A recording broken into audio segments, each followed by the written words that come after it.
I just thought I'd vocally let you know because I see you in there every single day. But let's go to get that very first guest up here. We're going to go to load in that very first guest. We got Gary connecting to the stream right now. So let's go ahead and get that done. What is going on, Gary? How old are you? Yo, I'm good. How are you? I'm doing all right. How old are you? I'm 22. 22. Do you support Trump?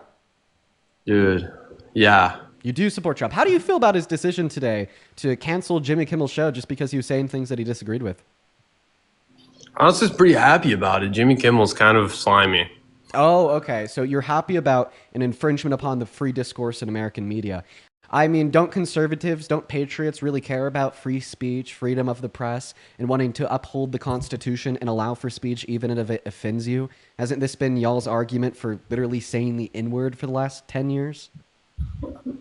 I mean, yeah, but Jimmy Kimmel is a lying piece of shit.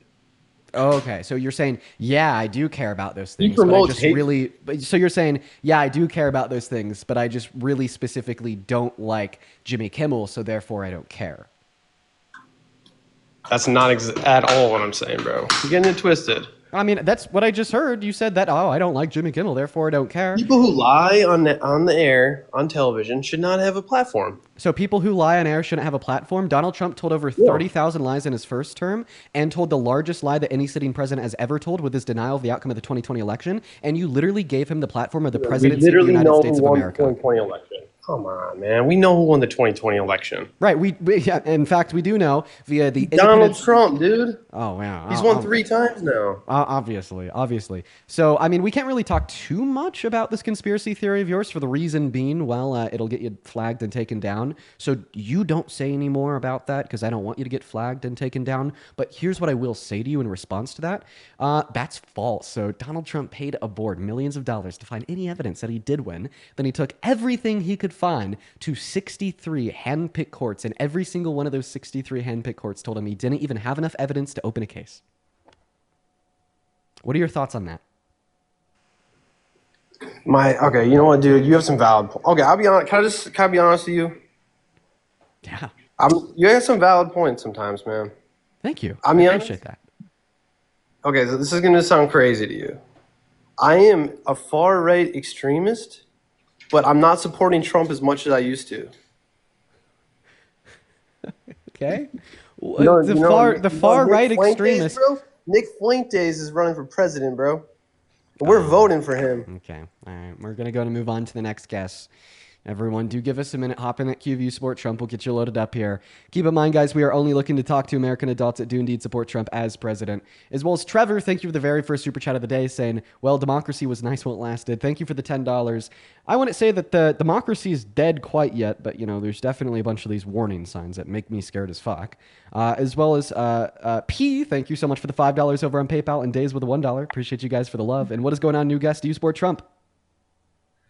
I want to pick you up and fuck you. Whoa, dude, calm down. Holy crap. Okay, we're going to go to move on to the next guest. Woo! Oh, I'm awake now. Jesus Christ, dude. Whoa, that guy just activated my fight or flight response. Oh, God. Whoa, I'm awake. Yeah, have you guys ever tried like the salts, like in the gym, like the break it and sniff it? It really wakes you up. So, like, that was basically like the rhetorical equivalent of the smelling salts. We're going to go to move on to the next guest, guys. Just make sure that we're following those rules. If you happen to be in that queue over on the TikTok stream, just make sure it means that you're an American adult that supports Trump as president. We're going to go to move on to the next guest right now. Caleb, thank you for the $5 on Venmo saying release the Momo pics, Dean.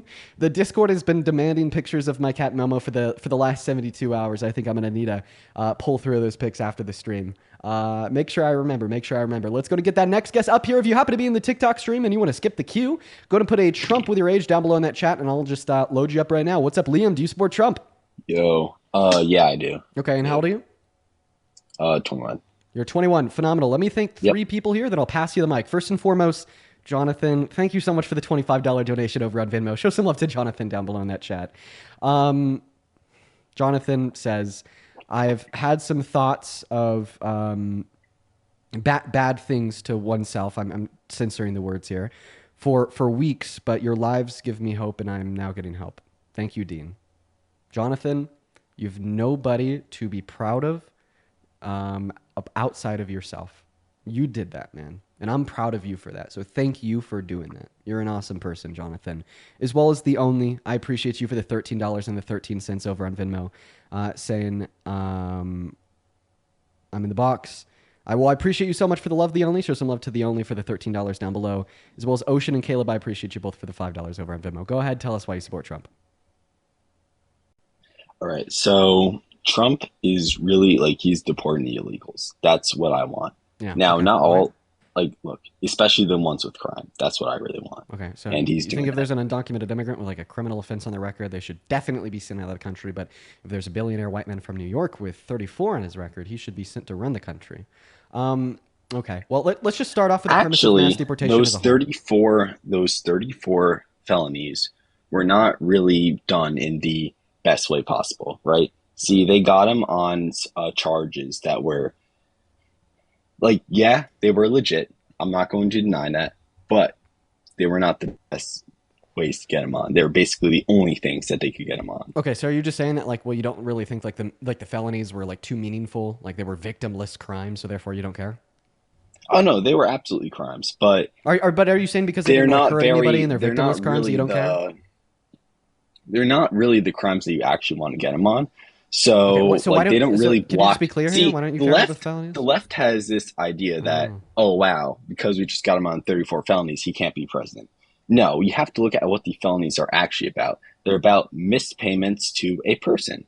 That's what they're about, or mismanaged payments due to the campaign. Yeah, They're not falsification really of business records in the first degree. Are you just saying that you don't really care too much about his felonies because they're kind of like inconsequential and well, they they don't have a aren't victim? sexual assault felonies and they're not murder felonies and that sort of thing. So Okay. they don't really block him from running. So they're victimless. In your mind, you don't really care too much because they're victimless felonies, right?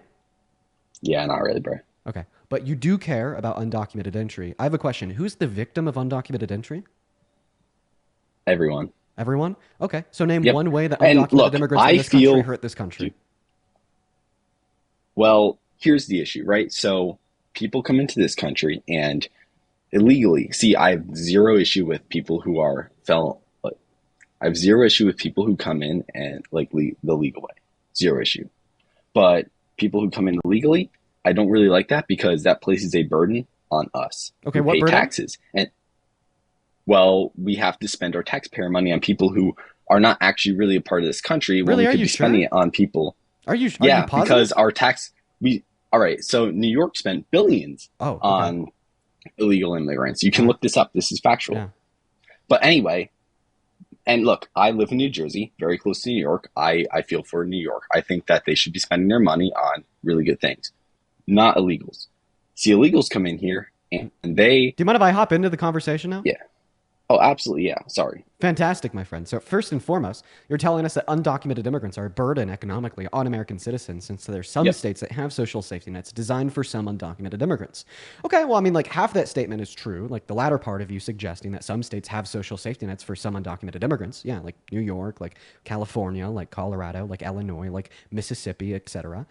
Sorry, not Mississippi, Minnesota, etc. However, what you're forgetting here is that point number one, undocumented immigrants cannot access any federal benefits because that is strictly illegal. They are only offered to legal residents and or citizens. And point number two, undocumented immigrants only qualify for some benefits in some states, not all states. Okay, which leads us to our conclusion that they're actually they're a lesser net drain on the economy through social safety nets when compared to citizens. And this point only becomes stronger when we consider the fact that undocumented immigrants pay over $100 billion per year in taxes on the federal, state, and local level, most notably by working as a W-2 employee on an ITIN. See, a lesser net drain is not a no net drain. So Oh, I'm sorry. I don't- actually, no, that's true. Yeah. I misspoke. I didn't even say to say a lesser net drain. They're economically productive, which means that they pay more in taxes and then they take away. I appreciate you for correcting but me. not really. See, I want our taxes to go to social programs that can actually help people. See, getting people off the street, getting homelessness solved. That's what I want. Okay, Get- name getting one all these social issues program that solved. Donald Trump supports that is aimed and geared towards helping low-income Americans.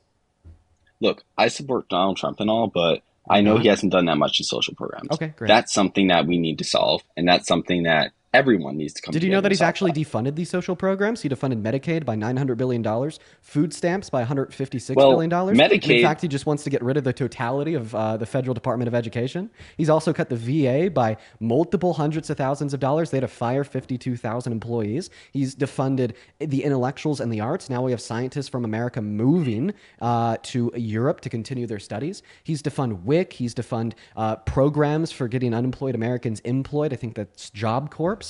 He's defunded clean energy production because he hates it and he thinks that windmills cause cancer. If you care about funding essential social safety nets, then Trump should be the last person you'd ever support as president. well, a lot of this is cutting the fat. See, he's not defunding it. He's only lowering the funds of this stuff.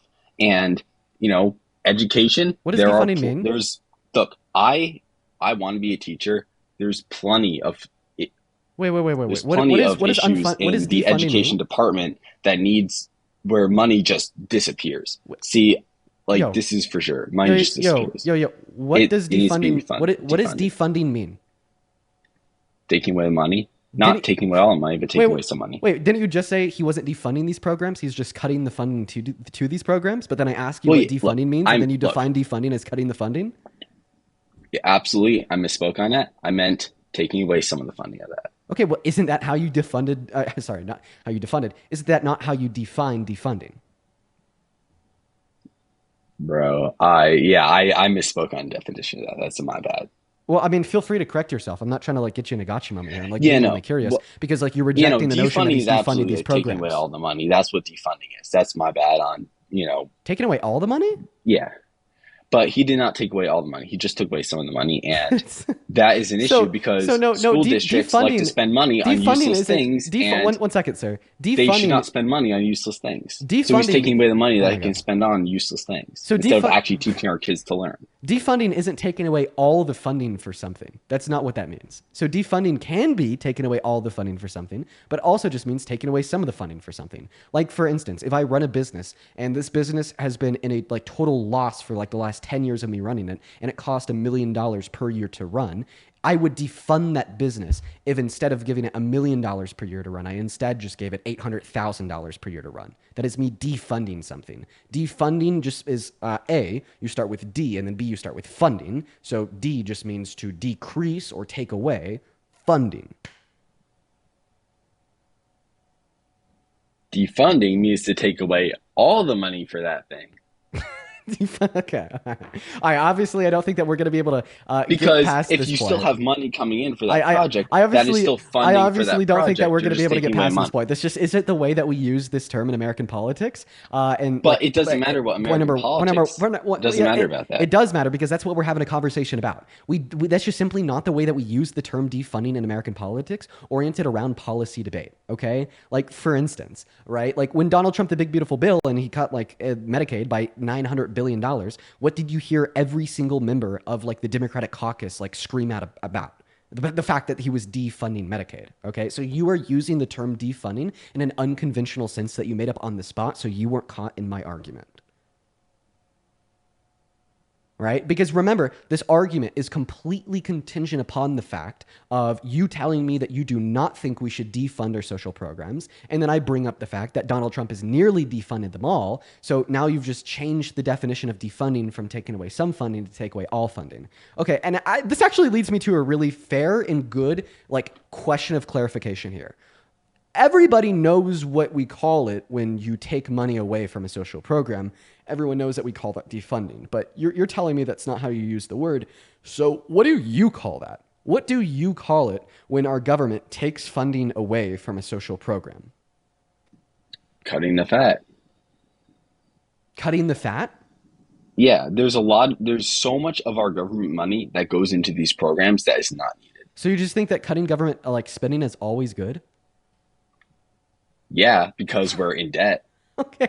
So if cutting government spending is always good, if for instance, Trump were to sign a bill in tomorrow that cut all funding away from all policemen and women and all firefighters in America, you'd say that's good because it's cutting government spending? Nah, because we still need security for our schools and a lot of shootings that happen, which is a very recent topic. Okay, well then you don't think that cutting government funding is always good. But like, even if you just like generally think that cutting government funding is a good thing, and you support reducing the deficit and you support reducing the debt, well, then on this side of things, you could also never support Trump ever again a day in your life, because in his first term, he had an $8.6 trillion worth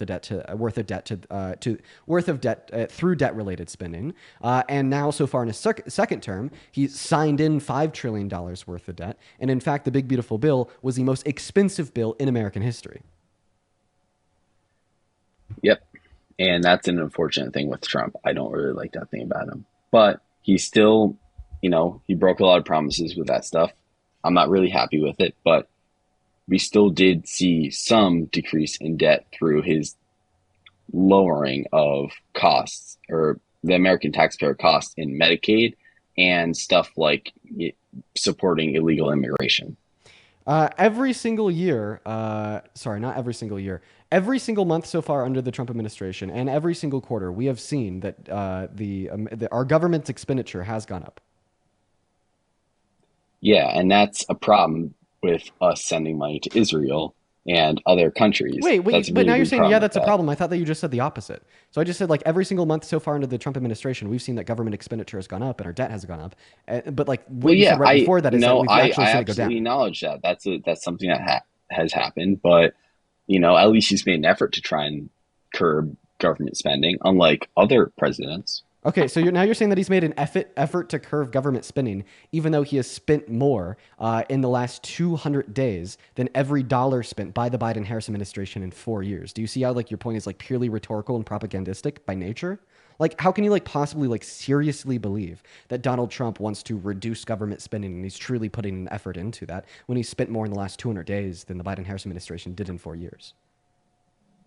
Well, by the way, that's like spent more net. Yeah. I mean, that's even accounting for his cuts, right? Even if we account for like, I don't know, like the $200 billion cut so far through the use of the DOGE, and we take that away from the $5 trillion he's already spent, all of a sudden we're left with $4.8 trillion, which is $600 billion higher than the $4.2 trillion worth of debt-related spending that the Biden-Harris administration signed into law in 4 years. Well, yeah, definitely. Like, he's definitely spent a lot more. Like, I can't really argue that, but I still think he's a much better president because he has curbed illegal immigration. Oh. He has, that's a really big issue for me. Okay. Well, I thought that we've already talked about that. Illegal immigration. Once again, I thought that we've already talked about that. You told me the reason why you think that we should deport undocumented immigrants in America from America is because you think that they're a total like net drain on American society, and we spend the taxpayers' money on them through these social services. But I thought I already brought up 3 points that easily debunk that fact. The first point that I brought up to easily debunk that fact is the fact that they actually receive less in benefits than American citizens because they don't qualify for state benefits in all states, and they don't qualify for any federal benefits in any state. And also the fact that they can't file for a tax return at the end of the year. So those that pay taxes pay a higher proportional tax rate considerate to that of the average American citizen. And they pay $100 billion worth of taxes per year, according to the IRS, through the use of an ITIN on the federal, local, and state level, right? I think that these facts easily dispute the notion that they're a total net drain on the American economy. Imagine if we took that money and actually put it towards the American people. The money that we spend on immigrants. Wait, are you talking about like the $200 billion that got delegated to ICE for the next 10 years through the big beautiful bill? Yeah.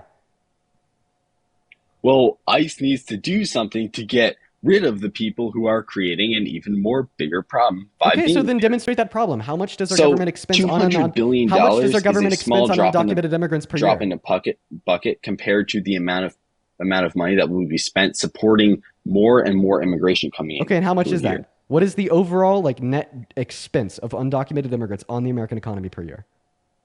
I don't know that number. Okay, but then how do you know it's like significantly larger or even exists at all if you don't know it? Because if more people keep coming to the U.S. constantly, the amount of money that we have to spend on them will go up. That last statement underlied on the assumption that undocumented immigrants on average are a net drain on the economy. And that's the statement that I'm asking you insofar as it doesn't matter if they are a net drain on the economy. Yes, it does. What matters is we are spending money on Wait. Of course it matters if they're a net drain on the economy. Because if they're not a net drain, listen to what I have to say before you interrupt me. I'm right here. I'm just objectively right here. And I'm going to not prove it with like partisan politics or talking points. I'm literally going to prove it with math. Are you ready? Yeah. If they're not a net drain on the economy and they overall pay more in taxes, or they overall generate more productivity in the economy when then compared to what is expensed on them by the American economy, well, then they would be putting more into the system than they're taking out. A very simple analogy to understand this line of thought would be like you are paying somebody $10, right? Meanwhile, you're only receiving $3 back from them. Overall, at the end of the day, if you do this transaction every single day, that other person is going to take away $7 net gained every 24 hours. So now if we apply this analogy in the context of undocumented immigrants, if they are not a net drain on the American economy and they put in more than they take out, like they pay more in taxes, they contribute more to the GDP, they contribute more towards economic productivity and growth inside of American industries than they do take out of that tax pool, of that revenue pool through social safety nets that exist in some states, not all states, and none on the federal level to help low-income undocumented immigrants. And at the end of the day, the American government and state governments are going to have more money at the end of every single year because of undocumented immigrants. So, of course, you are going to have to demonstrate that they are a net drain on the American economy in order to attempt to argue this ideal that for whatever reason, we are losing all this money with them in our country. Well, first of all, you mentioned social nets for them, which is a monetary drain on the states for that. He didn't even just listen to a single thing I just said. You can't understand simple I math. did. You're trying to make the argument that illegal immigrants actually benefit the economy. Yes, they do. When they really don't. Do American citizens benefit the economy? You have people coming over here. Wait. I have a question. I have a question. Do American citizens benefit the American economy? Yes. Oh, wait, but I thought that we had social safety nets for American citizens.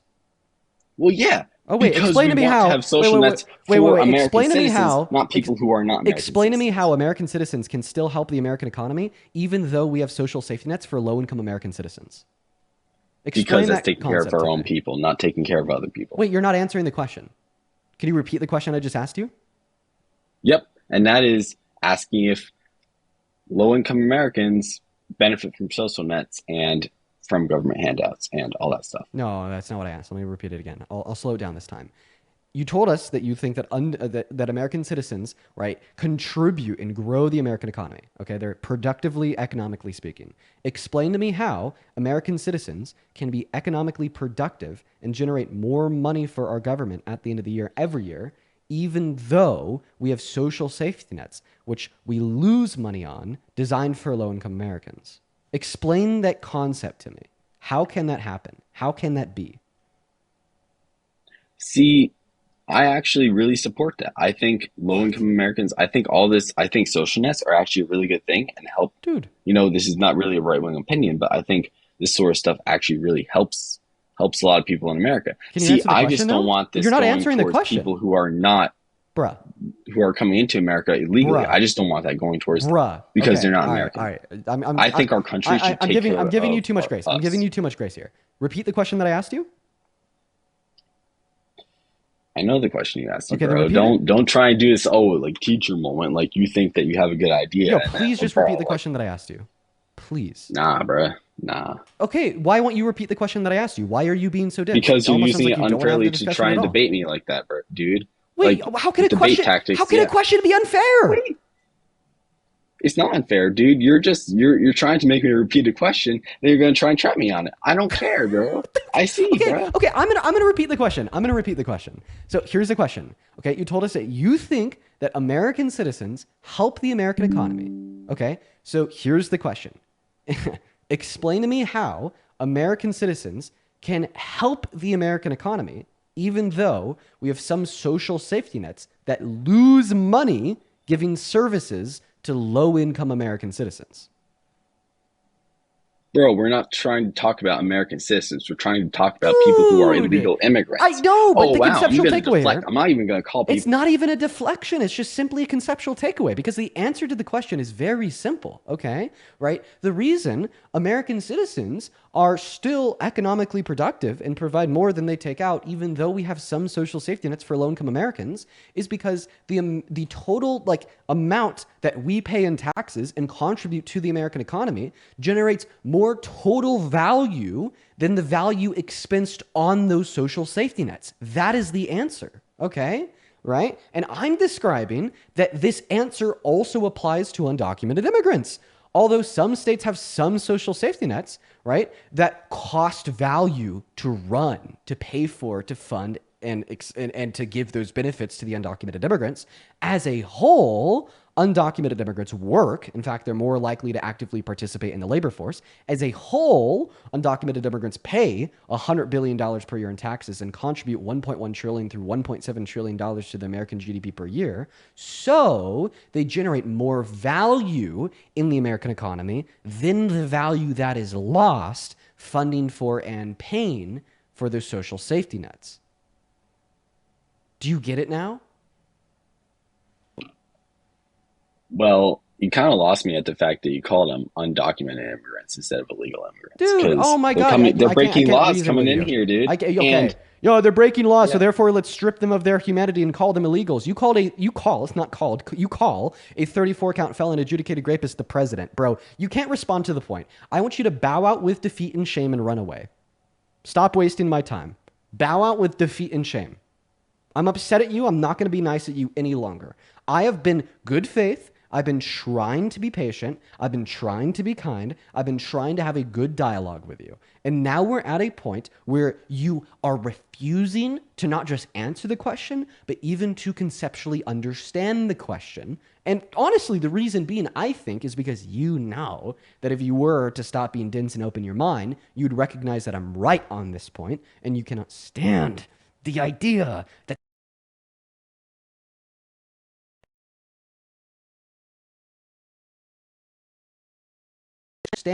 stop dodging, deflecting, and whining. Come on, dude. If there's one thing that really irks me, grinds my gears, it's that. It's that right there.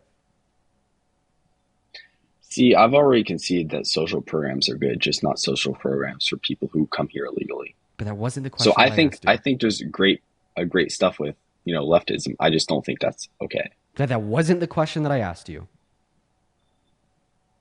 Well, you lost me when you said illegals. Okay, all You right. won't concede an inch. So you're not even going to engage with the question? Not really, no. Okay, why are you not going to engage in the question? Because you're not negotiating in good faith either. You won't Why am I being even bad faith? refuse. Yep. How am I being bad faith? I already saw you trying to trap me multiple times. Dude, nah. How is a question a I'm not trap? putting up with that. Oh, that's a trap. How is a question a trap? Because you're trying to trap me on stuff. I can already tell. I'm not asking you to just repeat the fact that you think it's a Like, trap. I'm asking you to describe why it's a trap. look, dude, I respect you a lot. I think you're a good debater, but I can tell you I Can can you tell when you're describe why trying the to trap question me is a on trap? stuff. That's asking me to describe stuff. That's pretty big of a trap.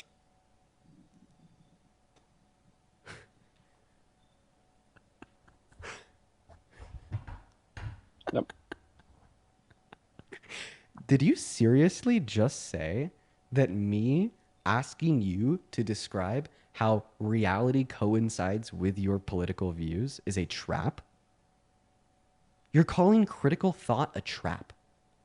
Critical thought is good. You're not asking for critical thought. You're asking me for to Oh God.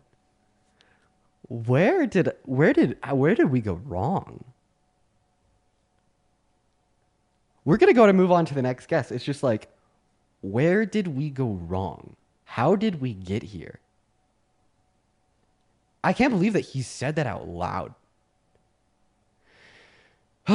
Crazy work. Okay. All right. We're going to move on to the next guest, guys. Hop in that queue if you're an American adult that supports Trump as president. We're going to get you connected into the stream right now, guys. Please make sure that if you are in that queue that you do indeed support Trump. We'll get you loaded up in here. Quite frankly, here we go. Hey, what's up? Do you support Trump? Yo, you're a loser, bro. All right. That's a yes. How old are you? I'm going to go ahead and take that as you being under the age of 18. Let's go to move on to the next guest, guys. Hop in that queue once again if you support Trump. We are only looking for debates here. Let's go to get that next guest loaded up in here right now. What is up? How old are you? Everybody follow me. Oh, it's just a small kid. Goodbye. We're going to move on to the next guest. Let's go to get, well, it's about to repeat myself for the third time there. Let's try to find somebody that's following the rules. We're going to go to get MLC Viper up here right now. Hey, what's up? Do you support Trump? Yeah, I support Trump. Okay, and how old are you? You want to pause? Sorry. There you go. You're back. How old are you? I'm 18. What year were you born in? 2007. What month? What? What month of March. 2007? March? Okay, you would be 18. Here, let me thank a couple people here real quick. First and foremost, dude, Michael White. Thank you so much for the $50 super chat over on YouTube, man. That is so much money. I really appreciate you for the love, dude. Let's get fucking 500 Michael W's down below in the chat. Michael with a $50 says, this isn't much, but I've been feeling rather powerless lately watching Trump destroy our democracy, so I'm doing what I can to support people like you who fight with truth, common sense, and facts. What you do matters. Keep it up. Thank you so much for the love, Michael. That is incredibly kind of you. Thank you, man. Show some love to Michael down below in the chat. Show some love to Mike down below in the chat. And then just one other individual here, Camp. Thank you so much for the $50 as well over on Super Chat. I remember you, Camp. It's been a while. Camp says, hey, Dean, keep doing what you're doing. You're an oasis of sanity in a desert of crazy. Well, I really appreciate you once again, Camp. I know that you've been here a handful of times in the past. Thank you so much for the love. Show some love to Camp down below in that chat. As well as, give me one moment here. Thumb, good to see you, man. Thank you for the $25 on Venmo saying you're the best. Love you, Dean. Love you too, Thumb. I feel like it's been a while. As well as Cashlin, thank you for the $20 on Venmo, and Nathan with a 10. Show some love to Cashlin and Nathan down below. And then Mr. Parker, thank you so much for the $20 over on Venmo. That is not like my buddy Parker. Hope all is well. Well, I appreciate you so much for that love. Show some love to Parker down below, as well as Conjure with the $10, Marilyn with the 2, and Rihanna with the 5. Thank you guys so much. Go ahead, tell me why you support Trump. Well, what do you think? Yeah, I think that Donald Trump is the worst president of either of our lives. I think that he's been making absolutely deplorable and terrible decisions in the last 250 days, or more so 8.5 months. It's a little bit more accurate. Not a fan at all.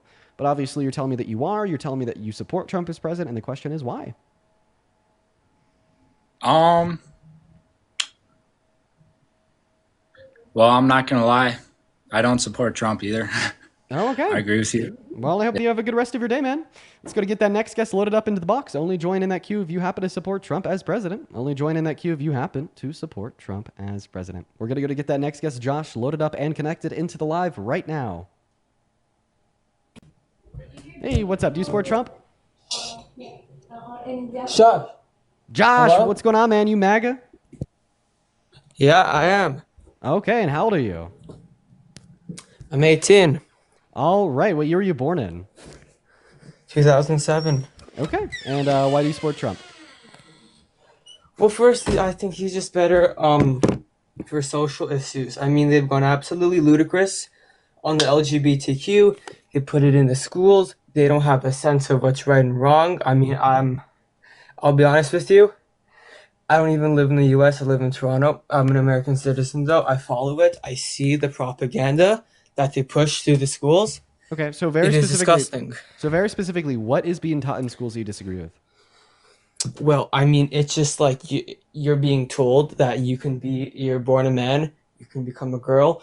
You're a girl, you can become a man. Like, it's insane. Okay, well, honestly, it doesn't sound like you got any education on trans individuals in school because it's not a man becoming a woman. It's more so a disalignment between one's gender identity and phenotypical sex traits. So, I mean, I don't really believe you when you tell me that this education is in school because it doesn't sound like you received it. Now, school teaches us about reality. That's what it is supposed to do. And it's supposed to do so at an age-appropriate level. So trans individuals do exist. That is a reality, okay? So if schools want to teach about this reality, I don't understand why you would think that's wrong. Now, what I will ask you is to point me towards very specific curriculum that you agree with, instead of like vague general concepts of, just the same bashing on members of the LGBTQ plus community that I hear so often. Well, I mean, the specific, it's just the way that they allow it. Like, back in the day, like this would be like considered like a mental illness. You see, like Okay. Name one it's a institution. mental illness. Name one institution of medicine or science that considers it a mental illness. Okay, okay. Well, you know Can what? you? The last 5 years, I don't know. You know what? What I will say is that, of course, this has been peddled by society. Okay, Just like this has been can you pushed name? forward. Listen. Can you name one? I don't know any medical name off the top of my head. Like, this is a problem. It's been pushed and meddled and threaded into society that people so I cannot have a be question. told What is so right what are and your what is wrong. qualifications? You said that you're 18. Have you already like finished like a college degree in medicine? No, this is I'm not It's just started you. that. Okay, well, guess what? Do you know what the people with the degrees in medicine have to say about the subject? Well, they all Oh wow, denied let to me test guess. the The conclusion college that you yielded. individuals. So, yes, the individuals that went to school for 12 years and got a degree in medicine. Absolutely. Yeah, the individuals who you trust with your life when you go to the hospital. Yes, those individuals. The World Health Organization, the American Psychiatric Association, the American Medical Association, the Endocrine Society, the British Psychological Society, the Royal College of Psychiatrics, the Canadian Psychological Association, the Australian Psychological Society, the European Society for Sexual Medicine, the American Academy of Pediatrics, the American Academy of Family Physicians, the American Counseling Association, and the American Public Health Association all disagree with the conclusion that you yielded. Okay? And here's what I think, you have a tendency to do. When you don't understand something, right, that is going to be a blank spot in your brain. You don't get it. And you automatically fill in that hole of ignorance with hate. And I think that is incredibly divisive and incredibly hateful and incredibly harmful, okay? And I think the trend of individuals that are more educated than yourself on this subject unanimously yielding a different conclusion than you do, while keeping in mind that these are the same individuals that you literally would trust with your life if you were to break your arm, dislocate your hip, or get a head or chest injury to keep you alive if you were to go to the hospital, should prove this to you.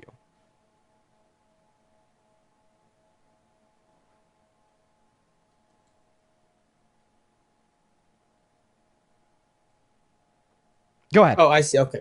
So, well, that is exactly my point. I mean, this has been pushed forward, and it's not all the doctors. Okay, it's a board. But my other question is, do you support transgender females playing in sports? Okay, so before we're gonna do anything, Well, I gotta meet you again. We literally can't talk about that subject. It'll get you flagged and it'll get me banned. I do apologize. okay, well, if we can't talk about it, we can't talk about it. But I mean, I understand. I saw one of the main reasons I'm actually here is because I did saw how you react to Charlie Kirk. I was actually very impressed by that. But I mean, it's, to be honest, like, it's really only your side. Like, do you think this person who shot him was left wing? Oh, God. Okay. And now we're getting back into the Charlie Kirk shit. Okay. Listen, man. I actually want to ask you a question about something that you posited beforehand. So you said, or more so, you told us that you don't like teen individuals like being in women's sports. I'd assume like being in any women's spaces. So what I want to do today is, although I told you we can't have a direct conversation about that topic because TikTok restricts it, I want to ask you something that should be related in your own mind, okay? So how would you feel about a cis man like you or me, right, walking into a woman's only space? How would you feel about that? Cis man like you or me walking into a woman's bathroom or maybe a woman's changing room. Would that be wrong? Yeah, I know where you're going with this. Yeah, Would it I be wrong? understand. I believe it would be wrong. I mean, personally, I would never do that. I Right. mean, That'd be I know incredibly where you're. wrong. I know where you're. Right. I know where you're gonna go Do you mind with if, this. okay, so now that you've told us that you think that would be incredibly wrong, okay, it would be even like more wrong if like a man like you or me like were to walk into a woman's changing room to specifically perv on and look at the women while they were naked and undressed unconsensually, right?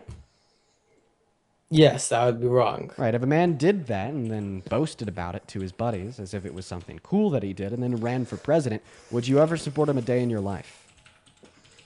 I see where you're going with this. Look, I mean, this is what the Miss Universe thing, the Miss something thing, like the modeling thing. Yeah, I would definitely I really heard about appreciate an this. answer to my question.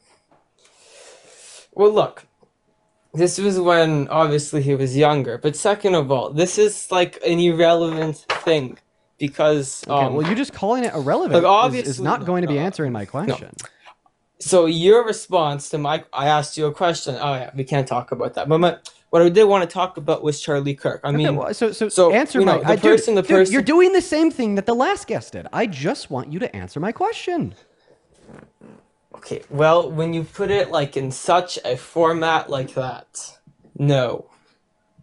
Okay, all right. Well, this just means that you don't support Trump because he did that. Like, you told us that you would never support somebody as president. You know what? You told us that you I'm never support sure somebody as president if they yes. had done these things. Donald Trump has done these things. I'll go ahead and roll a clip for you right now. Yeah, I think saw about that. the conflict a little bit later on. The question is, how can it not be construed? No, I mean, some of these foreign girls, you know, Mr. Trump, in my country, we say hello with vagina. And Well, you could also say, as the owner of the pageant, it's your obligation to do that. So you have done that. Now, I'll tell you the funniest is that I'll go backstage before a show. Yes. And everyone's getting dressed and ready and everything else. And, you know, no men are anywhere. And I'm allowed to go in because I'm the owner of the pageant, and therefore I'm inspecting it. You know, I'm inspecting. I want to make sure that You're like a everything is doctor. good. You're there. Yeah, the dress. Is everyone okay? You know, they're standing there with no clothes. Is everybody okay? And you see these incredible-looking women. And so I sort of get away with things like that. Yeah, well, yeah. I mean, he was the owner, so I obviously that's so. I mean, I personally wouldn't do that. But then again, I mean, he was, I guess you could say, inspecting, I guess. But my other question was... What do you mean? I understand that you keep on trying to bring this up. You probably have like 50 different points ready to talk about. I mean, that's what I would do if I was like in your position. But I just wanted to ask about the whole Charlie Kirk situation. Can you expand upon your thoughts there? You just said, I guess he was inspecting it. What does that mean?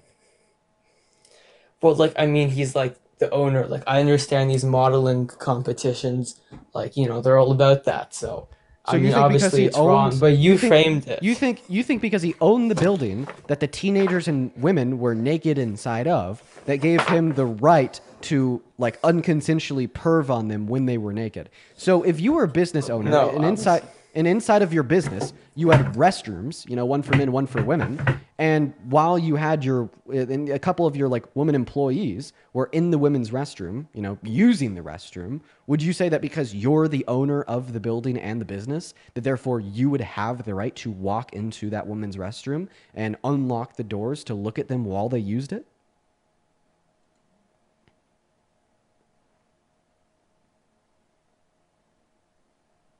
I'm not saying that he's some perfect guy. No, like, I understand that this is like a total slam dunk for you, this point. I understand that. I said no. I answered your question. Are you going to allow me to ask you a question? Okay, so stop squirming. Okay, because once again, what I said Stop right squirming. there was incredibly relevant because you just got done wrapping up telling us that he was the owner. He could do those things. He was the owner of the pageant. He could do those things. So we're just simply testing your logic with use an analogy to make sure that you realize just how wrong you are. Okay, that is okay. I'm wrong. Are you happy? Now can I ask my other question? Dude, no, we're not moving on yet because we need to finish and flesh out the subject. We can't. So now you have admitted that you're wrong on that point, and that was wrong for Trump to do. Earlier you told us that you would never support him if he had done those things. Now it's been proven to you that he has done those things. Do you still support him? Yeah. Is that not an explicit contradiction? This is obviously another thing taken out of context. What's the context? The context is that, like, first of all, I understand the clip that you played. I understand that. It's not a great clip. But you have to, I'm trying to ask you a question. You keep on saying this. I say that it was you wrong. just gave up halfway through. You just gave up halfway through your sentence. Halfway through your sentence, you literally gave up on trying to describe the context after you claimed there was more context. Don't just give up. I said, what's the context? Because I don't know the context. That's the point. Why would you say that there's more that they context? played. Come on, isn't this just there like? is. Come on, I want you to take a step back. I want you to like introspect and reflect on the things that you are saying right now and recognize how insane they are. You listen to a clip of this man openly boast about perving on like girls and women while they're undressed in their locker rooms, and then your like reflex is to respond to that by saying, well, there's definitely some context that justifies it and explains it away, but you don't know what the context is, but you know the context exists. Why is it not evidently clear to you that you are currently engaging in like the oldest coping mechanism that is true of all cult members of all time? Okay, look, this is a good point. I would never do this. I agree it's wrong. It was just a bad thing to do. Like, I don't know what else to tell you. Like, it's bad. It's like, I don't know how you're gonna find someone who's gonna tell you that's like a good thing to do. It's bad. It is. Okay, great. Like, it's like obviously bad. But are you gonna answer my question now, or are you just gonna keep on like is the whole conversation gonna literally just be about this? Okay, well now it just seems like you're just kind of admitting that you have an explicit contradiction in your view. So, do you have any other reasons why you support Trump? Okay, well, can I ask you my question? Does it relate to why you support Trump? If so, go ahead. Well, yes. So, I mean, this is the thing about the left. They have branded themselves as the party of love and empathy. The party of the right wing was the hate party, the not welcome party. But, you know, the best example that I can think of is how we reacted to Charlie Kirk versus how the left reacted to George Floyd, who probably died of a fentanyl overdose, although I'm sure that the neon... Literally in his statement, in his question, in his statement, where he was getting ready to frame an argument that the left is the fake party of empathy and love, and that the right is so hateful, but actually how this is false because of how the left reacted to Charlie Kirk. In that statement, to try to paint the left as a bunch of ruthless maniacs, he goes on to gamify and speak down, cast lies about the murder of George Floyd. You can't make this shit up. Like, you literally can't make this shit up. In that same breath, he cast lies to dispute the wrongness of the facts of the murder of George Floyd. Now, I did have to remove him because he said the name of that DRUG. We can't say the names of DRUGs on TikTok. However, I will respond to that claim nonetheless. No, George Floyd did not die from an FOD. In fact, you could read the medical examiner's report of George Floyd's autopsy, and they concluded that. That is what the medical examiners who did the autopsy of George Floyd concluded. They concluded that there was not sufficiently high enough levels of the FDRUG in his system to result in his death. Mello, I appreciate you for the chasing the dream. We're going to go to get that next Trump supporter up in here right now. Go ahead and once again hop in that queue if you happen to be an American adult that is pro-Trump. Go ahead and hop in that queue if you happen to be an American adult that is pro-Trump. Let's go to get that next guest, Ethan, up in the live literally right now, folks. Everyone, just give us a minute. Everyone, just give us a minute. Okay. It doesn't look like Ethan is loading in, so we're going to move on to the next guest right now. Hop in that queue if you happen to be an American adult that is for Trump. We'll get you loaded up and connected to the stream. We are going to do that right now. We got Johnny Smith connecting. Yo, what's up? How old are you? Hey, man. 21. Okay. And what year were you born in? 04. Okay, what month? February. Okay. All right. No worries, man. I just wanted to make sure. And do you support Trump? I do. Yes, sir. I do. Awesome. Before we hop into the debate, there's a handful of people that I do have to thank here. First and foremost, Kendra. Thank you so much for the $20 over on PayPal. I really appreciate you so much for the love. Let's show some love to Kendra down below. That is Kendra. Kendra says, Trump removing info about slavery has me anxious AF about what's happened in our country. I'm scared to live in a place full of ignorance.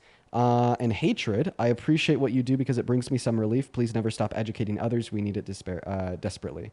Hey, Kendra. Well, first and foremost, I appreciate you for being here and thank you for the $20 donation. I actually learned about that. I think yesterday morning. I saw that Donald Trump actually is beginning to literally take down things about slavery in American museums in the Smithsonian, which is just that is insane. That's so insane. And honestly, if you can't see that that's insane, like I literally don't know what to tell you. I feel like that should be like obvious to everyone with a brain. As well as Danielle, thank you so much for the $100 donation over on PayPal. Holy fuck. Show some love to Danielle down below. Danielle, it's so good to see you. Thank you. Thank you so much, Danielle. Danielle with $100 says, making an equal donation to the ACLU. Thank you for always educating the masses. Danielle, dude, it is so good to see you again. You were literally in here every single day. Love you to bits and pieces. Thank you so much for the $100. Let's get 1,000 Danielle W's down below, as well as Nicholas. Thank you for the $20 over on PayPal, and Carrie with the 10 saying love you, Dean. I appreciate you guys so much. Show some love to Danielle, Nicholas, and Carrie, as well as Owen. Thank you for the $10 on PayPal, and take it away. Why do you support Trump? Borders. I like my borders closed. I wasn't friends with her, but I have friends in the same sorority as her. It's Lake and Riley. I'm not sure you know who that is, but I'm sure you do know who that is. I do. And she was killed by an illegal immigrant. And I am pro-legal, and I am pro-legal immigration. Legal. I am pro-legal immigration. I love immigration. I went to a boarding school. I was friends with a lot of people from all around the world. So, Lake and Riley was a huge thing of why I support Trump.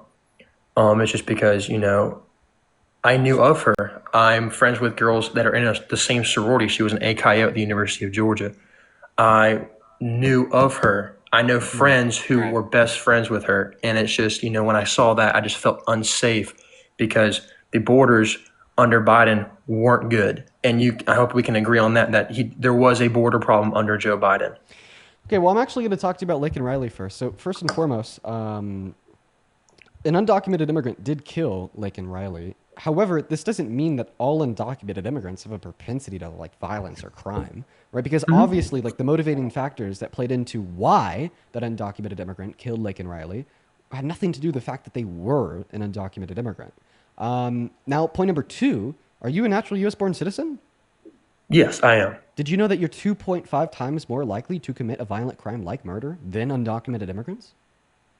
Well, because there's more of us than undocumented immigrants. That is a per capita statistic accounting for the population size of citizens compared to that of undocumented immigrants.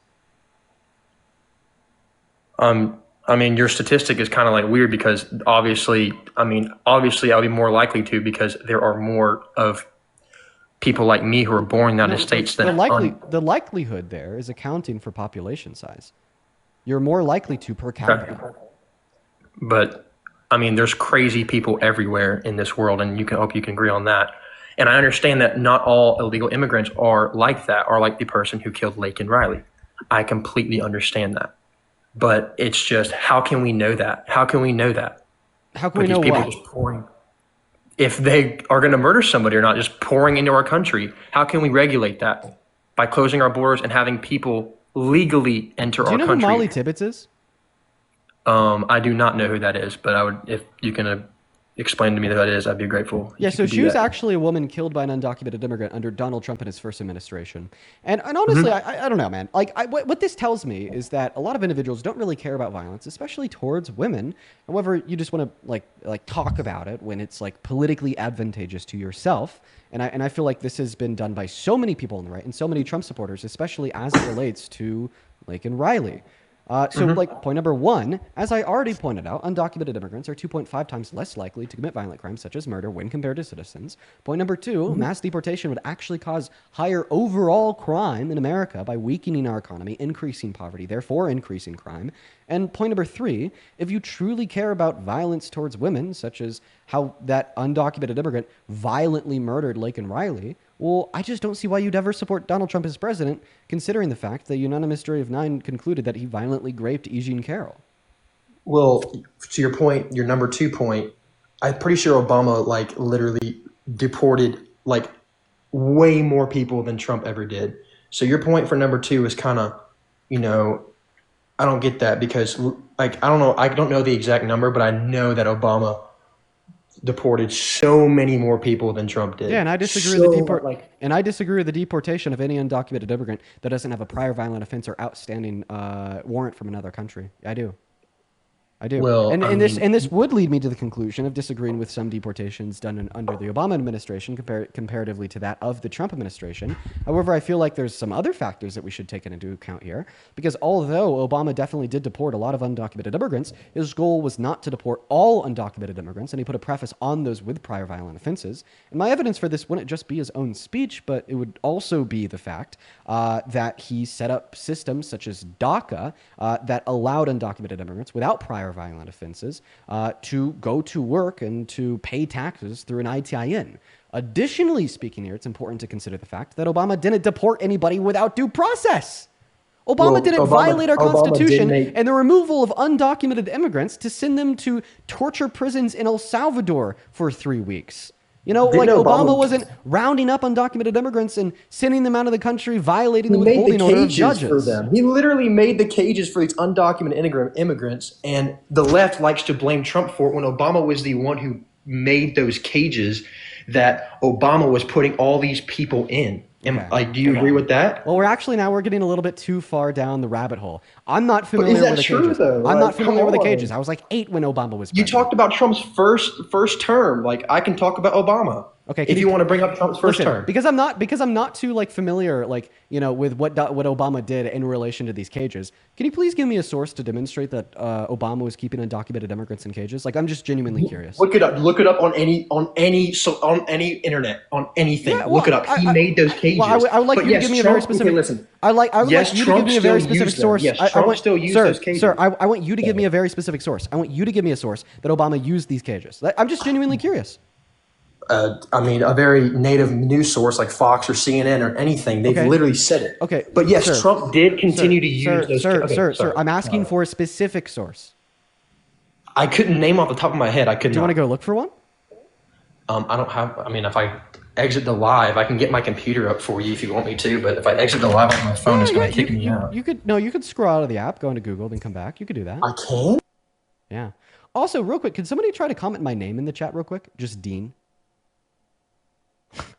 I want to see something. Can somebody just try to comment Dean in the chat? DEAN.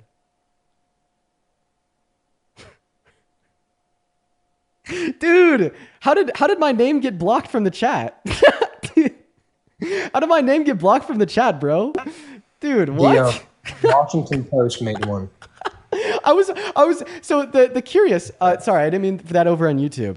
I was curious for that over on TikTok because I was like cooking Johnny over here, and the only comments I saw were W Johnny. So it actually looks like my name DEAN is currently blocked from the chat. So I guess for the rest of the day, you're gonna have to be referring to me as DEEN over on TikTok. The new spelling of my name on TikTok is DEEN for the rest of the day, folks. That's gonna be how we get it done. Did you hear my source, Dean?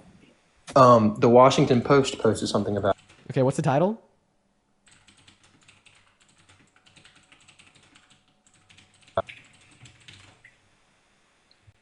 I haven't read it though. I just see the headline, but that's something that what's the headline? I can't hear you when you're off the app, by the way. It says kids in cages. Hang on, let me go back to it. It says kids in cages. Dude. It's true that Obama built them or whatever. And that's by the Washington Post. No, I asked you for a source that Obama kept individuals in them. I mean, he built them for that. I mean, why else would he build the cage for? So there's no evidence that he kept them in. I'm just curious. Like I want to learn more. Like I'm not personally up to my neck in research about like the very specific nuances and intricacies over what happened. Will you allow me to finish? Yes, sir. Sorry, I'm sorry. Over what happened to do with immigration policy in Obama's first term, because I was like 8, right? Or even like younger, right? So that's why I asked you the question. And of course, like you would have to be the one to give me that source, just simply because you're the one that made the claim. Now, here's what I will say, right? Like if Obama was deporting individuals with like, without due process, he was deporting a bunch of undocumented immigrants, those without like prior violent offenses, and if he was doing so in like inhumane like ways, I'm going to disagree with that. And I think that that's going to be a big difference between you and me, is like where I could actually disagree agree with things that even Democrats do. However, I feel like you're using this point of Obama to deflect away from what Donald Trump is doing today. You're basically saying if Obama does something that is bad, then it's okay when Trump does it. What I would say is that it's not okay if either of them do it, because I don't base my morals on party lines. Yeah, and I appreciate you being honest.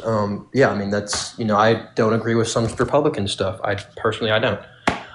But that's just like my whole thing. That's why I support Trump. It's just because of borders, and and that's pretty much a small reason, but to me, it's a huge reason Can you in name, my opinion because like, I felt unsafe. one good piece of border policy that Donald Trump has passed so far? I mean, he's building that wall. He's been putting lots of money into the wall, his own money, and the wall. So the wall is going to be the big one. So did you know that Donald Trump built less than 52 miles of that brand new border I actually wall did know that. under his first Unfortunately, administration, I less did than know 3%. And then when the Biden and Harris administration conceded to the Republicans to build more because they wanted to pass the bipartisan border bill, Trump actually told Republicans to vote against it. And would you say it's that building of that wall that's been able to significantly reduce undocumented crossings so far in his second term? No, I just think there's more border control now, and ICE. I think ICE has been doing a great part in, keeping the illegal immigrants out of our country. No, ICE would be focused on Homeland Security. It's literally an agency under Homeland. Wait, so hang on. Security. You corrected me. Hang on. So you corrected me. Undocumented and illegal. Being an undocumented immigrant is illegal. I don't know why you're correcting me on that. I mean, I just think that we should give them a little bit of their humanity back and call them undocumented immigrants. I think that our society as a whole takes so much of their humanity away. But they are illegal, though. Can you agree that they are illegal? So you define the term illegal immigrant as an immigrant that broke the law coming into the country. Of course, if you would apply your definition to the term, that definition to said term, then of course you'd be able to say that they're illegal immigrants. However, what I'm positing is that using the term illegal, right, is not incorrect given your definition of it, but is rather dehumanizing. Okay. I mean, I'm sorry. I just used the term that's right. I understand. But there are it's self-implied that it's right it's because illegal. of how you define the term. Sorry, undocumented. I'm sorry. If you want to say undocumented, we'll say undocumented. I'll respect your live stream. I'm just I'll saying say it. undocumented. It's just we should call them undocumented immigrants. It's simple. It's simple. That's fine. Okay, I'll say that. But I just I honestly felt unsafe with the undocumented immigrants because of Lake and Riley. I've told you that. Yeah. Well, a rational mind, literally, if a rational mind had to be alone in a room with a citizen or an undocumented immigrant, they would literally be safer, statistically speaking, with the undocumented immigrant. Okay, and yeah, that's fine. But if you close the borders off, you can. I mean, obviously there obviously are undocumented immigrants that do cause crime. So keeping them out of the United States of America can shave that crime down, obviously, because am I not wrong on that? Actually, you are. We'd expect crime to go up because of mass deportation, because of its economically destabilizing effects. So poverty has a correlation and a relationship with crime. Poverty causes crime, and that's a fact. And what happens when you do a mass deportation is you're firing 8.4 million of our laborers and you're removing 11 million of our consumers. According to the American Immigration Council, this would reduce our GDP by an estimated 1.1 trillion through 1.7 trillion dollars per year, as well as it would cost $2 trillion over the next 10 years, accounting for what we spend on the deportation alongside the opportunity cost of losing the $100 billion per year that they pay in taxes. This would be incredibly devastating for the American economy. Okay, the outcome of this would be less efficient producers. They can make less goods because they have less employees to make their goods for them, and they'd also be making less goods because they have less people to sell them to, of course, because we'd be removing 11 million of the consumers in the American market. This would destabilize the economy, and this would increase poverty. And with increased poverty, we would expect more crime. So therefore, that's why I say a consequence of mass deportation is literally more crime in this country. Okay. Well, so that stat, so when Obama deported, you can educate me on this, when he deported all those people, did all that stuff happen? So I bet that we could loosely associate some level of additional crime and destabilizing economic effects, like pressure downwards on the economy, with the deportation. Yeah, that's going to follow. Wait, hang on. It's likely that Donald Trump. It's likely that Obama had some downward pressure on economic performance. However, I'm actually unsure, and I might need to put some more time and evaluation in that claim, given that he created work programs like DACA to get more undocumented immigrants to work. So although he did deport a lot of undocumented immigrants, for the undocumented immigrants that remained, he got more of them to work. So I actually don't know if the downward pressure would outweigh the upward pressure, if the upward pressure would outweigh the downward pressure. Well, I mean, I'm just saying, like you've said all those statistics about the mass deportations and stuff. It's like it's already happened. Like, and you don't have the stats to back that up because it's already happened, but none of that stuff happened, did it? Like, you're kind of like dodging my question. It's either a yes or a no. Wait, I answered your question very directly. I know, just but answered it with nuance. It's a yes or a no question, though. Well, is it not? You're just telling me that you can't handle the nuance of the fact that he also created DACA and incentivized millions of undocumented immigrants to work, and how this can have like potentially outweigh effects insofar as the overall economic impact of his deportations. Okay. Like that's like obviously like an important nuance to the equation of the overall economic impact of Obama's deportations. Okay, so we can kind of get off this topic because apparently, obviously we're not going anywhere with it. But another thing is so I voted for Donald Trump in November. So why I don't know anything about Harris. I know nothing about. She hasn't done anything. I don't know anything that she's done. I don't know anything. What? Like with Kamala Harris, like the reason why I voted for Trump instead of Harris is because I don't know anything that she can do. So you voted without doing your research? What? Wait, bro, you're just admitting What accomplishments has Kamala Harris done? Like, name three big accomplishments that she's done that affected America in a good way. For sure. So 3 big accomplishments that Kamala Harris did that affected America in a good way would first be working alongside the Biden administration to pass the PACT Act that added $800 million. Now you're going to cut me off. Hey, can you slow down and allow me to finish answering your question? So we got a vigilante on our hands. So you're basically asking me a question that you don't want the answer to because rather you want to interrupt me to play vigilante. Which one is it, bro? The worst it's been. Dude, dude, do you need a baby bottle? That's not. Do you need a baby bottle? Sir, do you need a baby bottle? What? Do you need a baby bottle? I'm just. Just calm down and wait for me to finish speaking. But Biden, nothing because I was in the middle of my sentence. Okay, go ahead, but she. Dude, but nothing. Let me finish my statement. All right, go ahead. Dude, this motherfucker. Holy shit. Okay, I'm going to get back to what I was saying. Thank you so much. So you asked me what are 3 big accomplishments of Kamala Harris that impacted America in a positive way. Sure, as both her and Biden said, she was 50-50 with Biden and working on passing some of the most monumental legislation in modern U.S. history. One of her really big accomplishments would be the PACT Act that funded the VA by an additional $800 million per year, which allowed the VA to offer new benefits to over 1 million veterans that didn't have their elements covered previously under the VA. That's a huge accomplishment. Her second large accomplishment, because you asked me for 3 here, would once again be working alongside the Biden-Harris administration to pass the Chimps and Science Bill, which invested $30 billion through government subsidies into American chip producers to bump our global chip production from below 1% to upwards of 30% in 6 years. And the reciprocal effects of this on private and fixed investment into American manufacturing was insane, as it boomed the largest it has boomed in the last 50 years in this country under the Biden-Harris administration. Now, the third big accomplishment in the last 4 years that she achieved that was for the betterment of the country, working alongside Biden, would be passing the infrastructure bill that invested upwards of $1 trillion into rebuilding American infrastructure. And this investment was at a crucial time where people had low confidence in the economy. People were out of jobs. They didn't have money to spend, and we were barreling towards a recession. Then they passed this investment bill, which got more people back to work, which put more money into more people's pockets, and it led America into having the fastest rebound from the negative economic impacts onset by the pandemic when compared to any other country in the G7. Those are her 3 massive accomplishments in the last 4 years working alongside Biden.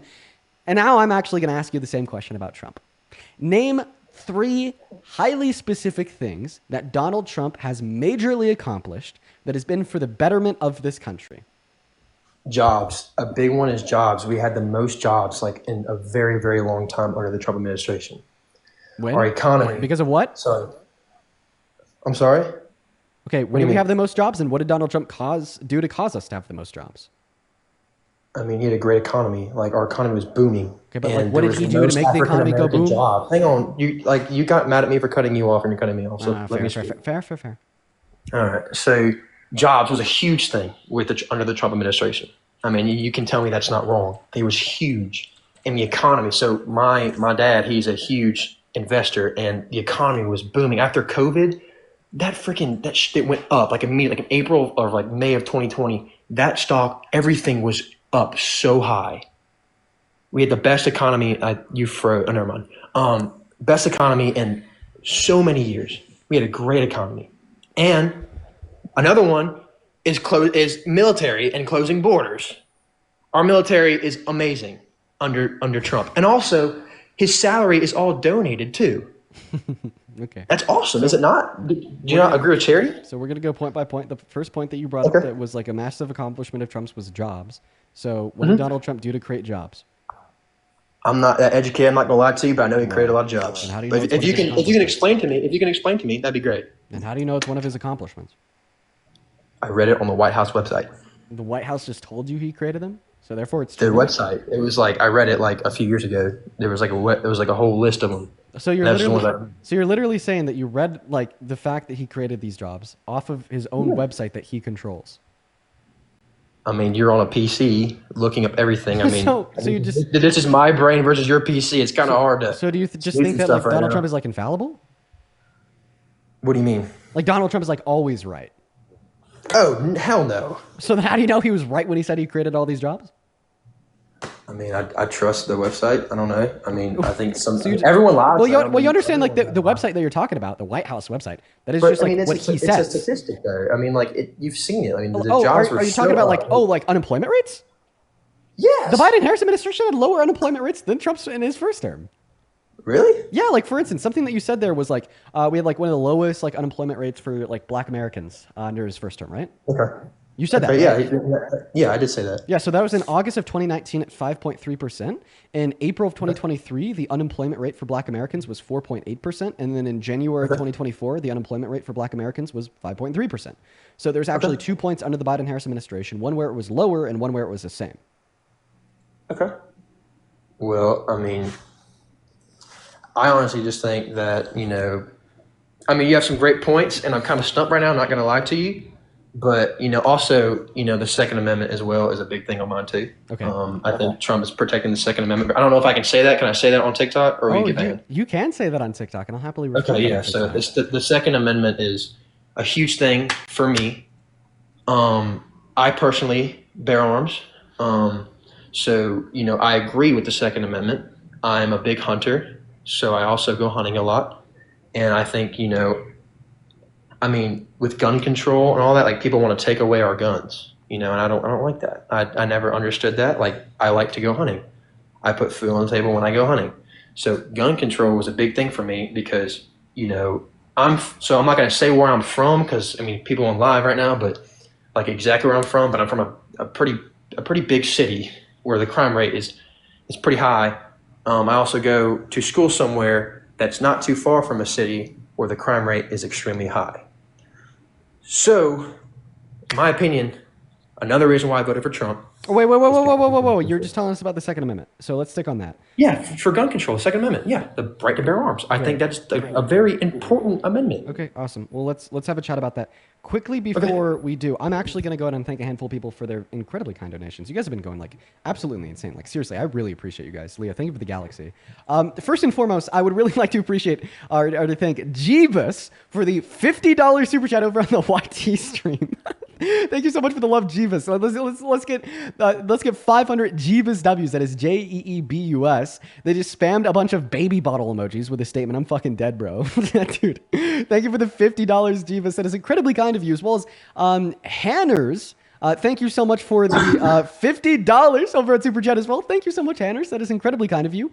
Hanners says, "Hey, Dean, glad to see that you're back. I always look forward to your stream. Because of you, I've become a lot more knowledgeable on the economy and politics, and in general, I'm more aware of what's going on. I appreciate the hell out of you. Keep it up." Hanners, I'm really happy that you take something positive away from the streams. That is why I do this. Thank you so much for being here. Guys, Jeebus and Hanners, I appreciate you both so very, very much for the love. I'd also like to quickly thank Evelyn for the $20 over on Venmo. Evelyn says, "Hey, Dean, just wanted to say I'm an early learner who's just now getting into debates, and you've been a huge help in my education and speaking." That's awesome. Thank you so much, Evelyn. As well as Lana, thank you for the $5. Then Naughty, this was 15 minutes ago, but thank you for the $20 donation over on Venmo. Show some love to Naughty down below in the chat. Naughty says, yeah, I missed my fix of Dean roasting. We are so back. Hope you've been good. On a more serious note, well, I'm happy that you're here. We are back, and thank you so much for the $20. As well as Juliana, thank you so much for the $15 over on PayPal. And then Kate, 20 minutes ago with the $10. Thank you so much, Kate. And then Madison, 22 minutes ago with the $10 as well. Thank you, Madison. And then Mary, 20 with a $20 33 minutes ago. Thank you so much for the love, Mary. You guys are absolutely fantastic. And let me make sure I also just didn't miss anything over on PayPal. Madeline, thank you for the $5 and Emma with a 10. Thank you guys so much for the love. If you do want to support me, you can find my Venmo, my PayPal, and the link tree in my bio over on TikTok or in the pin message on that YT stream. Now, to get back to the debate, I want to talk to you about what you just brought up surrounding the Second Amendment. I don't even know where to start. I truly don't. How about we start here? So first and foremost, out of the last two administrations, what is the only administration to pass gun control that infringed upon the Second Amendment? Probably, if you're asking that, probably Trump. Yeah. He passed a ban on the bump stocks, which SCOTUS ruled is unconstitutional. Do you know what what did the a Biden bump Harris stock administration is? do? No. Do you know? Hang on. Do you know what a bump stock is? Yes. What is bump stock? It's a stock that you could put on typically ARs, where it'll bump against your body, and it could kind of fling your finger back into the trigger. So it's quasi automatic. Yeah, and honestly, I agree with that. I think fully automatic weapons are only for people who are trained, like people in the military are able to use them. I agree with that. Right, and honestly, I might agree with the bump stock ban too, but the point is to demonstrate that he passed legislation that literally did infringe upon your Second Amendment, and according to the arbiters of the interpretation of the Second Amendment, which would be the Supreme Court. Now, something else that he's done in his second term so far, which should make you, as somebody that is significantly pro-2A, very upset about the Trump administration, is their push to ban guns from being owned by trans Americans. Okay, so first and foremost, that's impossible. That's impossible. Don't even bring that up. You can't do that. That's against the second. You cannot do that. That will never be passed. That's illegal. That's against the Constitution. Which is exactly why I'm bringing it up, because they're pushing for something. It's not going to be passed. You can't. You literally cannot pass that. That's against the Second Amendment. Come on, bro. I appreciate your words, because everything that you're saying right now is true. He will not be able to ban gun ownership for trans Americans because it is blatantly in violation of the Second Amendment. But the reason why I bring it up is because you told me you support Trump because you're so pro-2A. So therefore, I'm going to give you an example of him and his administration pushing for something which we can agree is, well, blatantly in violation of 2A. Okay. Well, I mean, that's, okay, I don't really know. I didn't even know that he even made that up. I don't even know that was even a thing that he even tried to do that. But, Biden wanted to take away the AR-15s. As you know, he was very pushing for that, which, I don't agree with, and, I know you don't think I'm assuming that you don't like AR-15s, but I'm going to tell you why I personally think semi-automatic weapons are very crucial for the Second Amendment. So, you're half asleep in your bed, or asleep. You're fully asleep. You hear somebody come in, your dog barks, or you hear the door open or whatever. You're just waking up. Do you really think one shot, you might miss, and it might not be a kill shot? Wouldn't you rather have a bigger magazine so you could have more chances? This is a bad argument. How is that a bad argument? Yeah, in home defense. How is that a bad argument? In home defense scenarios, there's not going to be a single home defense instructor that would recommend you attempt to defend yourself in your home with an AR because of how long they are. Most individuals that are instructors for self-defense in home defense with firearms will recommend that you use a shotgun or a pistol if you happen to live in a condo with walls to neighbors. But not a single firearm instructor would recommend you use a long-barreled AR for home defense. Well, I mean, what if that's all you have? What if that's all you have? The first thing you pick up, AR. What if that's all you have, dude? I'm just saying, dude. Remember, the premise of the argument here is that you don't think that they should be banned because of use in home defense scenarios. But in home defense scenarios, it's actually significantly better to use other. Do you really think when you first wake up in the middle of the night, you're gonna hit your first shot? No. Well, no way. Well, exactly. That's why you want to use a shotgun most predominantly in self-defense scenarios inside of the home because of the spread of bullets. Well, what if once again, just giving more reasons why you should want a shotgun over an AR. Okay, so a shotgun is a very short-range gun. What if you have a giant house, long hallway? A shotgun can't reach that far. Have you ever shot a shotgun? I duck hunt. Yeah, I shot a shotgun. Okay, well then you know if you duck hunt that you can actually shoot a shotgun like over 10 feet away from you, and that's just something that's only true in like Fortnite and Call of Duty. Dude, it depends what kind of load you have. Dude, when you're duck hunting, like, dude, you're trying to shoot like very small targets moving in the sky at fast rates, like 100 feet away from you. Of course, shotguns can hit things from range. Okay, well, I mean, I right, like, are you saying like, what if you literally live in like, I don't know, like the Taj Mahal, and you're trying to like shoot somebody from like half a mile away inside of your house? Someone out there might have a long ass hallway that's longer than 20 yards. I would never take a shot at a duck. Okay, well, sure. I agree that if you live in the Taj Mahal, like not in every single conceivable scenario of self-defense inside of the Taj Mahal, right, is a shotgun going to be like the best tool to use. But at that point, maybe you're just better off with like a single shot long rifle. Yeah, I mean, you're probably right. If you can't hit a shot, you probably deserve to die if you are sitting there like. I don't think that anyone deserves to die. I don't think so either. But all I'm saying is just that's just why I voted for Trump. If we can't agree on it, that's fine. Listen. Let's just get back to the substance here, because you're telling us that you voted for Trump because the last president wanted to take away ARs. Well, then we just go over how Donald Trump doesn't want to just take away ARs, but literally like every gun ever from trans individuals. Isn't that significantly worse? Dude, I don't support everything that he says. Just like you don't. But it's worse inside of the context of this conversation. You're telling me that you support him rooted inside of the Second Amendment, even though he was literally objectively worse for the Second Amendment, and wants to take away more guns than Biden did. Okay, well, he can never pass that. I don't agree with everything that he does, but just like apparently Biden wasn't able to get his AR ban passed. I would feel safer with the Second Amendment, like it not going away under Trump than under Biden. But I thought we just agreed about like the Second Amendment literally being challenged right now and potentially going away because of Trump. And if anything, I'd argue here that Trump is a significantly larger threat, not only to the Second Amendment, but like all amendments in the Constitution, because he doesn't care about them. He doesn't care about the Constitution. In the last 250 days, he has already blatantly infringed upon the First Amendment. He has already blatantly called for the termination of the 22nd Amendment. He's already blatantly infringed upon the 14th Amendment. He's already blatantly called for the termination of all rules, regulations, and articles, even those found in the Constitution, in December of 2022. 100 days into his term, he told an ABC News reporter that he doesn't even know if he has to hold to the Constitution or not.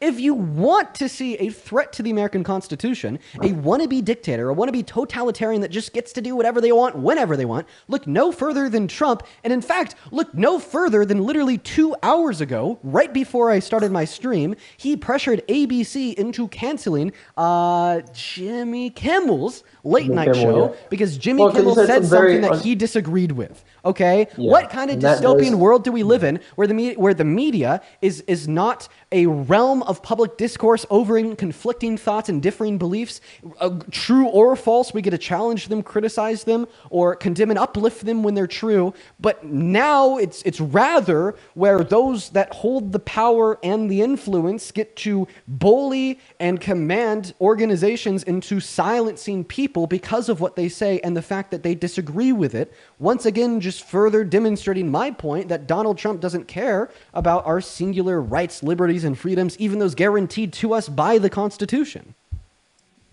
Yeah, and you make a great point. I mean, I think freedom of speech is a huge thing. I think everyone should have freedom of speech, and I understand that Jimmy Kimmel, he said some, pretty, what's it called, just not very good things, but at the same time, you have freedom of speech, you can say what you want in this world. But, like I said, I will stand on it. I would prefer a Republican president for the Second Amendment over a Democratic president. That's just my opinion. And if we can agree on that, that's fine. But that's your opinion, even if the Republican president has called for more gun bans than the Democratic president. The bump stock, that's been illegal. No, I'm talking about wanting to ban all guns from being owned by trans individuals. I mean, I think all gun laws should be banned from mentally ill. I mean, I'm not saying trans people are mentally ill. I'm not saying that. Don't kick me. I'm not saying that. If you're not saying that, then why was it your response? I'm just saying the only people that it should be banned from are people that are mentally ill. Okay, so not trans individuals, right? I mean, no. I mean, some are, some aren't. Like, everyone has something going on in their brain. There's a lot of people that are mentally ill. Wait, but I'm not sorry. So like, imagine if like Biden called for like an ownership of guns for like every American ever, and then like my response was to say, I don't think that mentally ill people should own guns. Some Americans are mentally ill, so therefore I don't care that he wants to ban gun ownership for all Americans.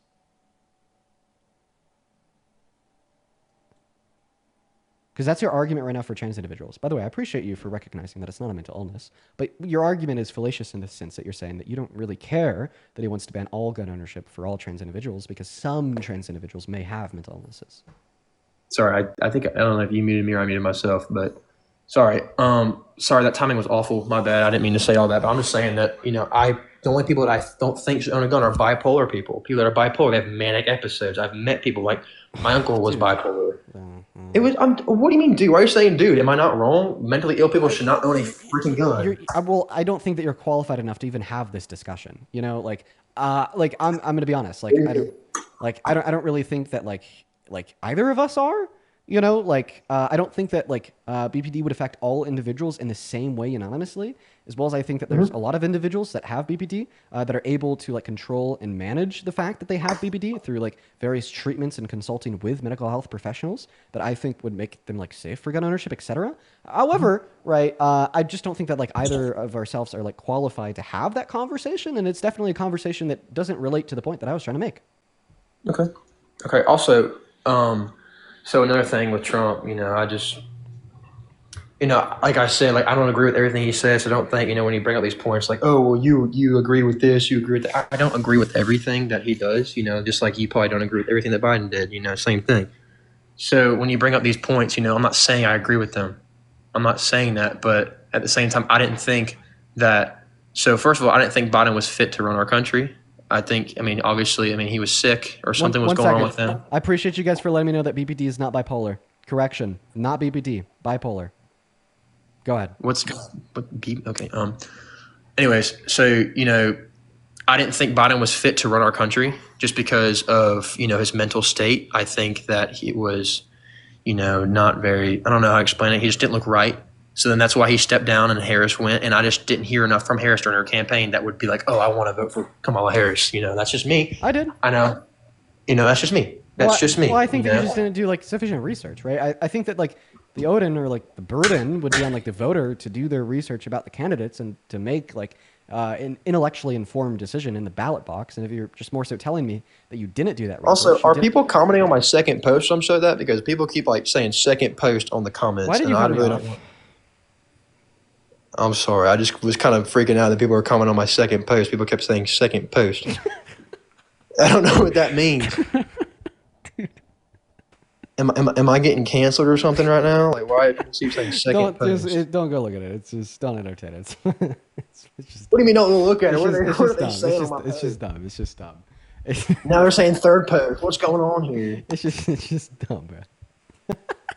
Okay. Well, what the fuck is that, bro, what are they saying on my post? What the fuck are you posting? You're laughing looking at it. What are they saying? What the fuck are you posting, bro? Me? Do not get the chicken sandwich from Advanced Auto Parts. Then it's a picture of you grabbing your booty, kneeling in the driver's seat of your truck. Don't get it.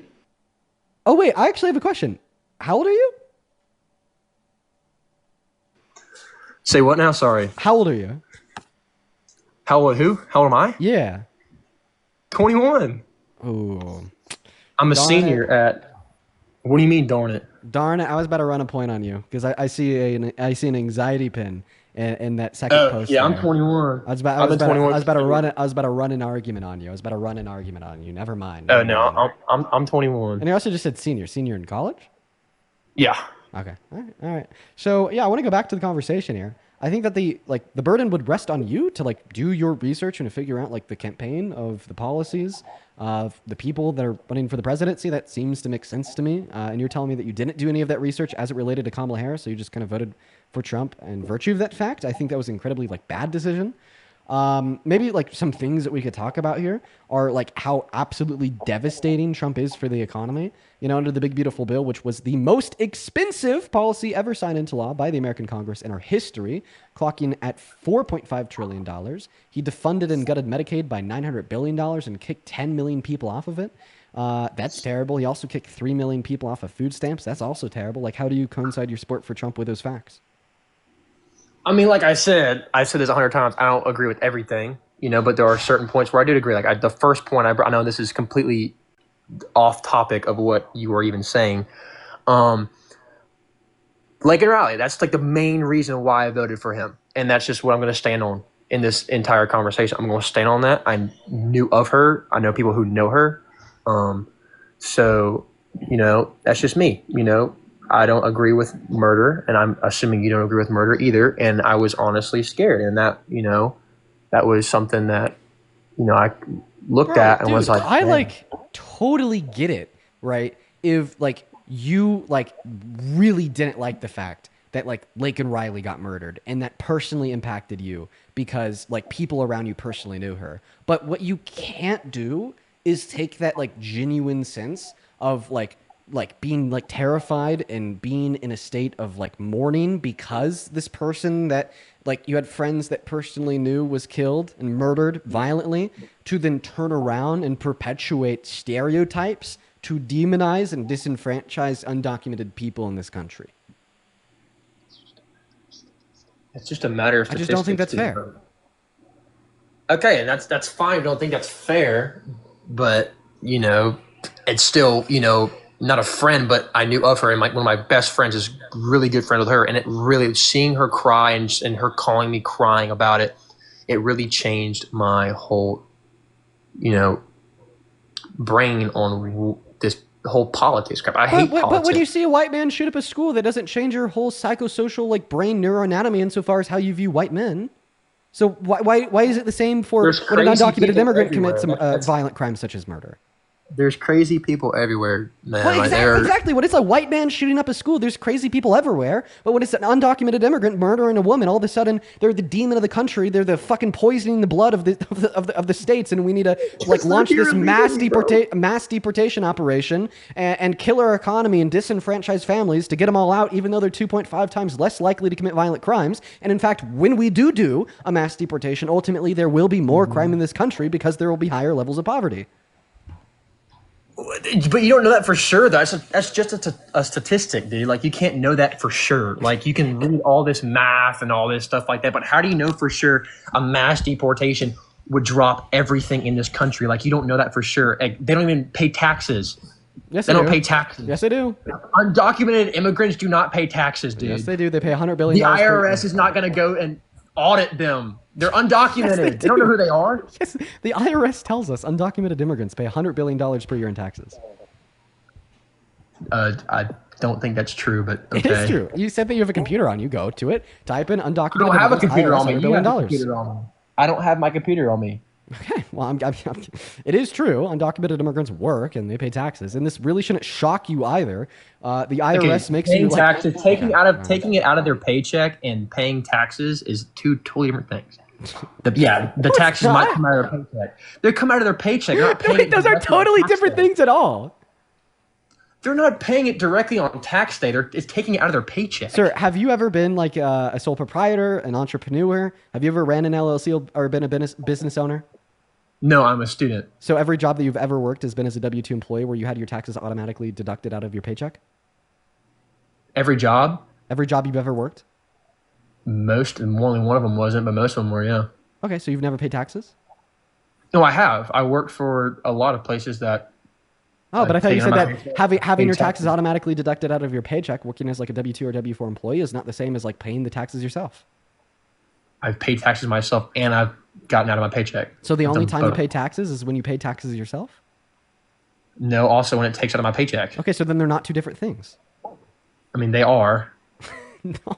So if they are two different things, when you're working as a W-2 W-2 employee, where you paying taxes? Paycheck, one of them is for Social Security. That's the most dumbest listen. I think that so if they are two different things, when you were working as a W-2 employee, sorry, actually W-4, I think it is. When you're working as a W-4 employee, were you paying taxes? Sorry, say it one more time. When you were working as a W-4 employee, were you paying taxes? On tax day, yeah, but also my paycheck too. But okay. So then you are paying taxes when it's automatically deducted out of your paycheck. That should make sense. Okay, it is W-2. I was right the first time.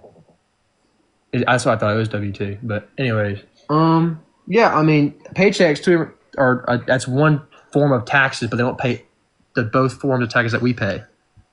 So I think it's a little unfair, in my opinion. Wait, what taxes? Like, so if an undocumented immigrant is like working and like reporting their income and paying taxes, what taxes do they not pay that you do pay? Sorry, I was reading comments one more time. So if an undocumented immigrant is working, making money, reporting their income and paying taxes on it, what taxes do you pay that they don't? Property taxes. That's one thing. It's only if you own a house. Yeah, on a house. I own a house. Okay, but that's also good. So, dude, okay. Anybody that owns a house will pay property tax. That's not going to be mutually exclusive to citizens. Property tax. That's not a difference. Not all citizens pay property taxes because not all citizens own a home. Most working citizens pay property taxes. Most citizens over the age of 30 most likely pay a property Anybody tax. that owns a house in like most states like pays property taxes. What are we debating about? Anyone that owns a house. Yeah. And also, I don't think that you're right. I don't think that most people over the age of 30 are homeowners. Yeah, I'm sorry. I'm kind of getting cooked here. I'm not going to lie to you. You're very, very smart, and you do this for a living. I don't. I'm going to be honest with you. I think you won here, but at the same time, I still support Trump. I still stand with him. And oh man. Well, I'm sorry. Listen. I hope one day. I hope that you realize the notion of winning a debate means I was able to better effectively prove my points than you were able to effectively prove yours. Because you have a PC in front of you, bro. Like, come I just hope that the on. I takeaway can't from like that is look. maybe I'm getting my cooked. points are more likely I'm to be so true than yours. cooked. Okay, listen.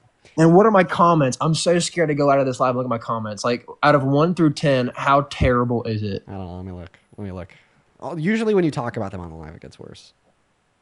Well, I mean, I kept saying second post, and I'm scared people are like about to dox me or something. No, they're not too bad. They're just kind of messing with you. They're just kind of trolling. How many likes did it have? Did it get some good likes on there? No, it has the same amount of likes as before. It's like an additional like 20K views, but like not even like one person out of the 20K people that viewed it liked it. Oh, we're gonna move on to the next guest, guys. Hop in that QV Sports Shop. We'll bring you up here. We're gonna have a debate. Oh man, let's move on to the next guest right now. Quite frankly, right now. Okay, let's go to get that next guest loaded up. Okay, hop in that queue of your Maga. We're gonna get you pulled up onto the stream. We'll have a discussion with you about why. We're gonna get Homelander Trump up in the live. Oh no, Homelander Trump. While we're getting this next guest loaded up, guys, make sure that we're double tapping on that phone screen. What's up? Do you support Trump? Hello? Homelander Trump, I could hear you. Are you here? He's coming back to the phone, I think. Oh, he's walking. Did he sit down away from the phone? God, I really want to talk to him. We're actually going to leave him up here and go get our next guest. I really want to talk to him about something. Particularly the fact that Anthony Starr, who is Homelander's actor, despises Trump. Oh, he's back. Donald Trump Homelander, are you here? Guess not. Whatever. Bobby, unmute. I really want to tell that to him, but we're going to have to disconnect him. Bobby, go ahead and unmute. I really want to tell that to him. Hey, what's up? Hello? Hey, what's up, man? Do you support Trump? I do. Okay, how old are you? I'm 18. And what year were you born in? 2007. Okay. What month? March. Yeah. Okay. Do you have a driver's license? I'm not gonna ask us yet. No, I don't drive. You don't drive? Do you have a job? Yes. What's a W-2? I don't have one of those. What do you do for work? I'm a fry cook at McDonald's. Oh, then you do have one of those. All right. Moving on to the next guest. Let's get that next guest connected up into the stream right now. We're going to go to get Ethan B. Speaking loaded up into the live. I'm going to go ahead and, by the way, that doesn't like convincingly describe that he's a liar. I'm not going to lie. There's like a lot of individuals at work that are W-2's employees that just don't know what a W-2 is because for whatever reason our public schooling system puts no preface on like education on like finances and whatnot. But I'm going to say it's more likely than not. Let's go to move on to the next guest right now. Hop at that QView Sport Shop. We'll get you loaded up. We're going to get them connected right now. Quite frankly, let's go to get William up here. as well as Elena. Elena, thank you so much for the $10 over on Venmo. Elena says, "Hey Dean, you make me laugh whenever I watch your lives. Keep up the good work." Thank you. Thank you so much for the love. I appreciate that. As well as I read the second half of your message. Thank you so much for being here. You are fantastic. As well as Tyler. Thank you so much for the $15 over on Venmo, saying, "How hard do you think South Park is going to go tonight? Happy Wednesday." Happy Wednesday to you as well. And thank you for the $15. Show some love to Elena and Tyler down below in that chat. I didn't even know that South Park was releasing a new episode tonight. I'll have to check it out.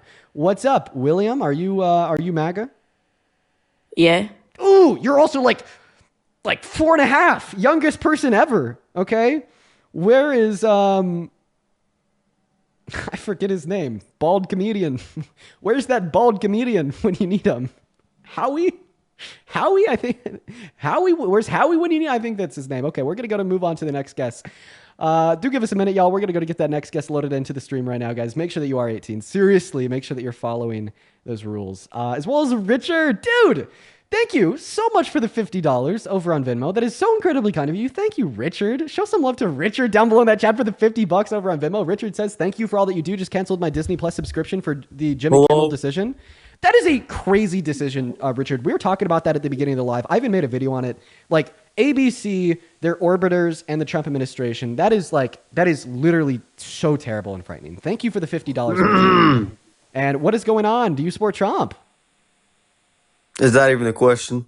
No, it's obviously not because your name is Donald Trump X Homelander. Do you like Homelander?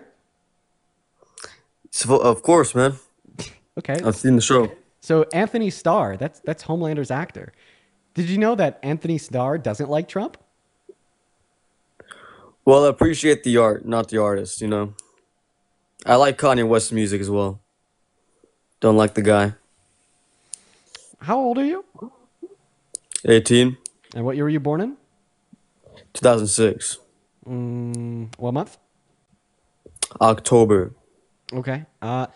Dude, I'm not going to lie. First and foremost, I can't separate the art from the artist when it comes to Kanye. Like, his music just all of a sudden is shit. I also, I would feel scared playing it in public. I'm not going to lie. Tell us why you support Trump. Well, that's just bias, you know. That's just bias right there. Go ahead and tell us why you support Trump. I like his social policy. I like how he handles world leaders. You like how he handles world... So you like it when he gets played by people like Putin?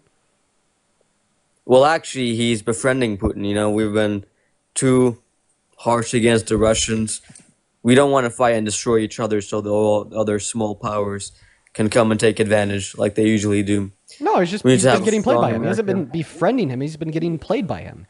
So point number one, we had leaked Kremlin documents where it proved that the Kremlin was inserting and paying American political pundits to try to suggest to their crowd that we were giving too much funding to Ukraine. So then Donald Trump turned around and ran on the policy that we're going to take all their money away and that we're going to end the war day one in office. So then we defunded Ukraine. Of course, that's something Donald Trump did his first month, which then just led to Russia being less cooperative, giving the big middle finger to Trump, and then dropping the most bombs they ever have on Ukraine. And then he realized that he got fucking played, so then he, retreated back to what the Democrats wanted to do and then resumed all funding to Ukraine.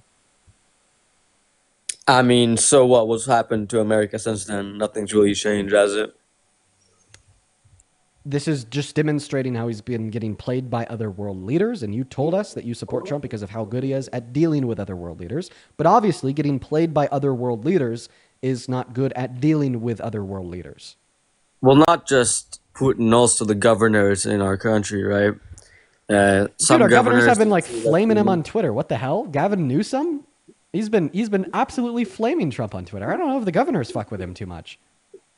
I don't think the governors have never really fucked with Trump too much. In his first term, they launched an association to implement what were the qualifications and requirement under the Paris Climate Accords, on the state level, defecting away from what Donald Trump wanted. And now same thing in his second administration with a lot of education policy, etc.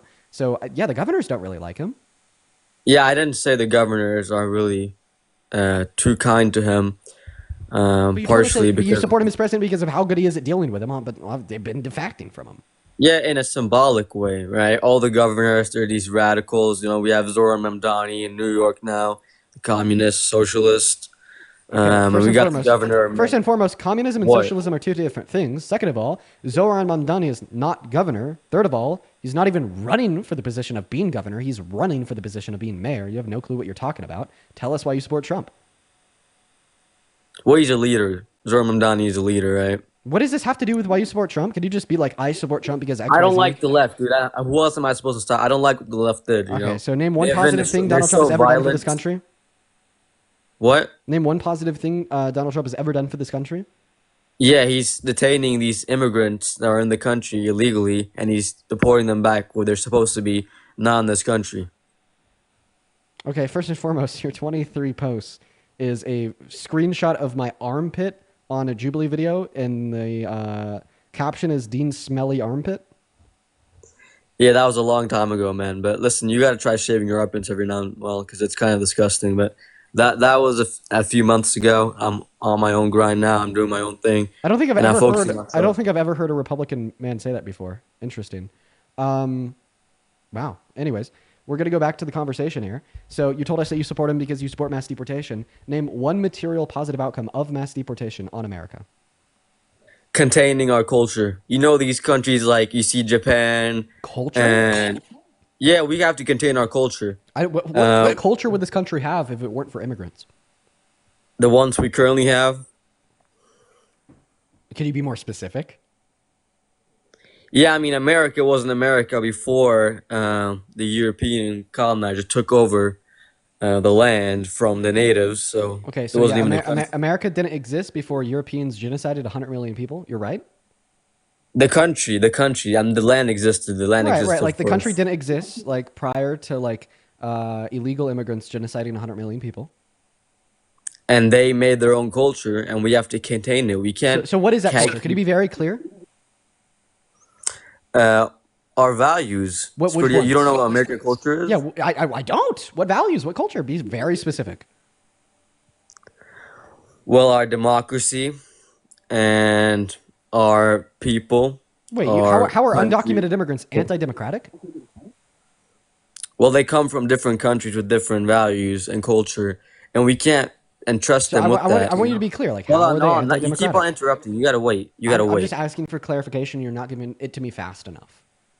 But you're going all over the place. Just wait 1 second, right? Because we don't want anybody from countries where they're living in, let's say, Sharia law or a dictatorship. We don't want that because we don't know what kind of stuff they believe and think, right? Yeah. They might say one thing to the at the airport and then say another thing when they're actually in the country. We've seen this in the UK. Yeah, a lot of immigrants. A lot of immigrants coming to America from countries with like dictatorships or Sharia law, or like usually immigrating to America to escape the dictatorship or to escape the Sharia law.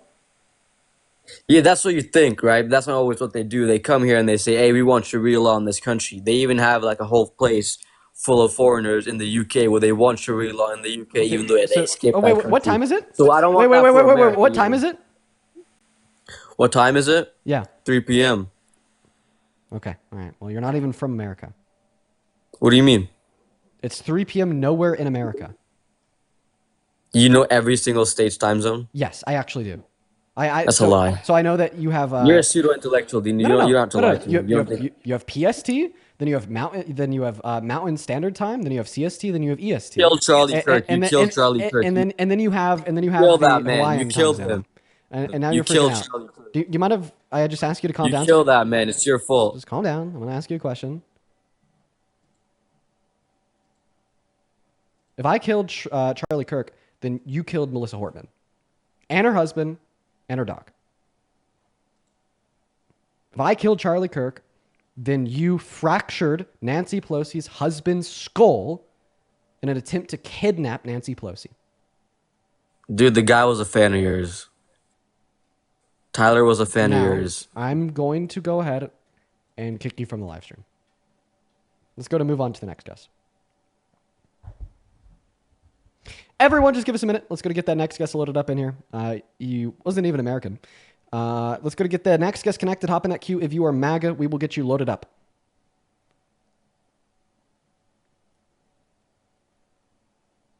We got BG loading into the stream right now.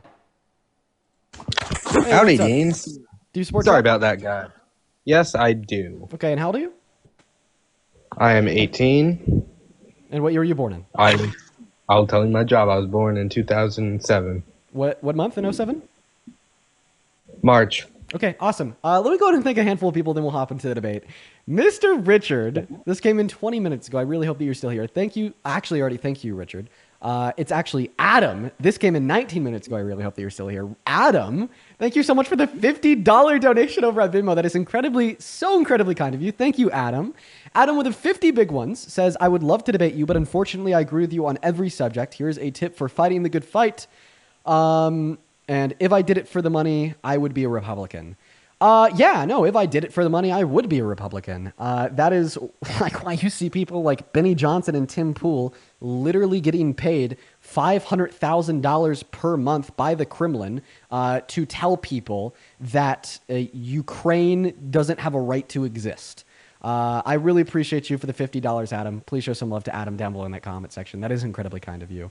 As well as Sammy and Ashley, I appreciate you both for the $5. That is incredibly kind of you guys as well. And Brooke, thank you so much for the $10 on Venmo, saying thank you for being you, so smart, and it's satisfying as fuck to listen, but also really scary how opposed to logic the red is.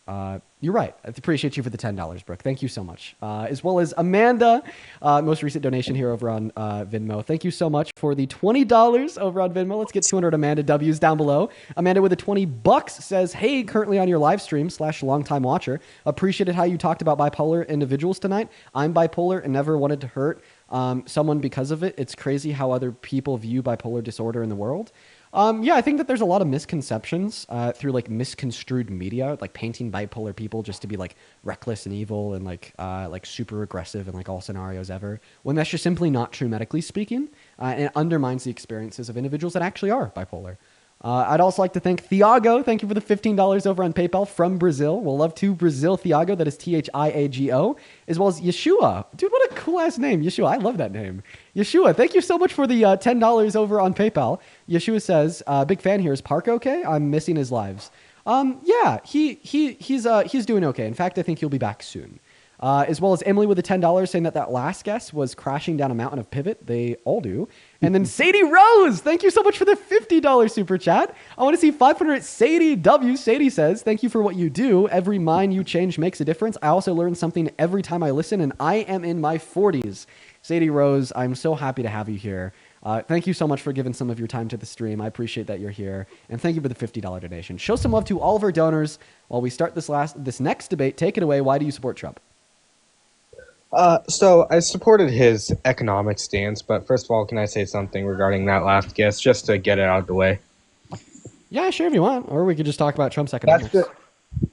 That guy, he's just immoral. You know, I support Trump because he believed in the promises that, you come here to work and you do a good job at that. I don't support anyone saying that you committed a murder, so let's get that out of the way.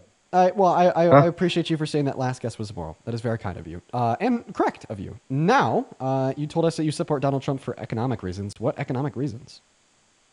Yeah, he's lowered gas from, I think it's, let me actually get this up so I don't lie to your face unlike most people. Gas prices across the South have been lowered by a little bit of a dramatic amount since the Biden administration. Let me get it up for you. Yeah, so gas prices in some places have gone down. What has Donald Trump done to reduce the price of gas in some places? He's worked on getting bills passed that are, that are cost effective. Unfortunately, my friend, you are not 18 years old. You are under the age of 18. Love you. Have a good one, bro. We're going to move on to the next guest, chat. I appreciate you for calling that one out. We're going to move on to the next guest right now. Oh my God, it worked. It did work. Hello. Real quick, Caitlin, thank you so much for the $5 over on Venmo, saying it's 3:45 in Hawaii right now. Fuck! Okay, all right. Well, he did actually say in American time, it is 3:45 in Hawaii. I was scared of that. Shit, I need to know the difference. So Hawaii is 4 hours behind me. Now, I'm never, ever, ever going to forget that. Thank you for letting me know, Caitlin. But I think by the way that guy was talking, he made it clear, I think the way that he reacted made it clear that he wasn't American. But thank you for telling me, Caitlin. I will never forget. As well as Natalie, thank you for the $1. Appreciate it, you guys. What's up, Ethan? Do you support Trump? I do. Okay. And how old are you? I am 25. So, Mr. Ethan B. Speakin', why the hell do you support Trump? Well, everyone's talking about immigration, so originally I wasn't going to talk about that, but now I think I will. So I don't think it's fair for people who come here legally. Was it unfair too? I'm assuming that you'd say like immigrants that legal come here immigrants? legally. Would you say like it's unfair to legal immigrants? Yeah, well, not only them, but to us as well, but especially them. Okay, well, I mean, actually, here's what I would say. So I think that if there is any unfairness between how fast undocumented entry could be compared to how slow legal entry could be, because it could take like 12 years to become a citizen, a lot of that blame would ultimately go back to our own government for setting the preconditions and allowing a system to exist where legal entry literally takes 12 years, which has given so many individuals incentive to go around the legal means of entry and come into this country. Yeah, but you can get visas. They might not get there. I would also, they might not get there. Oh, if you would allow me to finish here, I would also like to point out that, like, I don't really think that undocumented entry is unfair, quote unquote, to legal immigrants in any material way because of how much undocumented immigrants help the economy of this country. Like, is it truly unfair to give better economic conditions for legal immigrants to be walking into once they get their residency or citizenship? In a material sense, I'm unconvinced. Yeah, but can you truly compare the two whenever they're undocumented? So there's no exact percentage that we know. We can't put a percentage on it because we don't know. So when we say undocumented, we just say that they don't have documentation for residency or citizenship, but we still have like a lot of information about statistics surrounding undocumented immigrants. Like, right, for that instance, are all estimated. per the American Immigration Council, we know that 8.3 million of them are working. We know that they contribute around 1.1 trillion through 1.7 trillion dollars per year to the American GDP. They pay about $100 billion per year in taxes. Yeah, but that's quote unquote what we know. How many do we not know about? How many are working on their table that we don't know about that because they're undocumented? We can't put an exact percentage or number on anything. It's all estimates. We know under the table. Well, I mean, that's actually possibly there definitely is. That's just more reason to give undocumented immigrants a pathway to residency or citizenship. Think about it. If you'd think that they're like disproportionately more likely to work under the table because, well, like they can't claim federal benefits for the taxes that they pay and they can't like file a tax return at the end of the year, well, then giving them residency or citizenship would just make more of them work over the table and pay more in taxes without any material change in their employment. So, like, if anything, the suggestion... the ones that we know about... Okay, you're not going to listen to me. The ones that we know about, they send 20% of their income back to their own countries to be spent in their own countries. So what about the ones we don't know about? That's all under the table. A lot of them will make their money in America because it's worth 10 times the amount in their own countries and go back to their own countries, and they're rich there now. So they just take advantage of coming here illegally. And also it affects us getting jobs as well as people who came here legally because they'll work for lower wages. So you're saying that because they have a quote-unquote home country and they send money back, that therefore like they shouldn't be allowed to stay in the country?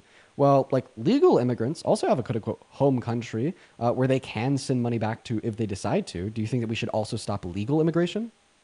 No, because they're not illegal. They came here legally. They went through the process. They did what they had to do. Like ultimately speaking, your argument has nothing to do with like quote-unquote money sent back to their home country. They have the rights. They have the rights. So then you're saying that it has nothing to do with the money being sent back to their home country. And by the way, there's like no law to prevent undocumented immigrants from making money in America and sending it back to their home country. I want to clarify that. Meaning they'd have the right to do so too. Okay, but undocumented immigrants do have rights in America. Undocumented immigrants will work for less money? Yeah, they get lower wages on average because they have less bargaining powers. They're under the threat of being removed from the market via deportation. They don't have long-term survivability in the market because of mass deportation, as well as when they don't have a job, their conditions are worse because they can't access federal social safety nets. So are you telling me that if we were to offer them residency or citizenship so they're not under the threat of being deported, they have long-term survivability in the market, and they could claim federal benefits, that therefore they would make more money on average because they'd have more bargaining power, not only therefore contributing more to the economy, but also increasing average wages per capita? No, I tell them go get a work visa. That way they can be documented. That way we know who's coming into our country. Because another thing I heard someone else bringing up as well is the murders. So you say we're more likely to murder someone than an illegal immigrant. Yeah. Or I'm sorry, undocumented. Okay, well, what percent of murders go unsolved? It's like 55. Yeah, so like 55%. Wouldn't you say it's a lot harder to find someone that's undocumented? So we don't really know what the true percentage is that they could be killing at because they're not documented. We don't know who they are. Yeah, can you please give me a source that twice as many murders go unsolved when they're committed by undocumented immigrants? Because that'd be the only way to There's no. I demonstrate already that tried undocumented looking up. immigrants are There's no as likely to commit numbers. murders in America as citizens. Well, what I looked up is what percent of unsolved murders can we pin race, and there's no percentage on it. So that means Pin on 55. race? Yeah, like how many of the undocumented or the unsolved murders do we know that we at least know their race, and there's no numbers on the race that we know. So the race could be anything. It could be Hispanics coming over here illegally, Colombians. Wouldn't you say it's harder to catch somebody that we don't know that's undocumented? Wouldn't you say it would be easier for them to get away with murder? So you'd have to be the one to demonstrate that the claim is true by giving me evidence that it is. That evidence would be, at minimum, that they are 2 times more likely to get away with murder than citizens. If you can demonstrate that undocumented immigrants are 2 times more likely to get away with murder than citizens, then it actually would be true that undocumented immigrants are not 2 times less likely to murder than citizens, as crime rates would suggest. However, you would have the burden of demonstrating this to be the case. And honestly, I don't think that the point stands on its own legs. That reason being that when we say undocumented, what we're talking about is a lack of documentation of residency or citizenship. We're not talking about documentation surrounding employment. We're not talking about documentation surrounding having like certain types of ITINs or limited driver's license in states that offer them. So because undocumented immigrants can still possess so much documentation within so many contexts, I'd say that your point isn't clear on its own, and you would have to give data to represent that it's true. And that data would be that undocumented immigrants are 2 times more likely to get away with murder than citizens. If you could prove that, then you're right and I'm wrong. Well, that's the thing. You can't prove it. Okay. Well, then you're just saying that No you can't prove numbers, your no point. percentage. We don't have facts on it because they're undocumented. We can't even estimate the exact number that are even here. So then you're just saying that your claim is So non-falsifiable. how would we be able to prove it? Exactly. And that's my point. You're now suggesting that the point is that your claim is unfalsifiable. The point, I mean, if that's how you want to word it, but the point is that we can't track it. Okay, then you can't prove your And claim. you think that's okay? You think illegals should be coming in here and untrackable? So I think that your point here is that like the reason why you can't prove your claim isn't your fault. Okay, even if I loosely accept that the reason why you can't prove your claim isn't your fault is true, this doesn't change that ultimately, regardless of whose fault it is, you can't prove your claim, therefore you shouldn't believe it. Well, it's their fault for coming here illegally. It's their fault. This has nothing to do with the dialogue that we're engaging in. Once again, the dialogue that we're engaging in is the fact that you are suggesting that they're not actually less likely to commit crimes because you think they're significantly like better equipped to get away with crimes, but you don't have any data to represent that point is true. But then you're saying the reason why you don't have any data to represent that point is true is because if the data didn't exist, then they wouldn't be undocumented. Even if I just accept this all, then you're basically just saying that you can't prove your point and it's not your fault. And even if it's not your fault that you can't prove your claim, then you shouldn't believe it because you can't prove it. I was simply asking if you would agree that undocumented immigrants, it would be easier for them to get away with murder. We don't know their name.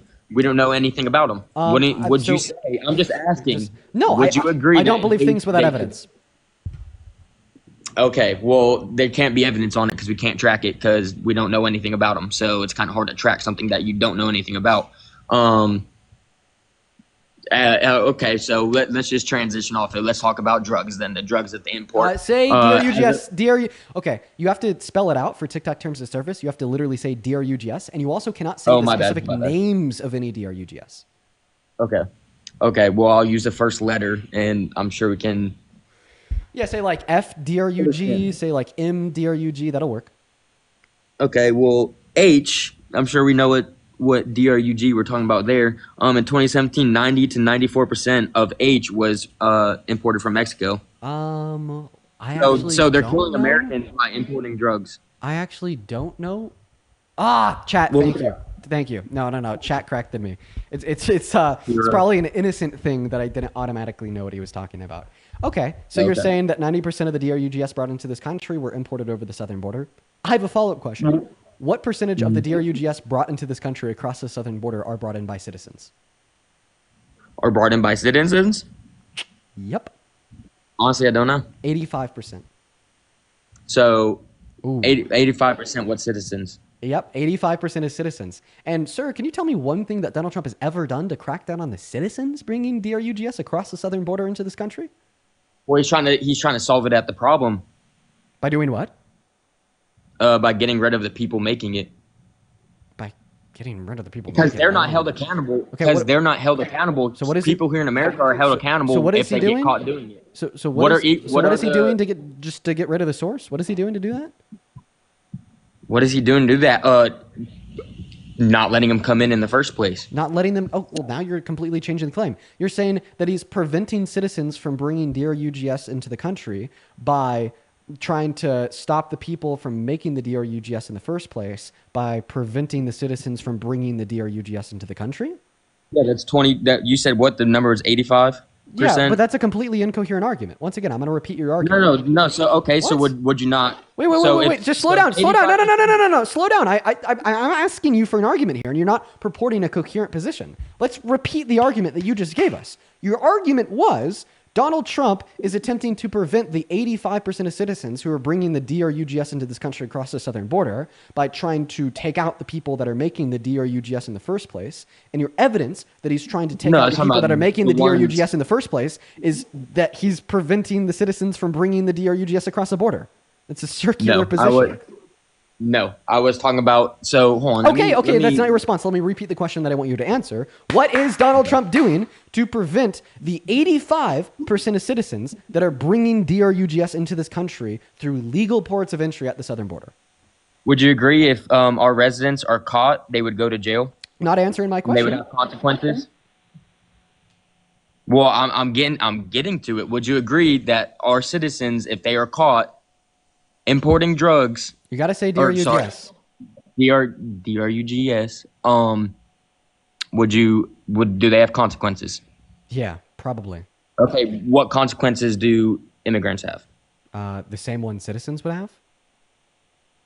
The same one citizens would have. Yeah. Okay, so if 15% of undocumented are still bringing it into this country, wouldn't you say that stopping that 15% is that would still be huge? So you're not actually giving me an argument. So I'm going to ignore that because it's a pivot. Remember, the question was, what is Donald Trump doing to prevent the 85% of individuals that are bringing the DRUGS into the country that are citizens? They have consequences if they get caught. But I'm obviously the individuals that are bringing them into the country are not being caught because they're bringing them into the country. So what is he doing to them to prevent them from bringing the DRUGS into the country? Let's see, Border Patrol. Border Patrol's a word. You have to give me like an action plan or a policy as implemented by Trump. I don't have an exact policy. Okay, so then you're basically telling me that you can't really tell me anything that Donald Trump has ever done to reduce the amount of DRUGS coming into this country across the southern border. Hold on, let me look it up. Okay, while you're looking that up, I guess I have a couple people I could thank, so feel free to look that up. Hey, Kristen, thank you so much for the $10.23 over on Venmo. Kristen with the $10 says, this is from my daughter Avery, who says that she is so upset about Jimmy's show getting canceled. Bro, me too. I don't even watch him, but it's like I'm upset too. Like sometimes I'll see his TikTok clips pop up. I'm going to miss those. But more so, I'm upset because of how big of a threat to free speech and the free marketplace and exchange of ideals this is.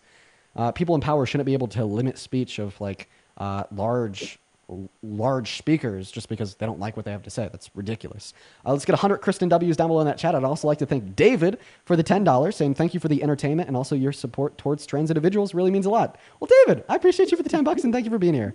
As well as Ray, thank you so much for the $25 over on Venmo, as well as I read your message there.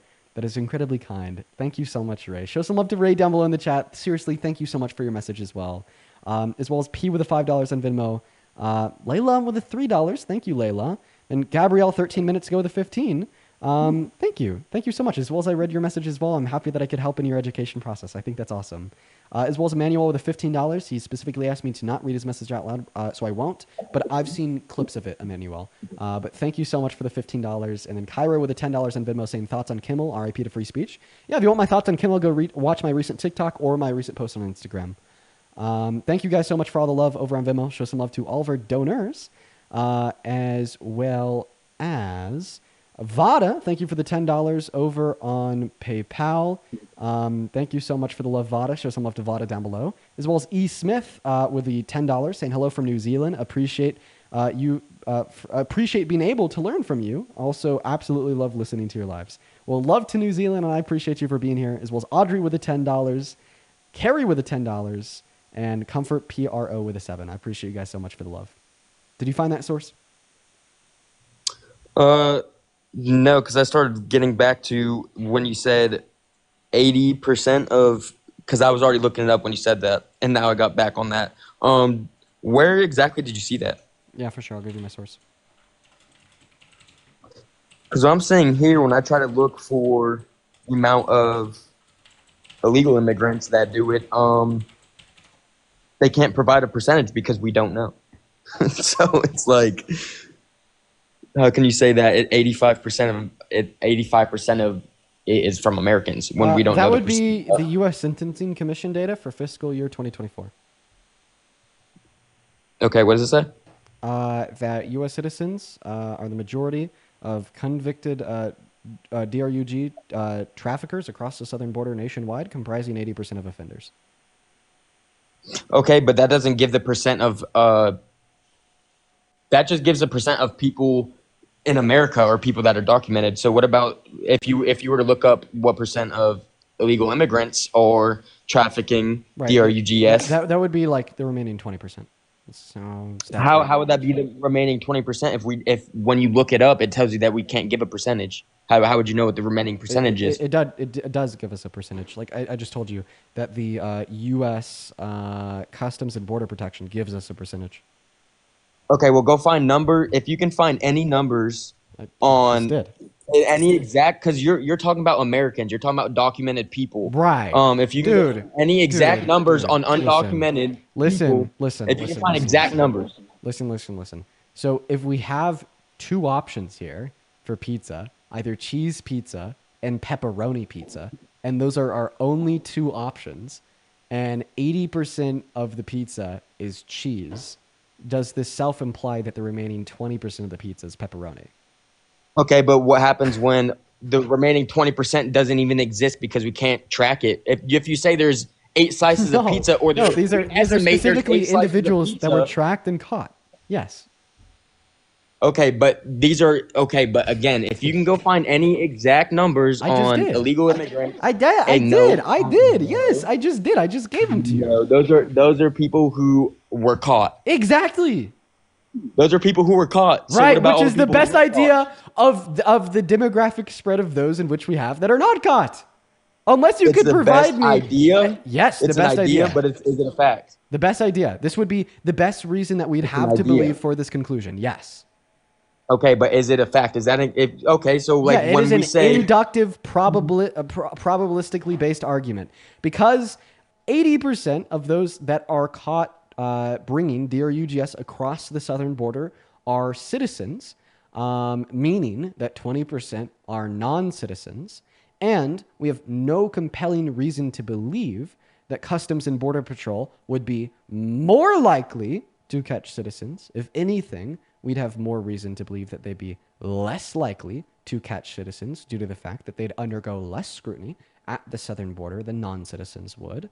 Therefore, we could assume that it is more likely than not that 80% of all individuals that bring DRUGS into this country, caught or not caught, are citizens. And if anything, we'd actually have more reason to believe that those that are not caught are even more likely to be citizens as they undergo less scrutiny at the southern border. This would be an inductive argument for the conclusion. And by the way, undocumented doesn't mean invisible.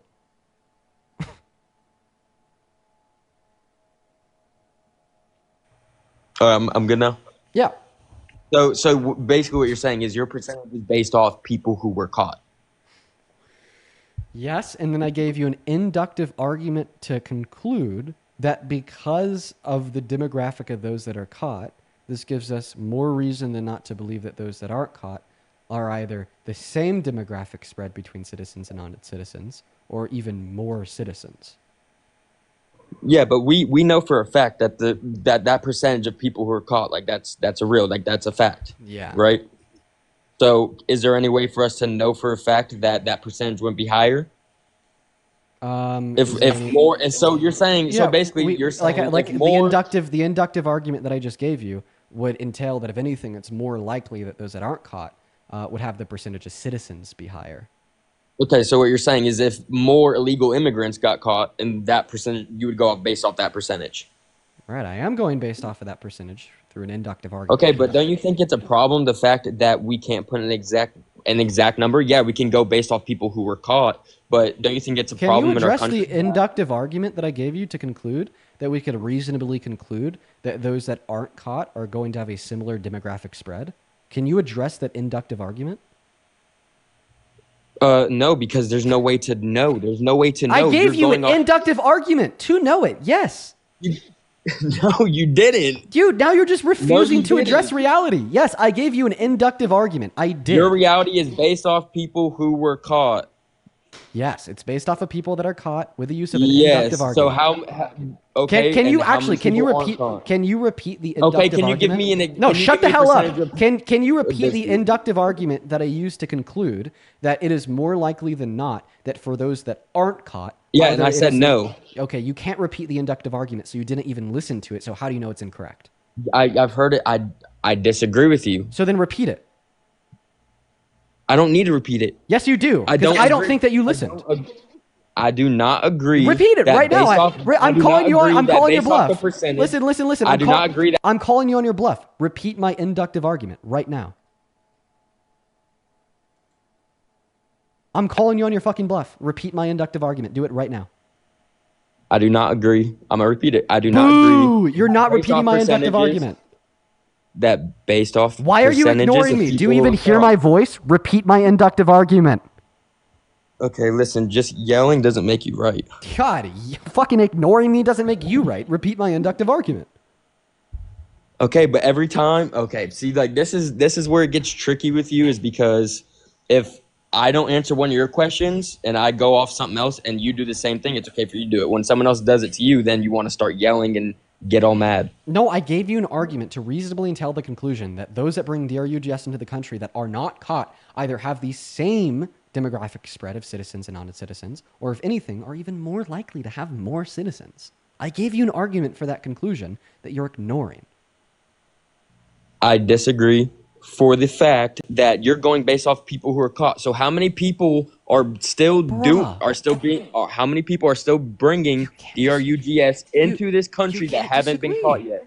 You cannot disagree with the fact I gave you an argument.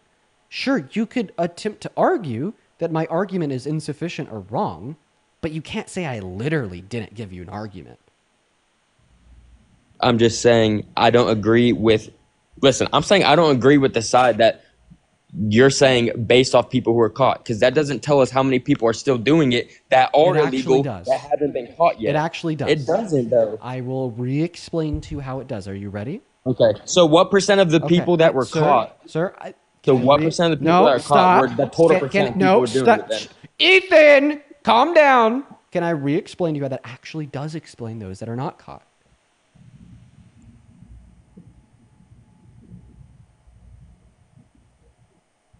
What?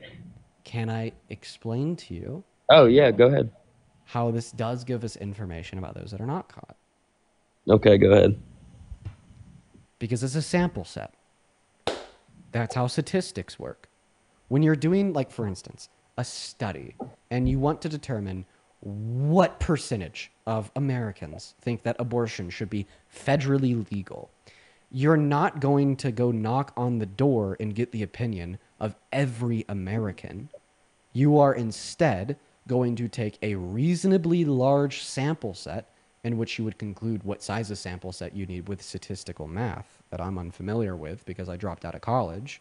And you would then ask them for their opinion while ensuring their randomness.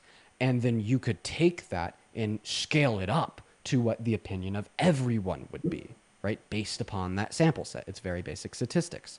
Now, the way that we are applying this logic of taking a sample set from a group of people, determining facts about them, such as that the fact that they're drug traffickers and the fact that they're citizen or non-citizen is what we are doing when we're discussing those that are caught for DRUG trafficking. That is a sample set of everybody that is caught or not.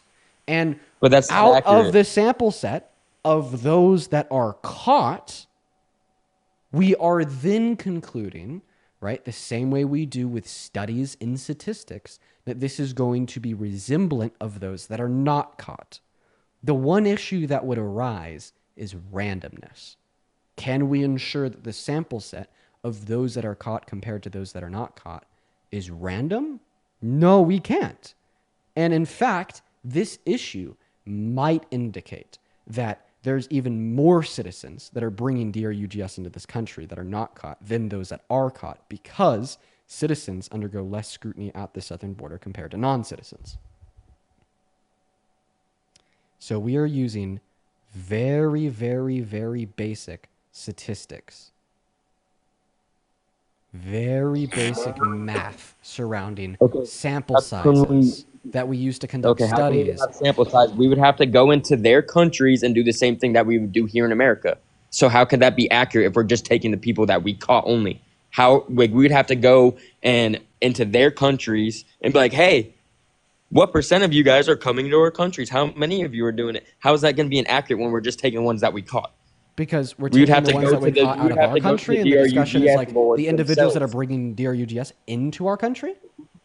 We're only going to be looking at those that are like literally bringing the DRUGS onto American soil. No, we're only looking at the ones who got caught doing it. I'm really confused, like where hiccup is here. Why Okay, would we so be you looking said- at individuals in okay, other like, if countries we- when we're specifically having a conversation about those that are bringing DRUGS into this country? Yeah, and what they're coming from other countries. We're talking about But that- immigration and but, illegal they immigration. are They're coming from other countries. But why does this mean that we have And to so go are- to other so are the- countries in order so to are get the sample size? DRUGS.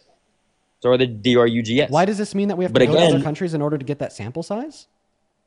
Like, when we arrest somebody for DRUG trafficking, we're just taking a sample size of all DRUG traffickers into this country. Can you agree there? No, because we're just taking the ones that were caught. So what I'm You just disagreed that when we arrest somebody for DRUG trafficking into America, that we are not taking a sample of everyone DRUG trafficking into America. That is just wrong. That is wrong. we're taking example of everyone who has been caught. You're not taking a sample of everybody that has been caught, because everybody that has caught is everybody that is caught. That's not a sample. That would be the demographic group. I'm just really confused on like where the hiccup is here in our conversation. I'm gonna try to ask you one more time. I want you to listen very closely to my words. Are you ready? Sure. I mean, I haven't been able to talk. You won't even let me talk. You let me get one sentence out, and then you go on the whole spill. So yes or no? Because you have control over the mute button. So yes or no, Ethan? When we catch somebody that is bringing DRUGS into America, are we collecting a sample of somebody that is bringing DRUGS into America? We're collecting a sample who have someone who has been caught So can you give doing me a it. yes or no to my question? I just said we are getting an example of someone who's been caught doing it. I don't understand that sentence. I just want a yes or a no. It's a yes, but based off people who got caught doing Okay. it. So then you can agree that those in which we catch are a sample of the larger umbrella group, which would be everybody that is bringing DRUGS into this country, caught or not, right? Based off people who were caught, yes. Right. Okay. So you have now conceded that those that are caught are a sample size of everybody that is caught or not caught, right? Yes, but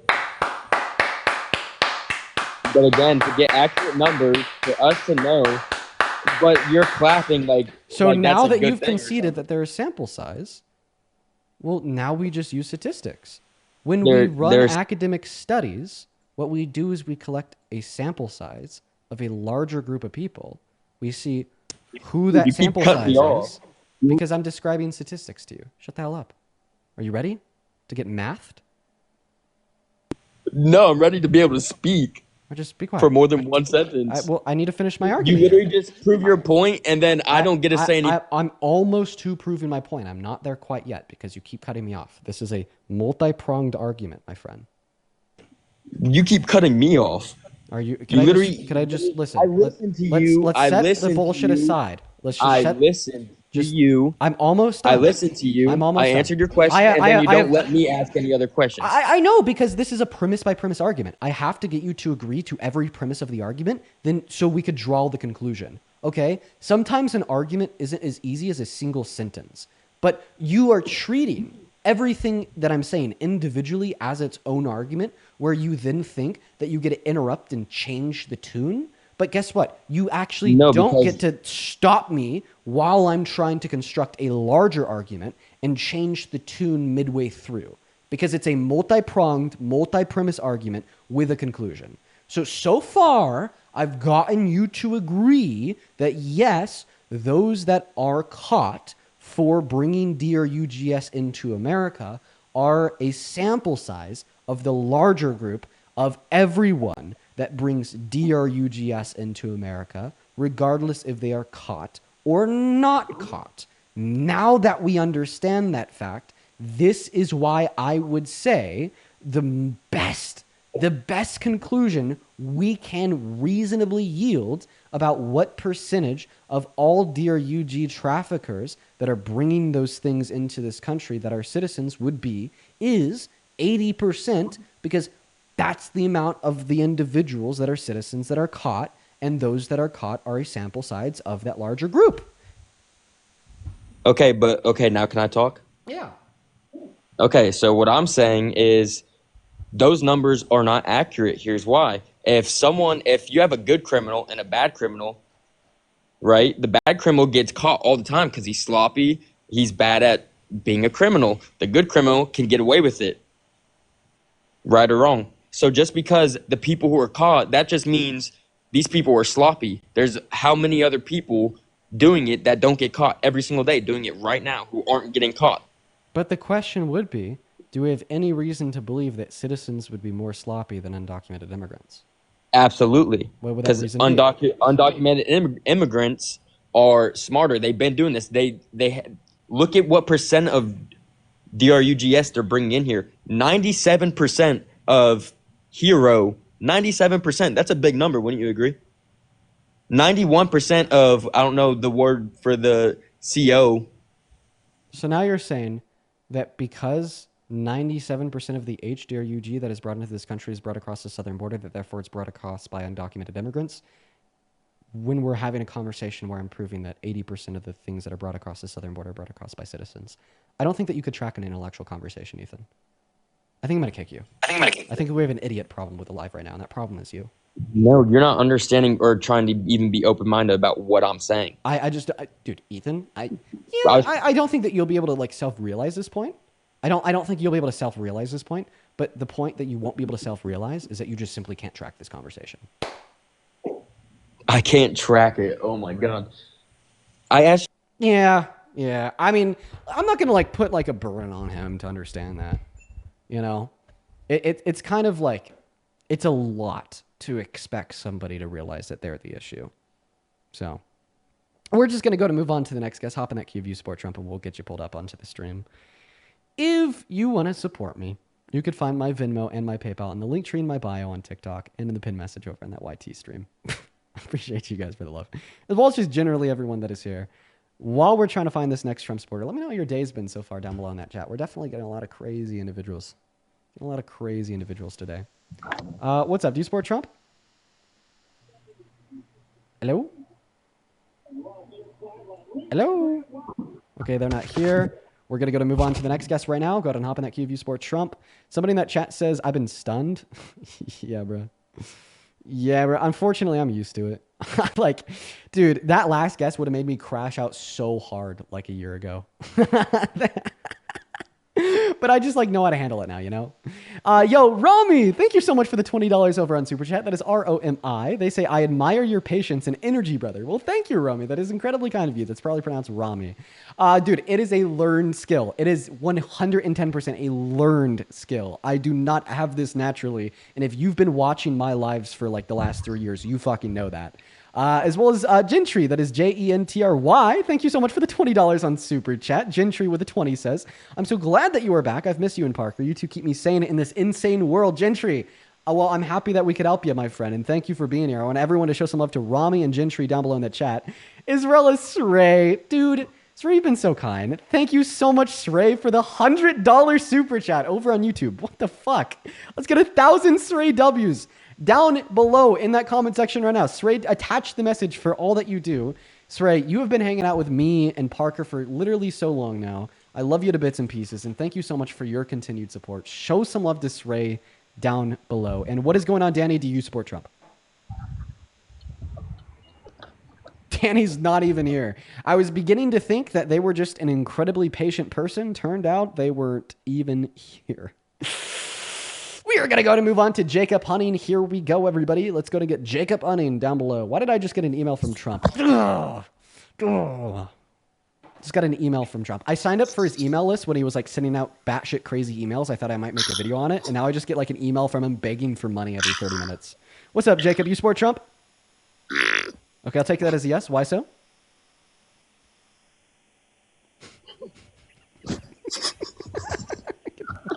Fuck out of here. Oh, we're going to move on to the next guest right now. Let's go to see what the next guest has to say. Here we go. Be patient. We got that next guest connecting to the stream right now. We got Armand loading up into the stream right now.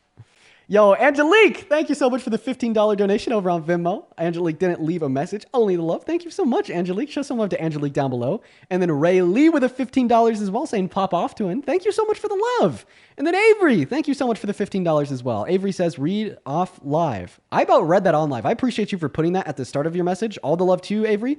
Thank you for the message as well, and thank you for the $15. As well as Franco, thank you so much for the $20 over on Venmo. Said, glad to see you're going strong. Well, appreciate you for being here, man. Let's get 200 Franco W's down below in that chat. As well as Reb with the $5 on Venmo saying, debate me, dare you? Bro, hop in that queue. Pipe down and hop in that queue. As well as the Goddess Shop with the $15 on Venmo saying, thanks for all that you do. Thank you, Goddess. That is very, very kind of you.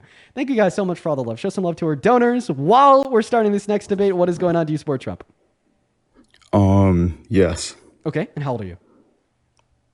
I'm 18. And what year were you born in? 2007. And why would you ever support such a terrible president such as Trump? Because I saw this video that apparently Democrats and liberals like to just kick. I know the joke he was about to make. Dude, somebody came up on the live yesterday and said that they support Trump because Democrats and liberals like to stick their finger in their booties. And then he posted a video. He was like, earlier today, I joined Dean Witherstream to debate him. And I gave him an argument that he simply couldn't respond to. And then he played the clip of him being like, because I think Democrats and liberals like to put their fingers in their booties. And they got like 100K likes. It was a good video. It was funny. What's up? Do you support Trump? Okay, Tim's not here. Let's go to move on to the next guest. Here we go. Still looking for that next Trump supporter. If you are watching and you are a Maga and you want to skip the line, go ahead and put a Maga with your age or a Trump with your age down below in that comment section.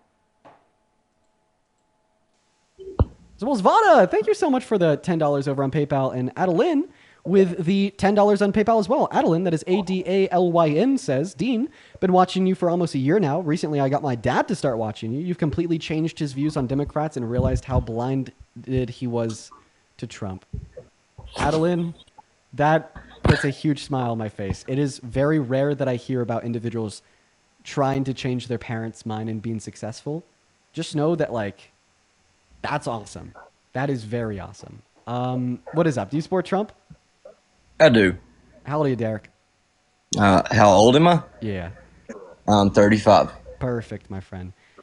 Real quick, I want to thank 3 people, then I'll give the mic to you. Christine, thank you for the $10 on Venmo, who says, as a therapist who hates Trump, let's fucking go, Christine. Avery, thank you for the $10. Thank you so much for the love. Thank you so much, Avery, as well as Megan with a $5. Thank you so much. I appreciate you, Christine, Avery, and Megan. And take it away. Tell us why you support Trump. Well, I mean, I give you a lot of reasons, but I kind of want to go to where you kind of left off with the other guy just a minute ago. I kind of see what he's saying.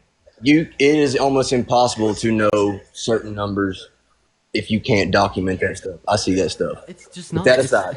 The point of my argument is that it's really not is. impossible. You cannot know what you don't know. Well, we do know that statistics is a field of academic research in applied mathematics that is reliable. And we can use tools of statistical mathematics to conclude reasonably what those numbers would be. But I'm not going to have this conversation again. If you know it, if you have those tools and you know the information, I'm not going to have this conversation again. You can't do it. But I'm just saying, I saw where dude was saying what he's saying. But I want to ask you, what other country just has open borders, just lets anybody in? Name one country that just lets anybody into their country. Country. Name another one. Country. Huh? Country. What? When I'm older, I'm going to buy a ranch, no borders, free beer for everyone. Okay, well that's you. I'm over asking the age you, of 21. Okay, I'm fucking with you. On planet Earth, just has an open border and allows anybody in that they want. Name another one. Okay, I'd assume that there's not one. There's not one. So why should we? Well, I don't think that we should have open borders. You did though. You said that to that other guy. No, I didn't. You did.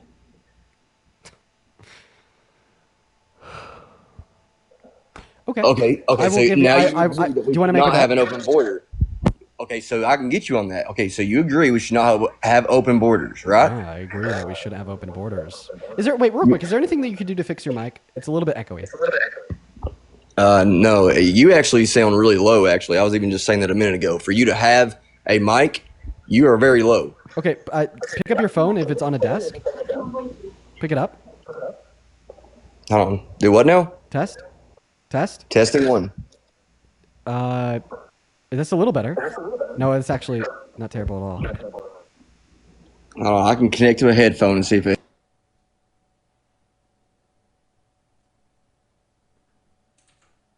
Crap. What are we doing?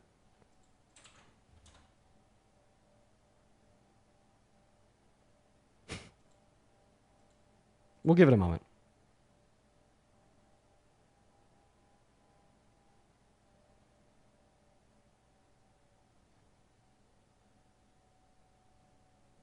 Can you hear me? Yo, bruh. Is that any better? Yeah, what's going on? 1 second. Yo, Charlie, I appreciate you so much for the $20 super chat over on YouTube. Charlie says, Dean, you cannot escape the horrible past you have. Quote unquote, Dean W101. Imagine if your fan base found out who you really are if they searched that up on Reddit. I typed in Dean W101 to Reddit. And dude, and then I went to comments. Anyone could go do this too. It is like some like crazy conspiracy theorist that was spamming on Reddit like 4 years ago, saying crazy shit. God. Okay, that's not my account. I promise I was not a young 15-year-old spamming crazy shit on Reddit under this screen name Dean W101. Go ahead. Are you giving it back to me? I'm sorry, man. I just don't think that your mic is good enough. Maybe it was good enough for like a lot of people watching. However, it just was not good enough for me. Okay. Also, yeah, user Dean W101 created their account in 2013. I would have been 7. I would have been 7 spamming crazy conspiracy theories over on Reddit. Not me. We're going to move on to the next guest right now. Let's go to get that next guest. Hunter loaded up into the stream right now, y'all. What's up? Do you support Trump? Hello, do you hear me? I sure do. Yeah, I do. You hear me? I do. All Are right, you Maga? Yeah, I am Maga. I support Trump. Okay, is there anything that you could do to unmuffle your mic a little bit? Let me take off my headphones. Okay. Yeah, if you take the... I would have been 9. I wouldn't have been 7 fail. I would have been 9. But by the way, Charlie, I appreciate you for the $20. Very kind. Is it better now? Do you hear me a lot better? Do you still have the mic connected? Yeah, do you hear me a lot better now? If you disconnect the mic, I will be able to hear you significantly better. Like if you just completely disconnect it. Like, what do you mean completely disconnect? If you just completely disconnect the mic. Oh, from my headphones? Yes. Okay, while the guest is working on that, B, thank you so much for the $10 on Super Chat. B says, did y'all see the Steve Burns podcast premiere earlier? I love watching it. I can't wait for more episodes. No, I didn't. I'll have to check it out. We're going to move on to the next guest. All right, what about now? Do you hear me better now? Just replug the mic. Well, I didn't think it'd be that bad. It was like kind of okay before. Just plug the headphones back in and tell us why you support Trump. What about now? Is Yeah, it fine it's fine. now? Take it away. Tell us why you support Trump. Because I think that illegal immigration is actually a fiscal downside to America. I know you mentioned that they bring in more federal revenue, but when you look at the state and local level, they are a fiscal burden. And then if you grant them amnesty, most of them don't have high school education. I think according to the House committee, only 43% don't even have a high school diploma. And most high schools in South America don't reach the American standard when it comes to employment and when it comes to universities. We've already debated And before, high schools right? No, we haven't debated before. I swear to God, I swear to God, I debated you like 4 or 5 days ago. I haven't been on here since like March. I took a long break, but I haven't debated you. I've debated your colleagues like Pickles and a few others, but I haven't debated you. Anyways, I think I have. I'll allow you to continue though. high school dropouts in America, people who do not have high school education, are a fiscal burden on the U.S. economy. So how, if we grant people amnesty, and most of them do not have a high school education, how will these people not become a fiscal burden and take away services? For example, I live in New York City. New York City had to cut about 5% of their services like healthcare and other services like Medicare and healthcare because of illegal immigration. We had to cut about 5% of our services. Okay, so overall, your argument here is that you had to cut about like spends on social safety nets, and you think that undocumented immigrants are a fiscal burden, and if we were to deport them all, like we'd like reduce like our fiscal drain.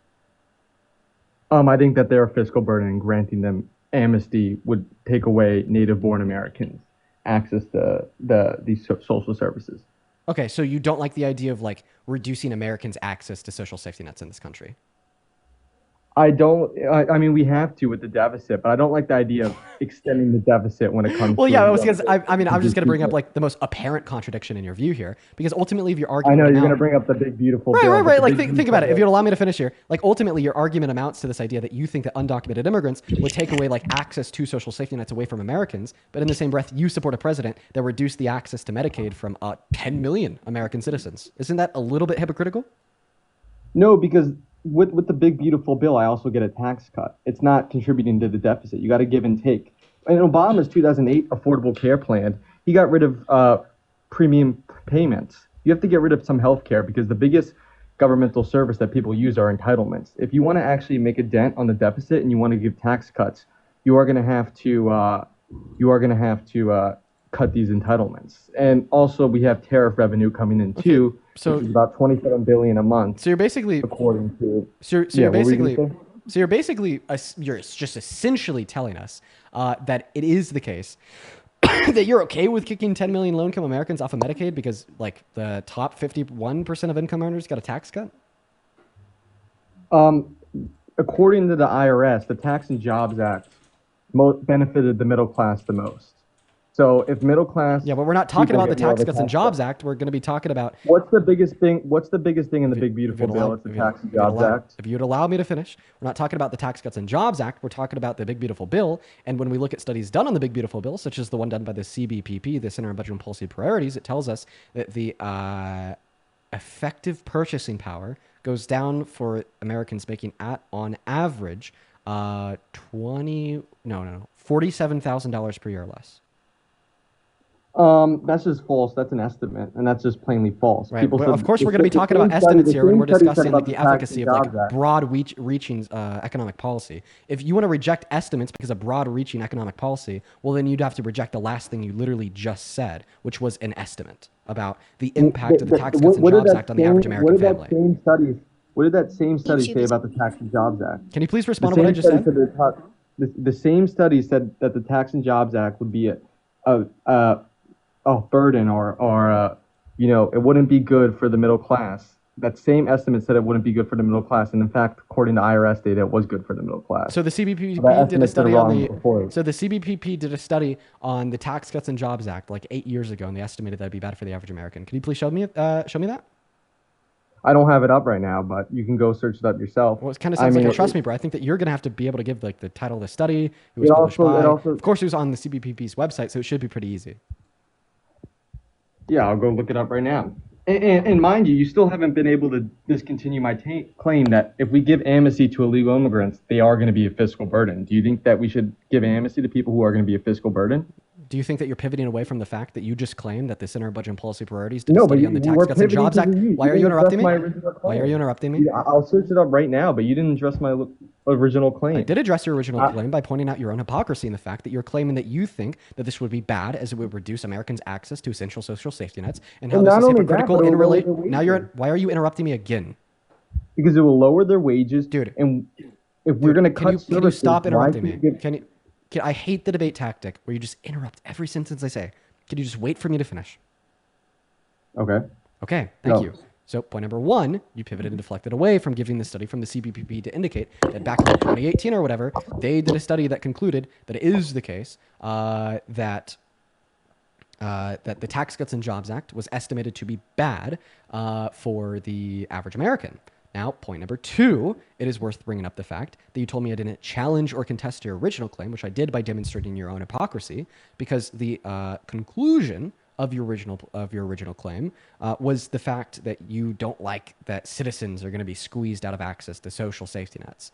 And now the way that I'm responding to this is by demonstrating your hypocrisy, because that's exactly what Trump is doing, yet you support him as president. And some fucking how we've gotten down to the point where you are saying that this CBPP organizations that I gave you is not something that you're willing to give any credence to because they did a study on the Tax Cuts and Jobs Act, which you believe was flawed. Yeah, here it is. The CBO. Not the CBO, the CBPP. So they're both governmental. They're both okay. You won't count the CBO. All right. They're two different. The reason I'm not going to count the CBO is because I specifically gave you a study from the CBPP. But I agree with these cuts. I think that we are going to have to cut entitlements for tax cuts. Can you admit that you were wrong on that point? Can you admit that you were wrong on the point when you told us that the CBPP indicated that, like, what did I say? Can you admit that you were wrong on the fact that the CBPP indicated that the Tax Cuts and Jobs Act would have been bad for the average I mixed up the CBO and I mixed up the CBPP. Okay, I apologize. Okay, so then my claim would be valid and sound. Once again, you're telling us that you support reducing the access to the essential social service of literally going to the hospital, Medicaid, for 10 million low-income Americans, so the top 49% of income earners in this country could save more in taxes at the end of the year, per study done by the CBPP. Everyone's getting a tax cut. And the biggest thing of the big beautiful bill is it's codifying the Tax and Jobs Act. Yes, they're making cuts on Medicare, and yes, they're making cuts on SNAP benefits. That's where it is. It's an effective tax rate. It's not that they're adding taxes to the middle class. They're saying because we're cutting these SNAP benefits and because we're cutting these Medicare, the effective tax rate added onto them will hurt the middle class. But I don't think it will hurt the middle class because the middle class is going to get about $2,000 more in purchasing power, because that's what the Tax and Jobs Act gave to the average middle class. Yeah, that's not what the CBPP says about the Big Beautiful Bill. Wait, what did you say? That's not what the study done by the CBPP tells us about the Big Beautiful Bill. Do you have a competing study done by another source that indicate otherwise? The biggest thing in the Big Beautiful Bill is the Tax and Jobs Act. Do you know that? All right, so are you not going to respond to my question? Do I have another source that says I can give you IRS data right now that the Tax and Jobs Act gave about an average middle-class American $2,000 more in purchasing What do you think power? I'm asking you for a study for? I'm not asking you for a study to demonstrate that that the Tax Cuts and Jobs Act passed in 2018 was good for the average American by giving them money back at the end of the year. I'm asking for you to demonstrate a source that would inform me and everybody else watching the stream that the Center on Budget and Policy Priorities was wrong and incorrect when they released a study demonstrating that the Big Beautiful Bill will reduce the average purchasing power of everybody, of the average American making at or under $51,000 per year. I'm being very clear with my question. Don't obfuscate my question. No. And I don't know. I don't think that cutting 3 million people off SNAP benefits. And can you give me that source? The CBB. It states that. No. Oh my God. Oh, dude. Respond to my question. Last chance. So the middle class will get less purchasing power due to the Big Beautiful Bill. Is that your statement? Yeah. My statement, once again, for the fifth time, is that the Center on Budget and Policy Priorities tells us that because the Big Beautiful Bill is passed and signed into law, the average American making at or under $51,000 per year will have less purchasing power. How much more are they going to be paying in effective tax rates? How much more are they going to be paying in effective taxes? Yeah, because that's what the estimate is expected. How much more? Like how much is their purchasing power going down? I think for like income earners between like $35,000 per year and $51,000 per year, it is like 0.9%, and then lower than that it gets worse at like 1.5%. Once again, I'm just like relaying the data to you that is suggested via the study done by the Center on Budget and Policy Priorities. Hold up. If the average middle-class American gets about $2,000 more due to income tax, how would 1% of 51,000, which isn't more than 2,000, how would they have less effect? How would they have less purchasing Oh, that's going to be power? the net loss. How? Explain. That's going to be the net loss. That's going to be accounting for the cuts in the bill to the taxes. There's no tax increases, though. Are you talking about net loss when it comes to... Dude, I didn't say tax increase. I said purchasing power. How would they have less purchasing power if they're going to have to spend about 1% of their paycheck, of their annual salary, which is about $51,000? No, the study, dude, for the last time, and it's going to be the last time I say this, right? It makes their purchasing power go down by roughly 1%. Oh, in general. So even if that's including the $2,000 in purchasing power that they the total net impact of the bill is going to reduce the purchasing power overall by around 1% for income earners making between around $35,000 per year and $50,000 per year. But that's not the middle class, though. That's around the. What do you think the middle class is? The average salary in America is about $70,000 to $80,000. I think that the average income for the average American is actually $47,000. We can go search it up. Go search it up on Google. The first result is 70,000. You're saying that the average American makes $70,000 per year? Annually, yes. Income of an American. No, it's actually lower than what we both said. The median income for an American in 2023 was $40,000. You're looking at the household number. It's about 63,000 household. No, it's about 60. No, you lie. The national average salary is about 63,000. Dude, we were both wrong, but it's closer to my number than your number. I'm gonna go ahead and show this to you. Average U.S. salary by state. I'll give you a source. Give me a source. The national average salary is about $63,000. And saved. Boom. That's not a source, though. That's Google. Give me an actual source. The source would be the United States Census Bureau.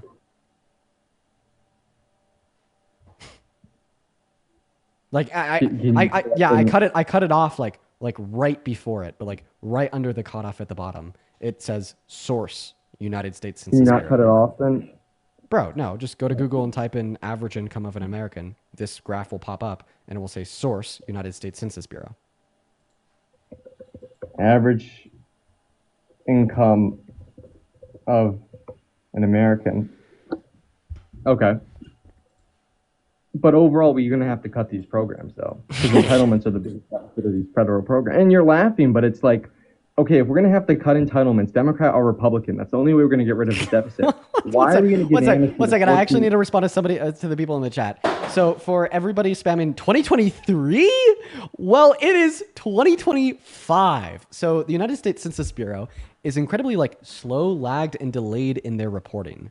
But what I will say here is that if you look at the trend of average incomes and you track it year by year, like for instance, in 2021, it was $34,000 per individual. In 2022, it was $37,000 per individual. And in 2023, it was $39,000 per individual. It'd be realistic to assume that because we see annual increases of around $1,500, that today it is sitting at or around $43,000. But overall, listen to me. If we're going to have to cut entitlements, that's the biggest federal expenditure. We're Democrat or Republican, we're going to have to cut entitlements. Well, I don't think that we should cut 10 million people off of Medicaid. And a way that we wouldn't have to cut entitlements is by dropping a bill that costs $4.5 trillion. But especially a bill that disproportionately helps you. The more money you make, and according, once again, to the study done by the Center of Budget and Policy Priorities, ultimately hurts you if you make at or beneath a dollar amount, which is above that of the average American. First of all, the cuts that we're making is eligibility. You have to be 18 or older. You have to work about 20 to 30 hours a month? Or no, 40 hours a month if you are eligible and you're not disabled. It's 80. What? It's 80. It's 80. That's nothing. 80 hours a month. You have to work if you are eligible and you're above the age of 19. I think that's actually a fair program, especially if we're going to have to cut entitlements in general. I think that work requirement on Medicaid is bad. Well, we don't live in a fairyland. We don't live in a fantasy land. We're going to have to cut these things. You know that, right? So you just concede in one breath that sure, Dean, maybe it's unfair, but I don't care? Yeah, that's the real world, Dean. We have to cut these entitlements. That's the biggest thing the federal government spends money on. Think about what you're saying right now. So, like, once again, you are now defending doing something that is unfair and harmful to 10 million low-income Americans. So we could bringing in 14 million people who are going to lower the wages is. This is going to be the last time I repeat this. If you don't like directly respond to it, I'm going to kick you. This is fucking boring because you cannot respond to a claim straight on. So once again, I just want to understand your perspective. Your perspective is that let's like fuck over and kill a bunch of low-income Americans by taking healthcare away from 10 million of them unfairly, just so we could give a larger tax cut to Americans that make a dollar amount above the median income for the average American. And in fact, those that make at the median income are below it. We're going to hurt you too. No, I don't think it's something. I don't think that we should take money and kill the poor just to give more to the rich. Kind of have one of the most progressive moral obligation against that. Ever. The top 5% pay about 54% of all federal services. We have one of the most progressive tax systems in the world. Yeah, and the top 1% of income earners own 85% of the wealth.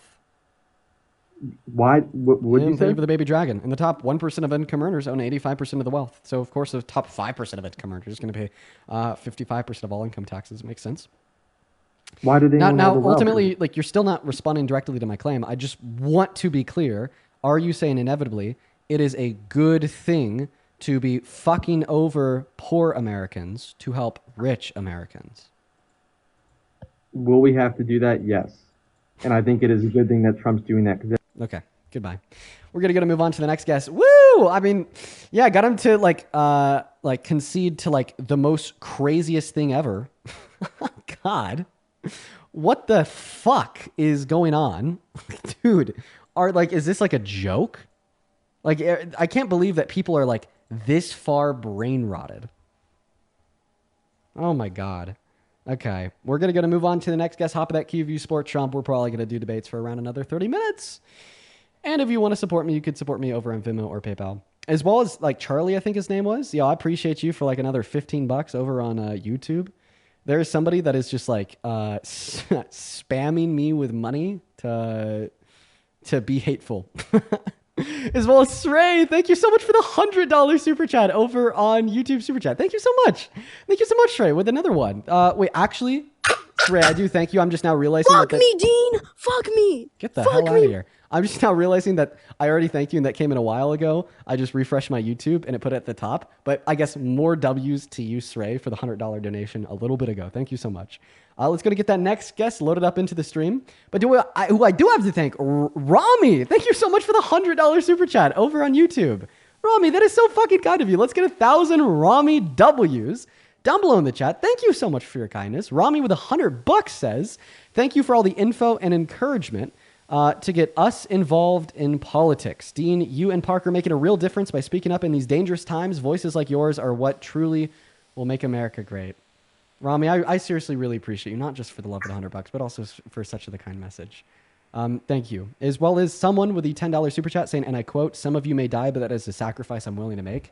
Yeah, and then they want to turn around and say that the Democrats are like the evil, hateful ones. That's crazy. As well as Kayla with the $10. Thank you so much. I really appreciate that. And then, yeah, Charlie with the $10, spewing the hate, saying, quote unquote, the lefties are one of the most vile humans, from Dean Withers, aka Dean W101. The truth is coming out. Sadly, these people haven't seen the exposed doc yet. Charlie, I hate to tell you, but that's actually not my Reddit account. I have a pretty good track record of taking accountability for bad things I did when I was younger. I'll be honest with you. That's not one of them. As well as, let's see here. Welcome in. New guest. What's going on? Do you support Trump? Yeah, kind of. But mainly I just wanted to touch on a few points that I heard earlier that were being talked about. How old are you? I'm 24. And when you say you kind of support Trump, overall, do you support Trump as president? I mean, yeah, I think I support some of the stuff. Obviously, I don't agree with everything. I don't agree with everything that anybody does ever, pretty much. But I think that's pretty human nature.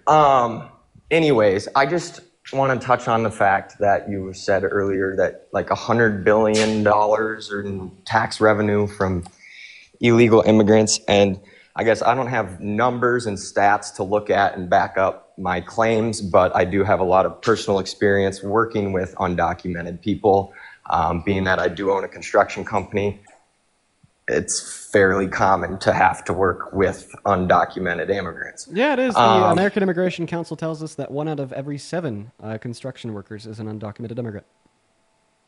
Right. So, and anyways, I just know a lot of these people, and they tell me this very clearly, that they don't want to be in America. They want to be here to make money. So they're here to work, and they aren't paying taxes. They tell me that. They openly tell me that. So technically, if I pay these people cash, I am paying their taxes in my business profit, which a business profit tax rate is a lot lower than an individual's tax rate. You should know that, being that you also own a business. What the hell are you saying, dude? You're saying that a lot of them don't pay taxes? Business profit tax rate is around 15%. An individual's tax rate is around 30%. So if your claim is that so the corporate tax rate is 15, the effective tax rate for the average American is around 33. Okay. Yep. So my corporation is paying a lot less in taxes than an individual would be. Yeah. You're right. Right. So if I was payrolling them, they would be paying more in taxes. So that $100 billion automatically would be $200 billion. So if a corporation paying an employee, the employee pays more in taxes than the corporation does in corporate taxes. Yeah? But it's less. It's a lot less percentage. I think I said that backwards. Yeah, so a corporation will pay a lower corporate tax rate than said corporation's employees will pay in an effective tax rate. Yeah, and? Can you repeat that? Sorry. A corporation will pay a lower tax rate in corporate tax than an employee of a corporation will pay in effective tax. Yeah. Right. So if my corporation is showing $100,000 profit, I'm only paying 15% of that. That's $15,000. If an individual shows $100,000 in income, they're paying 30+% in that. Right. So far, so good for the IRS. So far, if they you're were right. documented. If they were documented, but the fact that they aren't documented, it's actually hurting. Have you ever seen like a movie or like a TV show even where like somebody is like up for like a week at a time and they're getting no sleep and they're like slamming coffees and they're like locked in an office room and they're like working on something in this office room and they got all like the pictures on the board with the string connecting it and all like the pictures and the notes, etc. And then like and then like in the movie or the TV show, somebody like bursts into this room and, you know, looks at this guy that hasn't like shaved in a week. He's all tired, drinking his coffees, and there's trash everywhere. And there's just like board with a bunch of random shit on it. I feel like you're that guy right now, you know? I think it's hilarious how you talk to everybody like they're just stupider and dumber than you. No, I'm actually not calling you stupid. I'm just saying, like, I don't see the point of the information that you're sharing with us. Let me be clear. I do understand that the effective tax rate for the average American working as a W-2 employee is higher than what corporations will pay in corporate tax on their profits. Okay, what is the point, and how does this relate to our debate? And why the point is that $100 billion would be $200 billion for the IRS if they were documented immigrants. What? No. Where are you getting that one from? Where's that coming from? What? Dude, whoa, you just threw like a huge like new factor into the mix that has no relationship whatsoever with the last two things that we're talking about. What the fuck? What is going on? Are you joking? No, I'm not joking at all. Like I genuinely have no clue what you're saying. I think that you're going down a rabbit hole here. No, it's a very simple correlation that if these documented immigrant, like if they were paying their own taxes on that $100,000, it's more money for the IRS. Oh, so undocumented immigrants do pay taxes. The corporations paying them pay the taxes for them. Not through the corporate tax rate. No. When I say that undocumented immigrants pay $100 billion per year in taxes, I'm not talking about like the additional profits that the corporations would pay a corporate tax rate for. I'm literally talking about their direct contributions, either working as a W-2 employee or like paying sales tax. So sales tax, yes, I do see where the $100 billion would come from. Yeah, I'm talking about the direct contributions of undocumented immigrants. I am going off of. So if they were documented, we would still get that sales tax either way. But anyways, I am saying personal experience. I know that these people aren't paying taxes. They are openly telling me that. Okay. Well, guess what? Yeah, your personal experiences don't change the fact that the IRS tells us that undocumented immigrants directly pay $100 billion per year in taxes. In fact, nothing will change that fact. Why don't you get some personal experience and go and talk to these people and figure out if they're paying taxes? Dude, and then you can make it. Come on, this is like so stupid. Like this is literally the equivalent of NASA telling us the Earth is round, but you choosing to believe the Earth is flat because your neighbor said so. It is the equivalent. That is an equivalent scenario. You're saying you've personally met like a handful of undocumented immigrants that don't pay taxes. Therefore, when the IRS tells us that undocumented immigrants pay a total of $100 billion in taxes per year, that the IRS is wrong. No, I'm not saying they're wrong. I'm saying it could be more. It could be more. Actually, yes, it could. There is a bunch of undocumented immigrants that work under the table because when you're an undocumented immigrant and you pay taxes, you can't claim a tax return or claim many benefits in many states or any federal benefits in any state. Obviously, these things are going to incentivize undocumented immigrants to work under the table at higher levels comparatively to citizens. The solution to this is to, well, make them citizens? I agree. Mass amnesty. Not disagreeing with that. I am not disagreeing with you there. All right. Okay, well then you disagree with the Trump administration handling of immigration policy. To a certain point, to a certain extent. Not to a certain extent. Like mass amnesty, giving undocumented immigrants a pathway to residency. I don't really think it's diametrically opposed to that of mass deportation. I also don't really think that there is mass deportation happening. Like if you look at the numbers, and I guess, like I said, I don't have any numbers and facts and stats in front of me. It's really not that massive So you're saying that compared Donald to- Trump is failing at his goal? I think he's getting the violent ones out that he. His goal is to remove every single undocumented immigrant in the country. This was explicitly stated before the election and after the election. I know, and that's what I don't agree with exactly. So you're saying that Donald Trump is failing to achieve his goal? Sure. Okay, all right. A lot of people fail at their goals, right? So you support Trump as president because he's a failure? Well, that's not why I support him, because his immigration policies. So why do you support him? Well, I can ask you the same question. Why do you still support the left after seeing all the crazy shit that happens? I think that like I'm actually not going to entertain another deflection. Like we talked about immigration policy there for a little bit. There wasn't a conversation about like why you supported Trump as president. I gave you that leeway. I had that conversation with you for like literally 20 minutes. And I think that'd be a sign of good faith for you to now like answer my questions in return and entertain where I want to direct the conversation the same way I entertained where you wanted to direct the conversation. And you could entertain me by telling me why you support Trump as president. Well, going off what the last guy said, the tax cuts and stuff, but I don't need to get into that same argument. Okay, if you don't want to get into that same argument, then why do you support Trump as president? No, I just don't want to get... You don't want to get into why you still support Trump? I don't want to have the same conversation that you already have had. Okay, well then feel free to bring up another point. How do you still support Trump as president?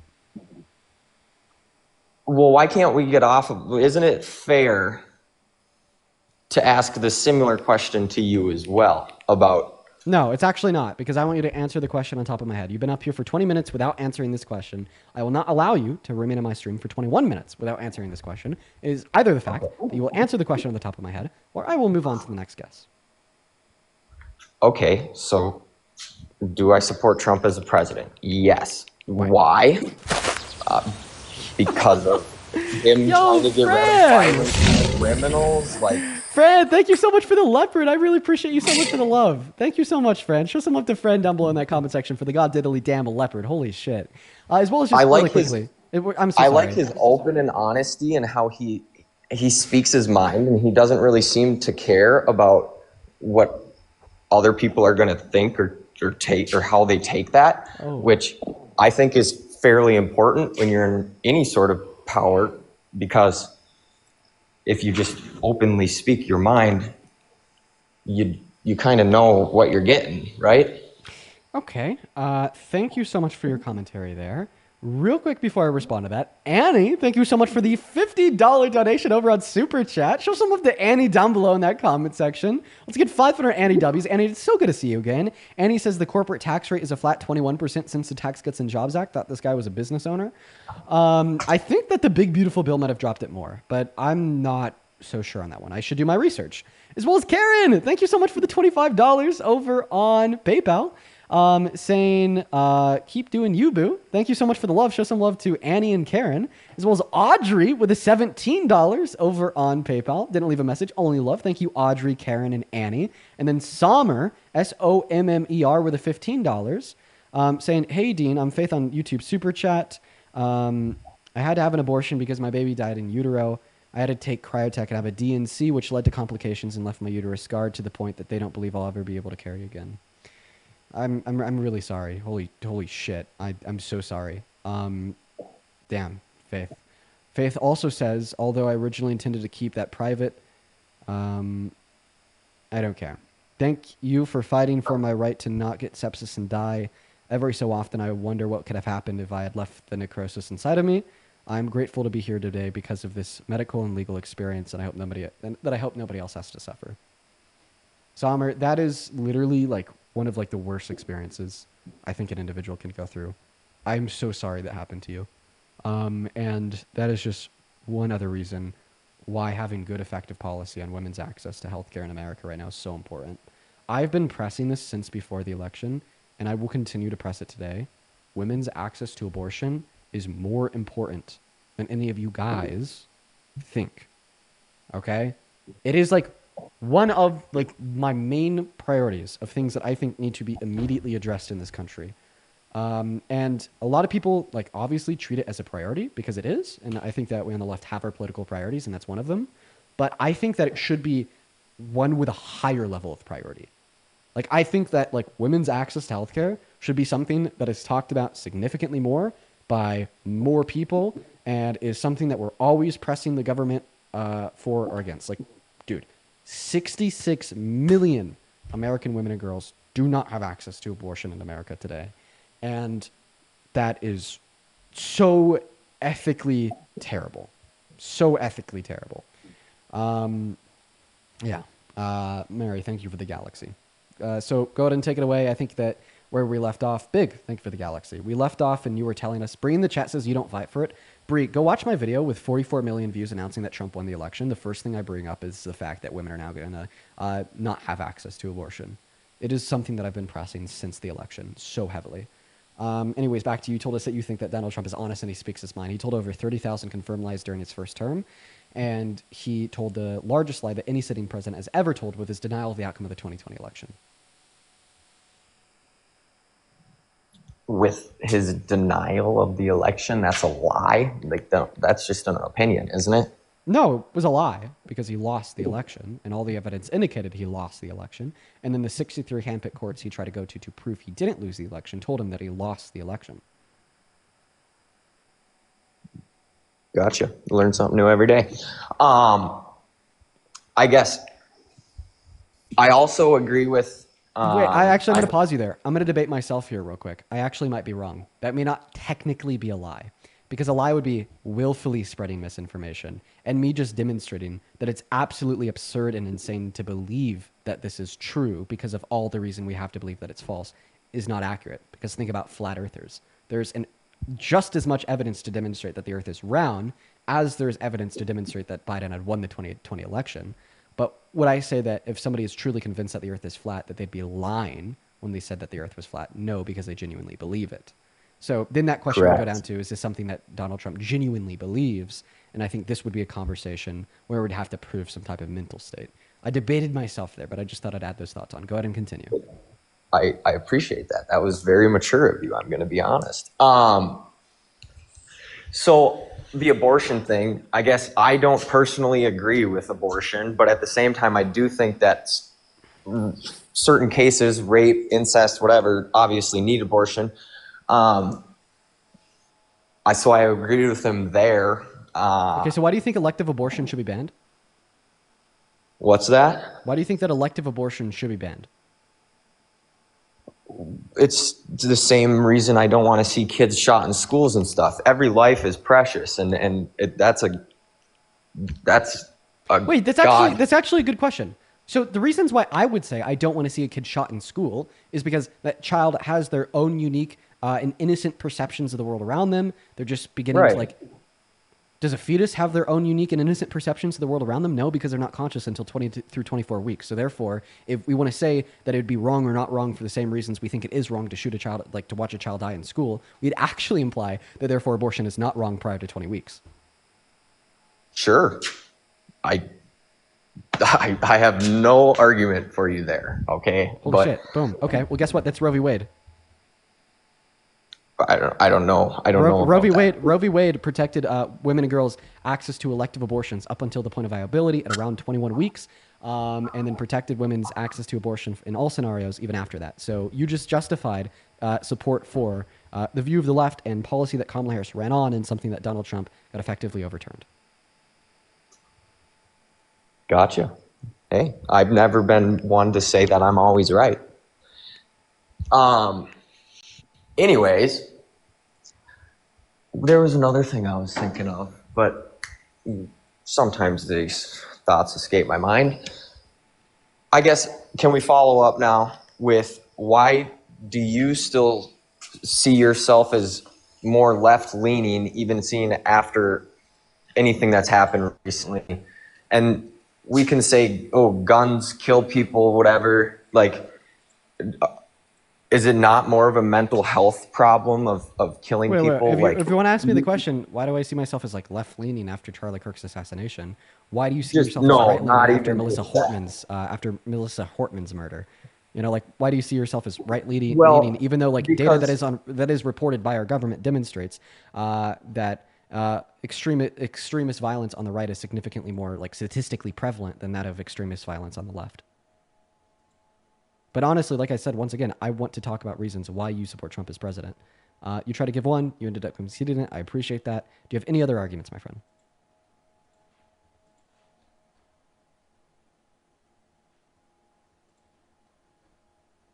Microphone.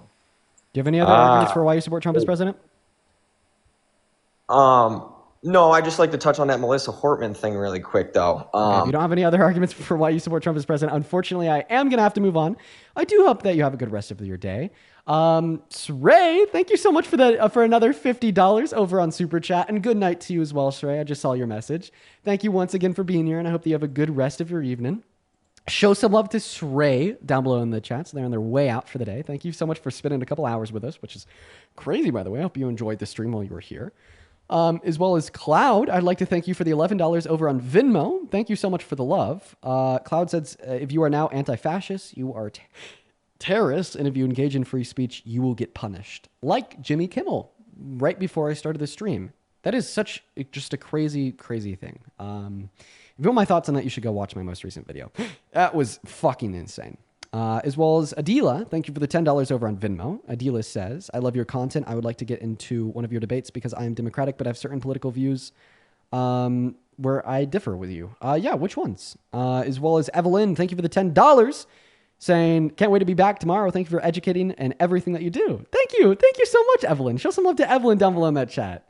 And then Natalie, thank you for the $15 with love. Thank you so much, Natalie. And then Emma with the $35 over on Venmo, nearly 30 minutes ago now, saying, hi, Dean, your lives are one of the best parts of my day, and my boyfriend's mom and I love listening to you together. She's watching right now. If you could please say hi to her, that'd be incredibly based. She's a huge fan. Thank you for everything that you do, and glad that you're back.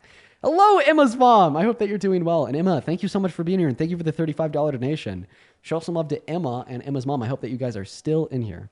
As well as 32 minutes ago, I appreciate you for the $20. Addison and Angelique with the 10. Thank you guys so much for the love. And Miss Libby, it's so good to see you again. Thank you for the $50 fucking donation on Venmo.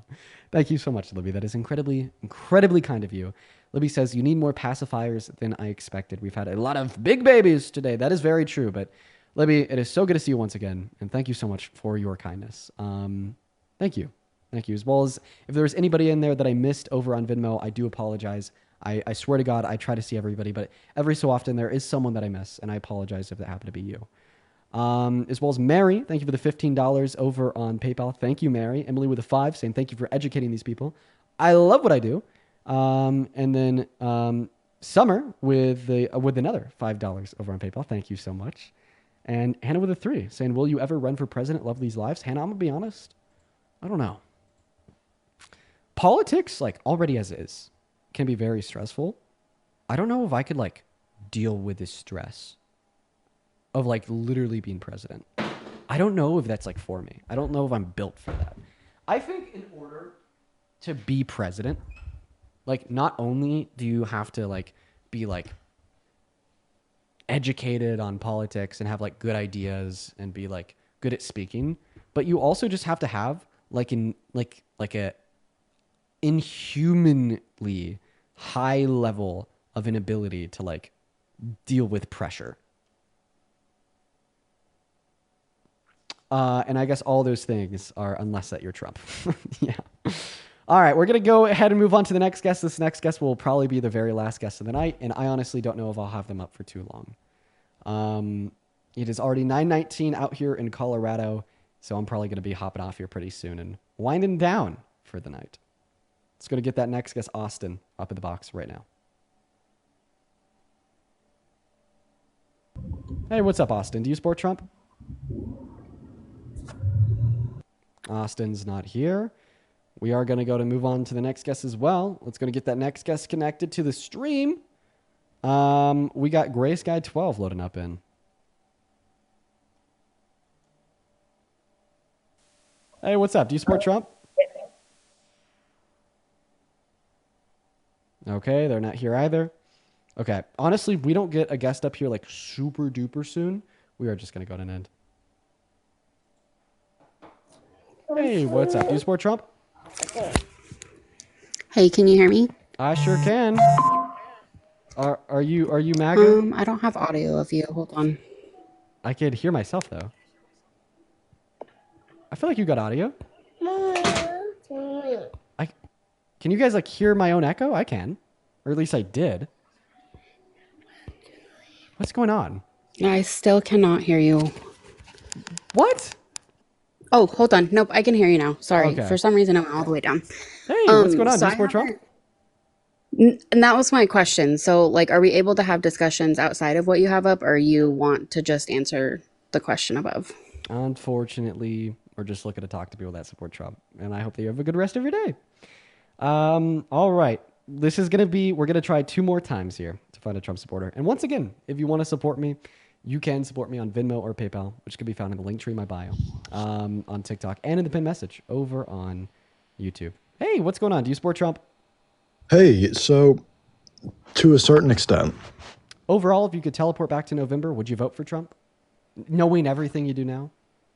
Knowing everything he did now, no. All right. So overall, you would not be a Trump supporter. All right.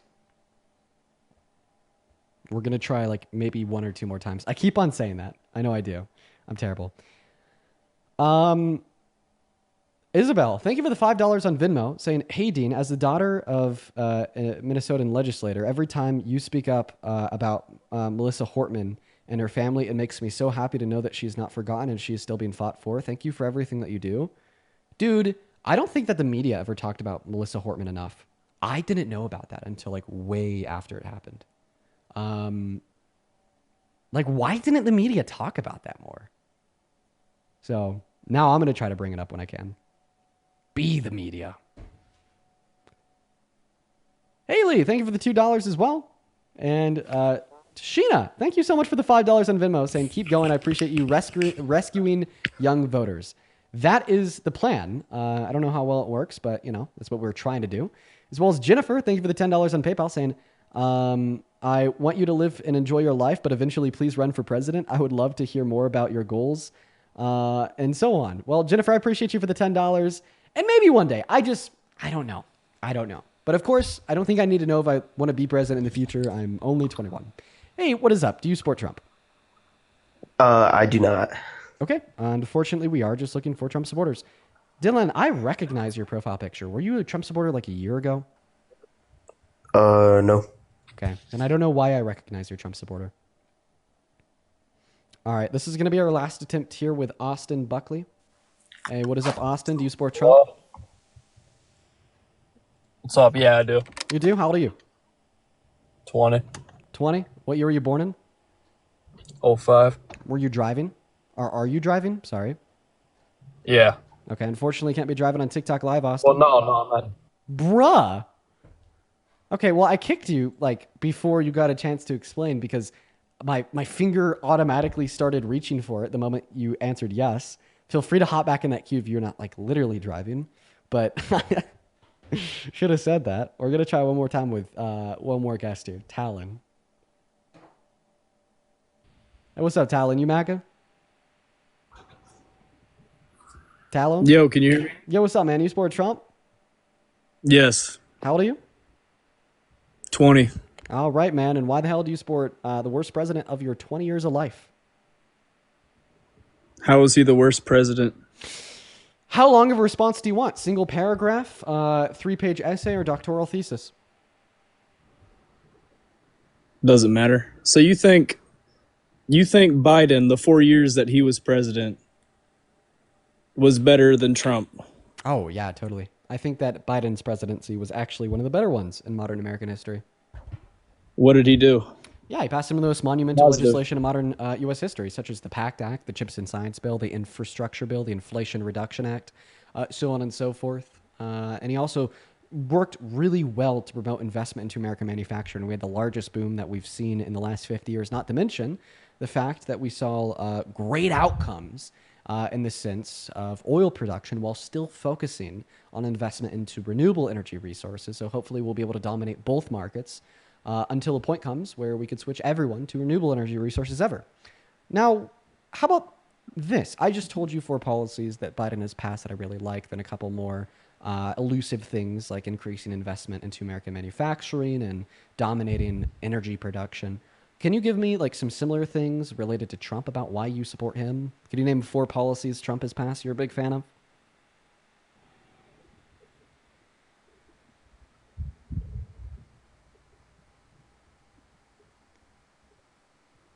How about 1?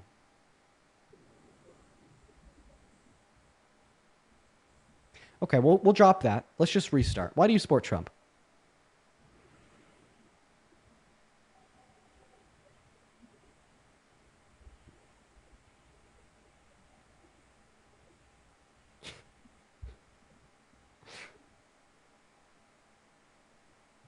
Talon, your biceps are small. I was really hoping that'd wake you up. I was really hoping that would get you to say something. I was really hoping that would get you to say something. Oh, dude, my biceps are small. Like, you don't even...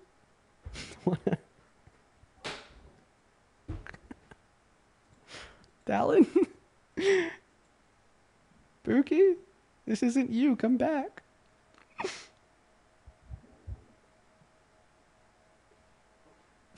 Okay. He's just gone. I'm gonna go ahead and kick him. Oh, God. What happened there?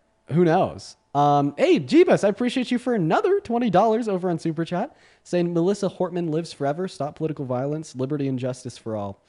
Yeah, man, the story about what happened to her and her family is like fucking sad, dude. God, it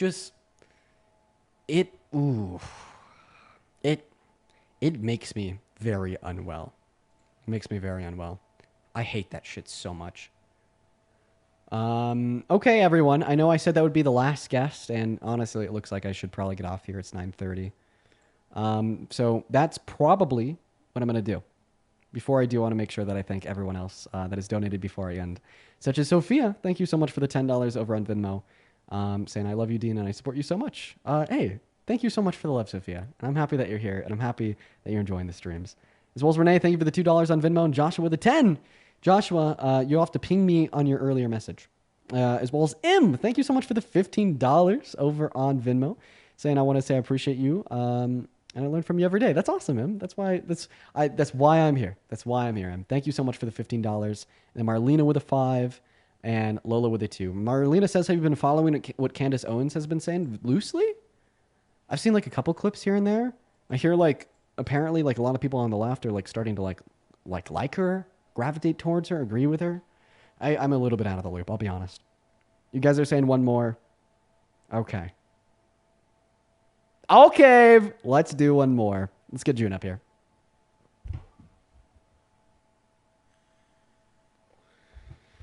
Hey, what's up, June? You support Trump?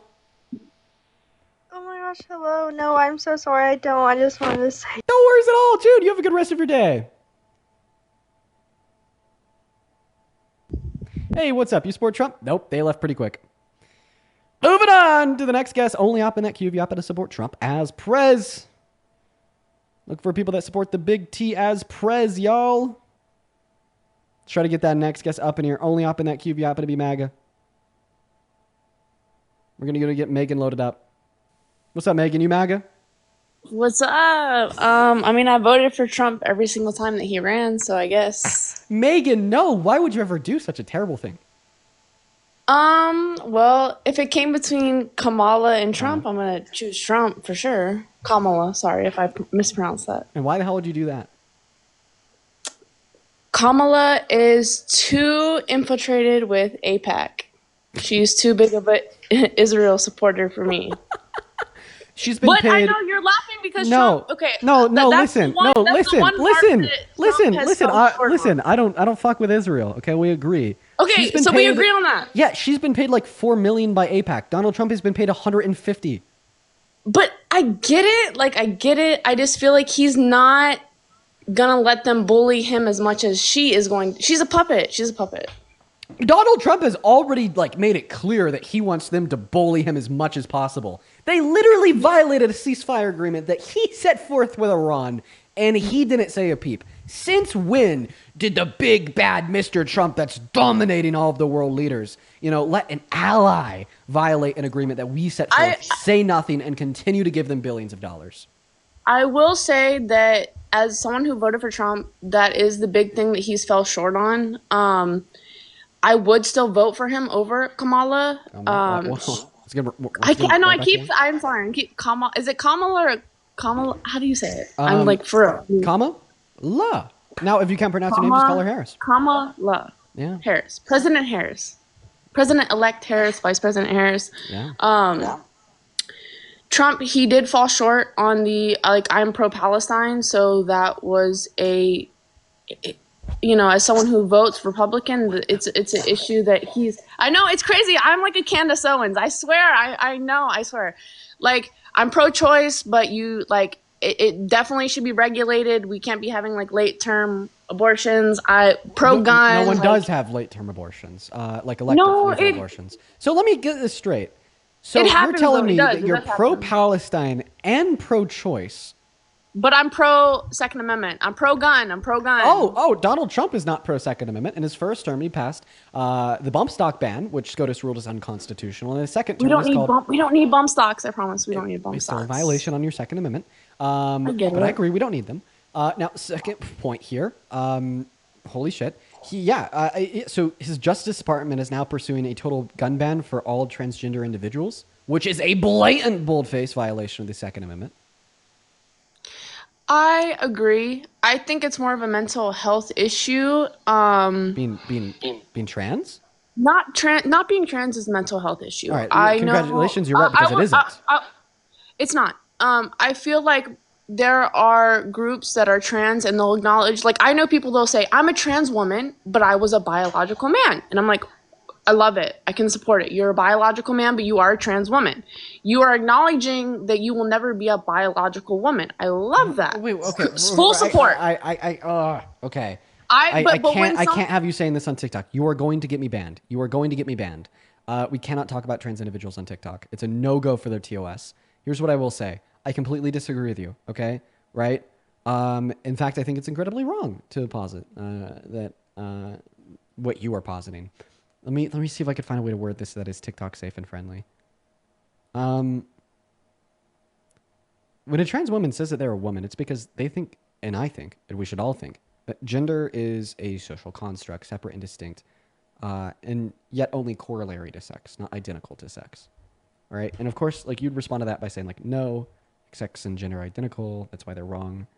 But this is going to come down to a difference and a disagreement on what the definition of gender is, how we understand it to be, and how it exists inside a society.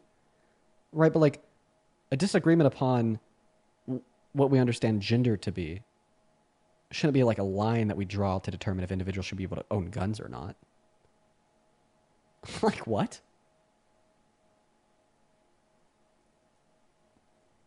Like, what are you, like, what, you're literally saying, like, because some trans individuals uphold a different conception of what gender is and how it exists in America, that therefore they shouldn't be able to own firearms? You're literally saying that we should restrict individuals' ability to protect themselves given that they hold opinions that are different than yours. I don't think that at all. I think that, you know, being a woman can be being a biological woman can be very hard. We can't talk about that on TikTok. We cannot have that discussion. No, I'm just talking about giving like childbirth and things like that. Like being like that abstract. Like it's hard. I've been through it. I've had 2 kids. And I would never want anyone to take that away from me. I know people that have transitioned onto a different gender and they can still acknowledge that the hardships of the other gender, like every gender has hardships. Being a woman has hardships, being a man has hardships. Could I just clarify that my original point is that you said that you're pro-2A and that's why you support Trump.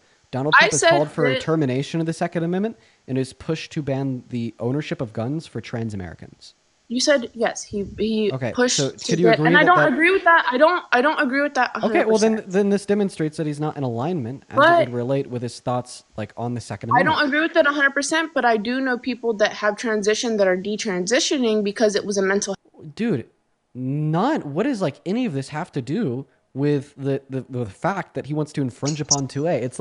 It's like whenever I just say the word trans, right? It just like it's this automatic like proxy consumer of all of your brain cells to just all of a sudden like start like unloading the hate. Like, dude, my point is that you said that you're for the Second Amendment. I say that Donald Trump is not. He's called for total and complete gun ownership for like That all would trans be individuals, which but- is unconstitutional and in contrary to the values that you described when you told us why you support Trump. You said Trump is trying to ban 2A, but you said only for a specific group of people. That's not across the board. I will acknowledge that trying to target a specific group of people, I understand that. And trying to target a specific group of people is not right. I do not support targeting any specific group of people. When it comes to the Second Amendment, it should be across the board. I do believe that we have a mental health crisis due to our lack of healthcare, our lack of resources here in this country. And that has led to a mental health crisis.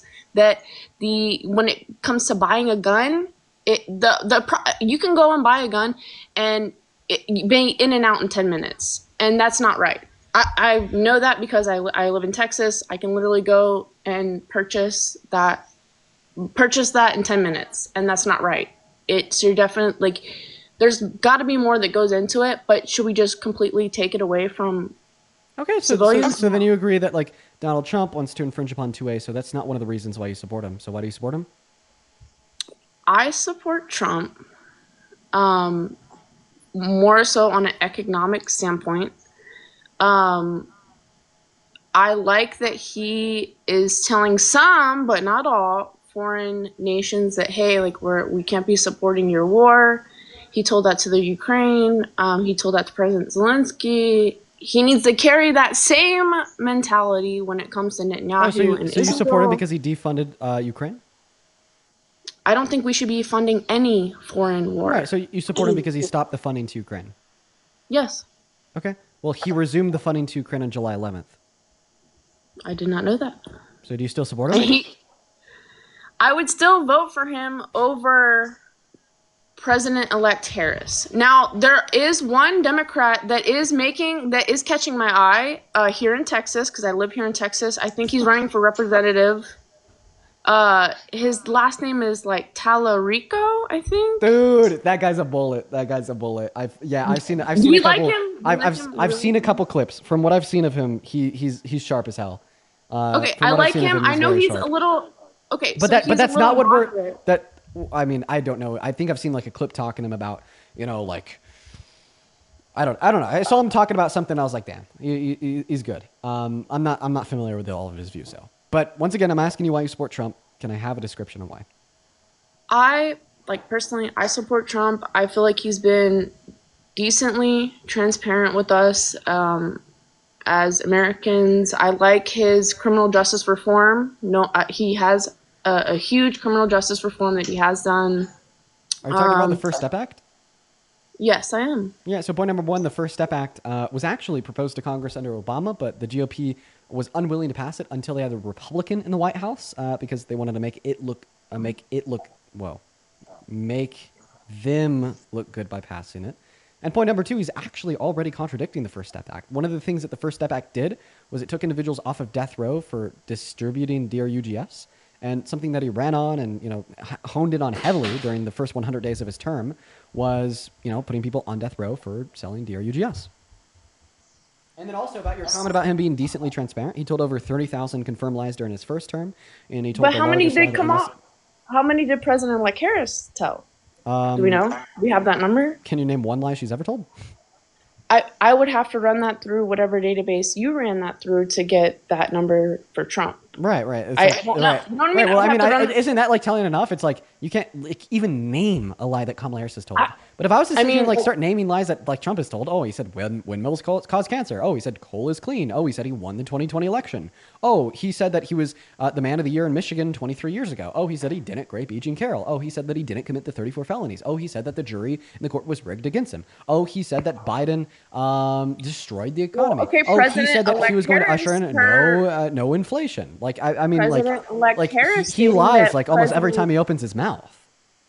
President-elect Harris also told us that Joe Biden was in perfect health when we were seeing personally his health publicly declining on television. So it's like there's many, like, politics, like, people are gonna lie, and we all, it's on both sides. We all know that. even if we assume that was a lie, like, I'll just give it to you because my debate is still clear. Like, that doesn't even compare to like one other lie that he's told. Like, for instance, denying the outcome of the 2020 election for 6 years and convincing 72% of Republicans to have virtues of distrust in our civil electoral processes. Not to mention the other 30,000, right?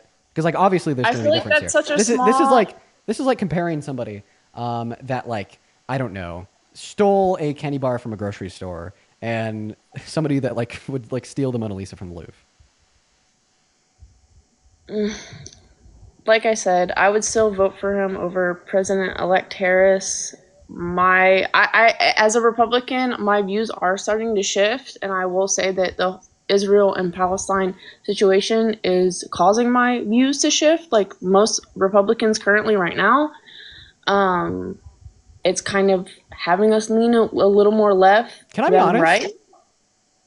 Yes, of course. I think that you have the heart of a leftist, but the social conditioning of a far-right Republican. And I'm going to be honest. That's where I think that you stand. I think that you have the heart of a leftist and the social conditioning of a far-right Republican. And the reason that I say that is because you told us that you're pro-Palestinian and pro-choice, but you live in Texas, right? I'm pro-choice to an extent. I don't think that I think the abortion pill should be accessible here in Texas, because right now you can't have any type of abortion here in Texas, which I disagree with. I think the abortion pill should be readily available. It still is, but not legally. But I do believe, like, I have seen videos where people will call a clinic and ask, hey, I'm very far along. Can I have this procedure done? They're like, yeah, sure. I don't agree with that. I feel like you should, unless there's health conditions that are causing that. But I feel like you should know pretty soon on, because you can take the pill. What's your line? What's your line here? So the pill, you can take the pill up until, like, I want to say 11 weeks. I feel like that's a lot of time to figure out what you're going to do. So you think that we should draw the line at 11 weeks? I don't necessarily think the line should be completely drawn black and white at 11 weeks, but when do you think as the far line as should be drawn? elective, For elective abortions. Okay. So there's different types. There's the pill, which you can have, I want to say 11 to 12 weeks. And then after that, it's a DNC. It's you go under anesthesia. It's a whole procedure. They're going inside of you. Yeah. Also, by the way, like, the pill can typically work up until 15 weeks. But well, correct me if I'm wrong. So I think the pill should be legal, and as long as it works, then I think it should that should be the line. When it comes to a DNC, I think those should be reserved for the most, like, health reasons, specific, like, heinous crime reasons that we don't know about. That should be reserved for that. I don't think that it should be completely open gate across the field, but it shouldn't be a completely closed gate. Sure. Would you say that's because, like, the action of, like, slicing up the fetus and taking it out of the body just, like, grosses you out more than the pill? It's like, I just can't really, like, understand, like, the moral relevancy of, like, the distinguishment between getting an abortion with the use of a pill and getting an abortion with the use of, like, an abortion procedure. So most women that I know that have taken the pill, you'll miss your cycle, and at that point you'll be about 4 weeks, and for about 4 weeks pregnant. And that's pretty early on. If you look at what a pregnancy looks like. Can we just clear this up? I want to clear this up.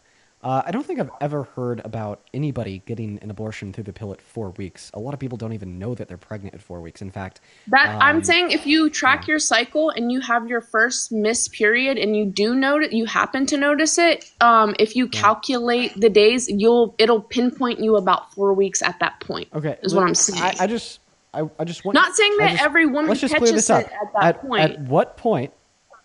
At what point should women no longer be able to access elective abortions? At what point?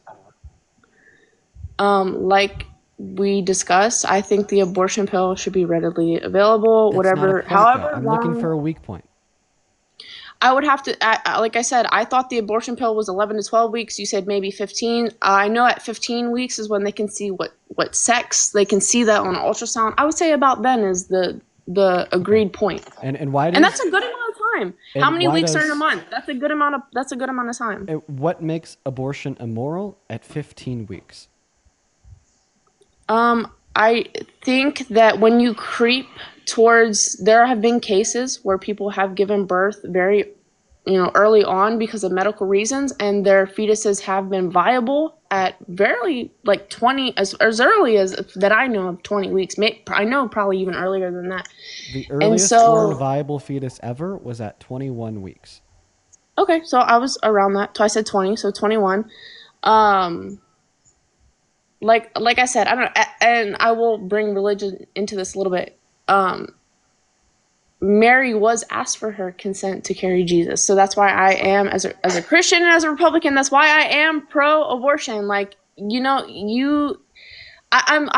a pro-abortion, but like I said, at some point, have you seen when you're having a DNC and you're ripping apart a fetus and you're having recognizable hands and feet and limbs, that's when it becomes an issue for me. Like I said, at the abortion pill, you're a clump of cells, you take a pill, you have a natural miscarriage, it feels like a heavy period, it's no recognizable. Can I be honest with you? What? And I truly mean to say this with a kindness in my heart. I don't hate you.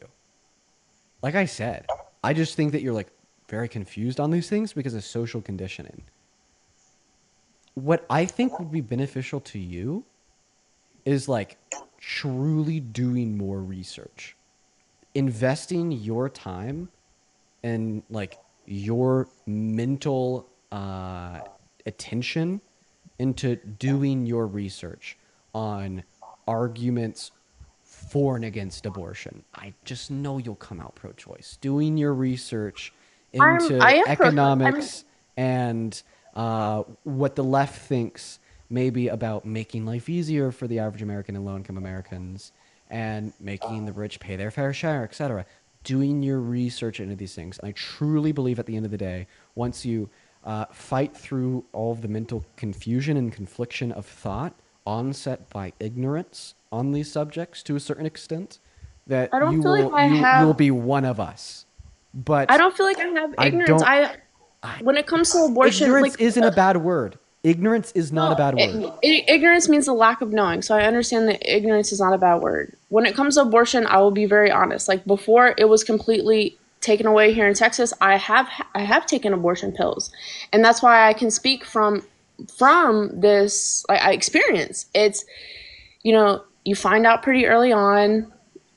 You get the pills, you take them, and like I said, it literally just starts kind of like a heavy menstrual cycle. You pass nothing's recognizable, right? Nothing. And then on the flip side, I have my best friend. She has had a DNC, and it was emotionally distraught.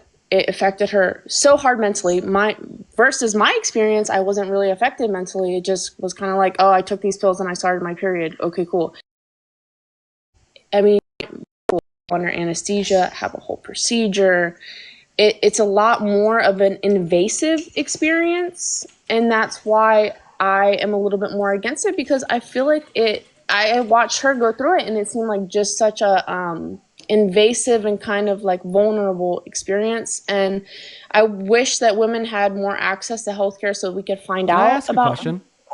Yes. So if you're just simply saying that it should be banned because you think it's invasive and it should be banned because you think it could onset trauma.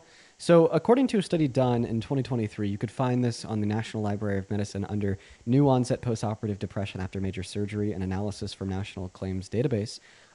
You will see that the highest incidence of onset postoperative depression is from hip fracture surgery. So hip fracture surgery makes people take away a lot of depression. It can be incredibly traumatic for a lot of people, and it's incredibly invasive. Should we ban hip fracture surgery? I don't even know what hip fracture surgery is, so It's probably getting not. surgery I after don't you wanna fracture speak on your something hip. I don't want to speak on something I don't know. But it's pretty simple. It's just getting surgery after you fracture your hip. I think no. If a doctor is recommending that someone needs that hip surgery, I think. But are doctors recommending? I don't know. I've never been put in the situation where a doctor has been like, "Yes, you need to abort your child." Well, no, like, the doctor is no? not telling you that you need to abort your child. The doctor is just simply saying, if you want to abort a child, here's a recommended procedure to do it. Okay, and I get that, but the pill. I mean, like I said, that's a long time. Like that's how right. how many weeks? Wait. How many weeks are in a month? How many weeks are in a month? That's X amount of months for you to make up your decision and take a little pill. Literally, that's like me telling you as a man, look at it like the outside looking in. You have the choice to take a pill, or you have the choice to go under anesthesia and have a whole procedure. Listen, Which one? I don't think that like anybody is going to disagree that the pill is preferable to the procedure. Preferable. I don't think that this means we should ban the procedure. Like, for instance, I don't think we should ban it totality. Just listen to what I have to say here. I bet everybody can agree that chocolate ice cream is better than vanilla ice cream because vanilla ice cream sucks. And if you disagree, unfollow me. But this doesn't mean we should ban vanilla ice cream, you know? We can't compare ice cream to the birth of children. It's a little bit more complicated than that. Well, is it your argument just completely rooted in the fact that you think that the pill is better than the procedure? More preferable? My argument is that here in Texas it's completely illegal, and I think that's wrong. I think that Ted Cruz is a fucking idiot. I think that Abbott is a fucking idiot. I hate that is what my party has come to in the state that I live in. But I don't think that, like, and also more context, I work in like a nightlife type industry where I work around a lot of women. And so I know a lot of women that have gotten these procedures because they have just been like, do I want to have this baby? Do I not? Do I want to? Do I not? And they prolong and prolong and prolong. And then it's like, oh, okay, well, I'm just going to fly to Vegas or wherever and I'm going to have a DNC. And it's like, babe, you knew this a few weeks ago. Like you could have took better action. And that's where I like have kind of like a riff. Like, yes, if you don't want to have a child, you should not be forced to have a child. But we got to be a little bit more responsible as women with our bodies and like, you know, like we shouldn't legally subjugate individuals to legal barriers to force what you think is responsibility. Like, we shouldn't just listen to what I have to say here. We shouldn't legally subjugate individuals to your perceptions of responsibility. Like, think about this. Can we agree that it is irresponsible to like eat a whole chocolate cake from Walmart in one sitting? Yeah. So you don't think? Just listen to what I have to say.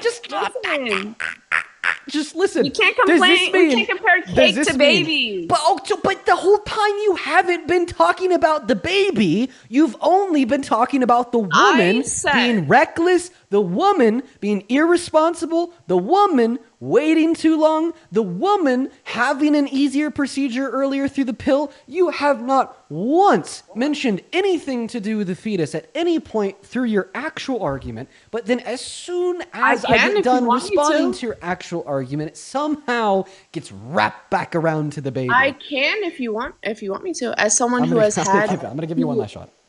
As someone who has had 2 children, I've had ultrasounds. I've seen what the whole process looks like from start to finish. With my son's 17-week ultrasound, I can look at that ultrasound and make out his facial structure to this day. Yeah, but guess what? Our facial structures don't make us morally valuable. I mean, at that same gestational age, I see him moving around, sucking his finger. They feel pain. Do they not? False, actually. According to neurodoctrine studies, it is the case that we now believe that fetal pain can be onset as a perception experienced by the fetus at around 27 weeks. So you don't think that someone who is using substances, you don't think that their fetus will feel those effects of those substances like at their 20-week gestational, 15-week gestational at all? Yeah, I know that a fetus will not feel the impact of substances at 15 weeks. Yeah, I know that. For sure. Yeah, because they don't have feelings at all. So So babies that are born early, preterm, at 21, 22, 23, 24 weeks that are born addicted to substances, how can they feel the effects of those substances if it's not a thing according to you? I'm still addicted to nicotine when I'm asleep. Like How? this doesn't like it. Well, it's observed as like I don't know how to explain this because I'm not a medical health professional. But like addictions can be like material, and like the way that we would conclude that there can be some type of dependency of substances on like newborns or preemies isn't by like asking the fetus if they're addicted to the substances, but is rather by like drawing their blood and looking at like the different levels of certain things, or looking at genetic predispositions, or like the body literally being dependent on it in order to live, etc., and so on and so forth. It's you're not like you don't have a podcast bro going up to the preemie being like, "Yo, dude, you addicted to that shit?" And they're like, "Yeah, no, like that's not how it happens. It's like more scientific than that, and it's an observation of physical states compared to mental ones." Can I point out like one kind of semi off topic thing? No, I think I'm going to end our conversation here, but No, wait. For real. As someone who came here with an open mind, like genuinely came in here with an open mind, like as I'm reading the comments, it doesn't seem like your supporters are as accepting of people like me who are Republican, but kind of question. I'm actually not going to lie. Like I'm still holding to my perception here that if you go out and you like do more research, like I actually do think that you'll be on the left. Like I actually do. I just genuinely believe that like I genuinely believe that like you're just kind of confused on these subjects. And I might be, and I'm not saying that I would. Oh, I'll never vote Democrat. But like I'm seeing these comments of people who I'm assuming your supporters are Democrats, and they're being a little harsh. And I'm like, wow, like I thought this was supposed to be like accepting the and chat, kind of love, like love. You know, I haven't came on here and bashed anyone. Listen. I'm coming in here genuine with my thoughts, and everyone in here is like, oh, her poor kids and CPS and this and that. I'm like, wow, I'm literally coming in here trying to like the comment section. The comment section on this live is very harsh. Like, but this isn't. The comment section is not like the Democratic Party. Like, we're not going to affiliate your comment section. Listen, like that's just kind of the nature of social media, if that makes any sense.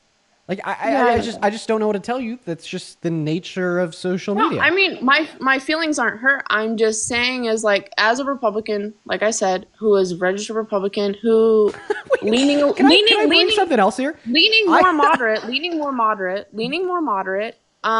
It's like, you know, you look for the other side to, hey, like, you know, what are you guys' beliefs? Because I'm a little bit confused, and then everyone over here is just being so harsh and so like kind of a little vile. It's like, okay, maybe I'll just stay over to the right. Like, geez. You just got done describing how where you live, all abortions are banned, yet you also described how you also have had to need to get, how you have needed to get abortions at certain points. So in virtue of that, you described that the state you live in has actively infringed on your access to healthcare. In fact, specifically healthcare that you have needed before. So what is more harsh? Listen to what I stop interrupting me. You interrupt me every single time I open my mouth. What is more harsh? Some random anonymous commenter dropping a baby bottle in the TikTok live chat, or your state literally infringing and impeding and stopping your access to healthcare, specifically healthcare you have literally needed before? You can still access it here in Texas. I won't get into too much detail about that, but you can. I don't believe you. You can. I will send you the info if you don't believe me. You can, though. I promise. Okay. Well, I'm going to go to end our conversation there. I'd heavily implore you, do more research. I think that you're just a bit confused on the views, and I think that one day will come when you actually are on the left. I'm going to give her a little bit more grace. I actually believe that her heart is in the right place, and that she's just confused on those conclusions there. Said that she was pro-Palestinian, and like wanted to be pro-choice. Was pro-choice in a lot of circumstances. I'll give her a little grace there. But just please, seriously, if you're still listening, please do your research. Romy, thank you for the $10 on Super Chat saying you are confused. You're on the right path. Just keep doing research and watching the lives. Yeah, do more than also watching the lives too. Like independent research can also be incredibly useful. As well as Kins, thank you for the $20 over on YouTube. I appreciate you and your message. Thank you so much, Kins. As well as Mila, thank you so much for the $5 on Venmo. And Roberto, thank you for the $25 on Venmo. Thank you so much. Saying I'm restoring an old 1968 Shelby XP500 in my garage, sorry, for my dad's birthday in January, and I've gotten your live stream on the speakers, Roberto. That's the coolest birthday gift I've ever heard about ever. You are a great son. As well as Reb, thank you for the $20 over on Venmo. Show some love to Reb, as well as Azulia. Thank you for the 10, saying thank you for educating people and standing up for people. Thank you so much, Azulia. You were awesome. You were very, very awesome. As well as M. Thank you once again for the $15 over on Venmo. And then let's see here. Alex with a $1 on PayPal saying, hey, Dean, I also grew up in Grand Junction, Colorado, and I want to say thank you for changing my perspective on political views. Fuck yeah, Alex. Yeah, bro. It is so conservative over here. Hey, for everybody watching, the time of day has come. I do have to end for everyone spamming one more. I've gone 47 minutes over my expected time to do one more. So unfortunately, I am going to go ahead and hop off at this point. Gailey, I appreciate you for that galaxy. I love you guys to bits and pieces. And I'm just so happy to be back into the streams. And I appreciate everyone for being here. You guys are all based as fuck. I appreciate you for showing up. Bethany, thank you for the shining air balloon. And I hoped that you learned something new today. Or just found something that you're now inspired to turn around and go research. So, hell yeah. Call of action of the day. I'm going to start doing calls of action every single day. I've been having and putting more thought into what my goals are as a creator as of recently. And one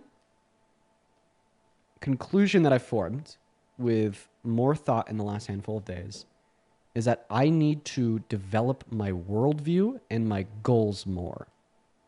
I think that the debates are a great start because they can change minds, but I need better developed goals that I want to be true of the world around me. And here's one of those goals. Okay? More material change and intellectualism as being predominant and popular of Americans. Your call of action, if you want to engage in it, if you have any friends or family that's on the right and you feel like you could have a safe space entertaining a conversation with them, many of us don't have that availability, myself included in many circumstances. Try to bring up one point that you heard today in the live to them and try to change their mind. I'm going to go to an end for the day, though. I hope that you guys all have a beautiful rest of your evening. And I'll see you all tomorrow. Peace and love, everybody. Bye-bye.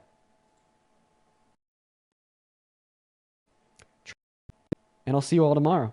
Peace and love, everybody. Bye-bye.